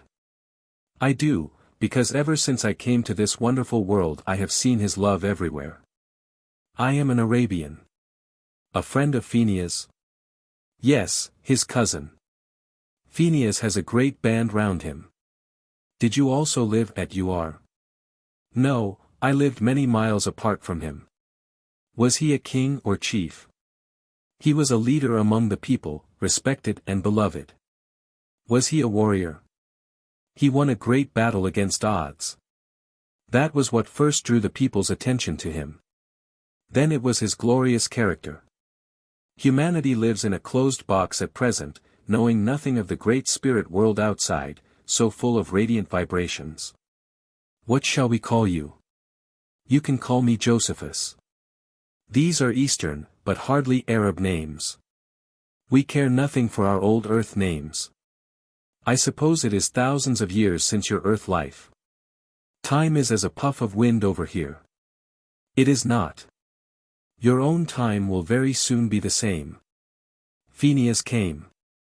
Have you any message? Just this. It is the great fight of good against evil. What we want is not that folks should be frightened, but that they should begin to change themselves and to develop on more spiritual lines. We are not trying to make people nervous but to prepare them while there is time. The world could not go on as it has done. It would destroy itself if it did. For the sake of unborn generations a new right understanding of God, the great, tender Father of all, must be given to humanity, and the old theological misconceptions of God as a judge must be swept away. Love, not fear, must reign in each heart. Humanity must know the kind of existence they will lead in the lower grayer spheres if their lives are selfish and evil in the earth plane. Knowledge of where a man's actions are leading him will help and inspire him to live at his highest and what to avoid. The knowledge of the real and human happiness in the higher worlds ahead will give a man courage in facing sorrows and difficulties on this earth. The hope and joy of great happiness and the fulfillment of all his heart's ideals will make life here so much easier to bear and so much more radiant. When beloved ones have their promotion to the higher life, death will have lost all its sting, all its tragic sorrow. When those left on earth know that through infinite love and goodness of God a bridge of communication has been made and that dear ones have not been cut off, but can still make their presence known and can help and guide and influence by their newly gained knowledge of the higher life. Humanity's tears will thus be dried and a new hope and anticipation of a greater life will inspire men and women to greater love and understanding of each other and to Him, the great Father of everything. The world will then be as He meant it to be. The shadows will flee away and God's love will radiate through all. Those who have stood in the way of God's truth are being swept aside. Soon, very soon, the light will be seen in the sky, God's untainted sky, and great will be the fear. Great also the rejoicing of those who have kept their lamps burning against the coming of the bridegroom. Tell the people this that they will be forced to realize God and life immortal. The autumn leaves of the world's history have fallen, the winter frosts are approaching, then the dawn, then the spring of eternity. And above all, then the sunshine of love, God, just that, God. The end. A last word. I would now add one or two comments upon the teaching of Pheneas. First of all, I would ask any Roman Catholic or Plymouth Brother or Bible student, or other ultra-Orthodox critics whether any traces of diabolical origin can be seen in the teachings or influences of Pheneas. I would also ask agnostic critics whether the script bears out their oft-repeated assertion that nothing but rubbish comes through. Finally, I would beg those who accuse spiritualists and spirits of being inimical to Jesus of Nazareth, whether the conception of the cosmic Christ, and of Him as being one of the representatives of it, does not make His wonderful career and influence more intelligible and more universal. This view of the matter, with Pheneas's assertion that the same or a similar great spirit is about to manifest itself once more in the world's history, is a matter which is utterly foreign to our own minds. So, too, is that conception of coming events which is dimly outlined here. The time has not yet come for fuller detail, and which has been corroborated by not less than 100 independent communications from all parts of the world. To speak of such revelations as coming from our own subconscious minds is a mere playing with words, since we are at once faced with the question as to what inspires the subconscious mind with such definite information and original ideas. No subconscious theory touches the fact that so much correct information has come through which was beyond our knowledge. Let me sum up in a short epitome the teaching which we have received under the general guidance of Pheneas, supported, as will be seen, by many other less exalted beings. His whole message breathes intense reverence for the Christ Spirit, which he realizes as a sort of spiritual prism which focuses the divine rays upon the world. He proclaims that the world must prepare itself for great changes, physical and spiritual, all leading to a higher level of human existence, which would seem, so far as we can trace it, to imply a more equal distribution of wealth, greater simplicity of life, far greater humanity both to fellow creatures and to animals, abstinence from flesh diet, and the end of all dogmatic religions, forms, and rituals, inspiration coming direct from constant contact with the spirit world, so that the two spheres will act in close harmony and cooperation. Such is the future as Pheneas foresees it. As to the general tendency of the teaching, the removal of the fear of death, the mitigation of sorrow on the death of others, the addition of knowledge upon vital subjects, the increased reality of our spiritual life, the help and beauty of this angelic contact, all this must be left to the discernment of the reader. A small meeting was held at our flat on February 8, when a few friends were taken into our confidence over the Pheneas revelations. From this meeting Mrs. St. Clair Stobart went straight to a séance which she had fixed with the well-known medium Mrs. Barkle, at the Psychic College. Pheneas at once came through to her, said that he had come on account of a meeting just held, and that he wished to confirm all that I had said. He added that it could be averted if people would become more spiritual. This message from Pheneas is entirely independent of us, for no one at Psychic College knew of our meeting nor was there time for anyone to have carried news of it. It was a definite proof that Pheneas is an independent entity and a powerful confirmation of the weighty messages and warnings which he has given to the world. ACD. Whilst this book was in the press, two great disturbances were reported from Dalmatia and Kamskatka. Both these out-of-the-way places have been mentioned in the script as centers of coming trouble.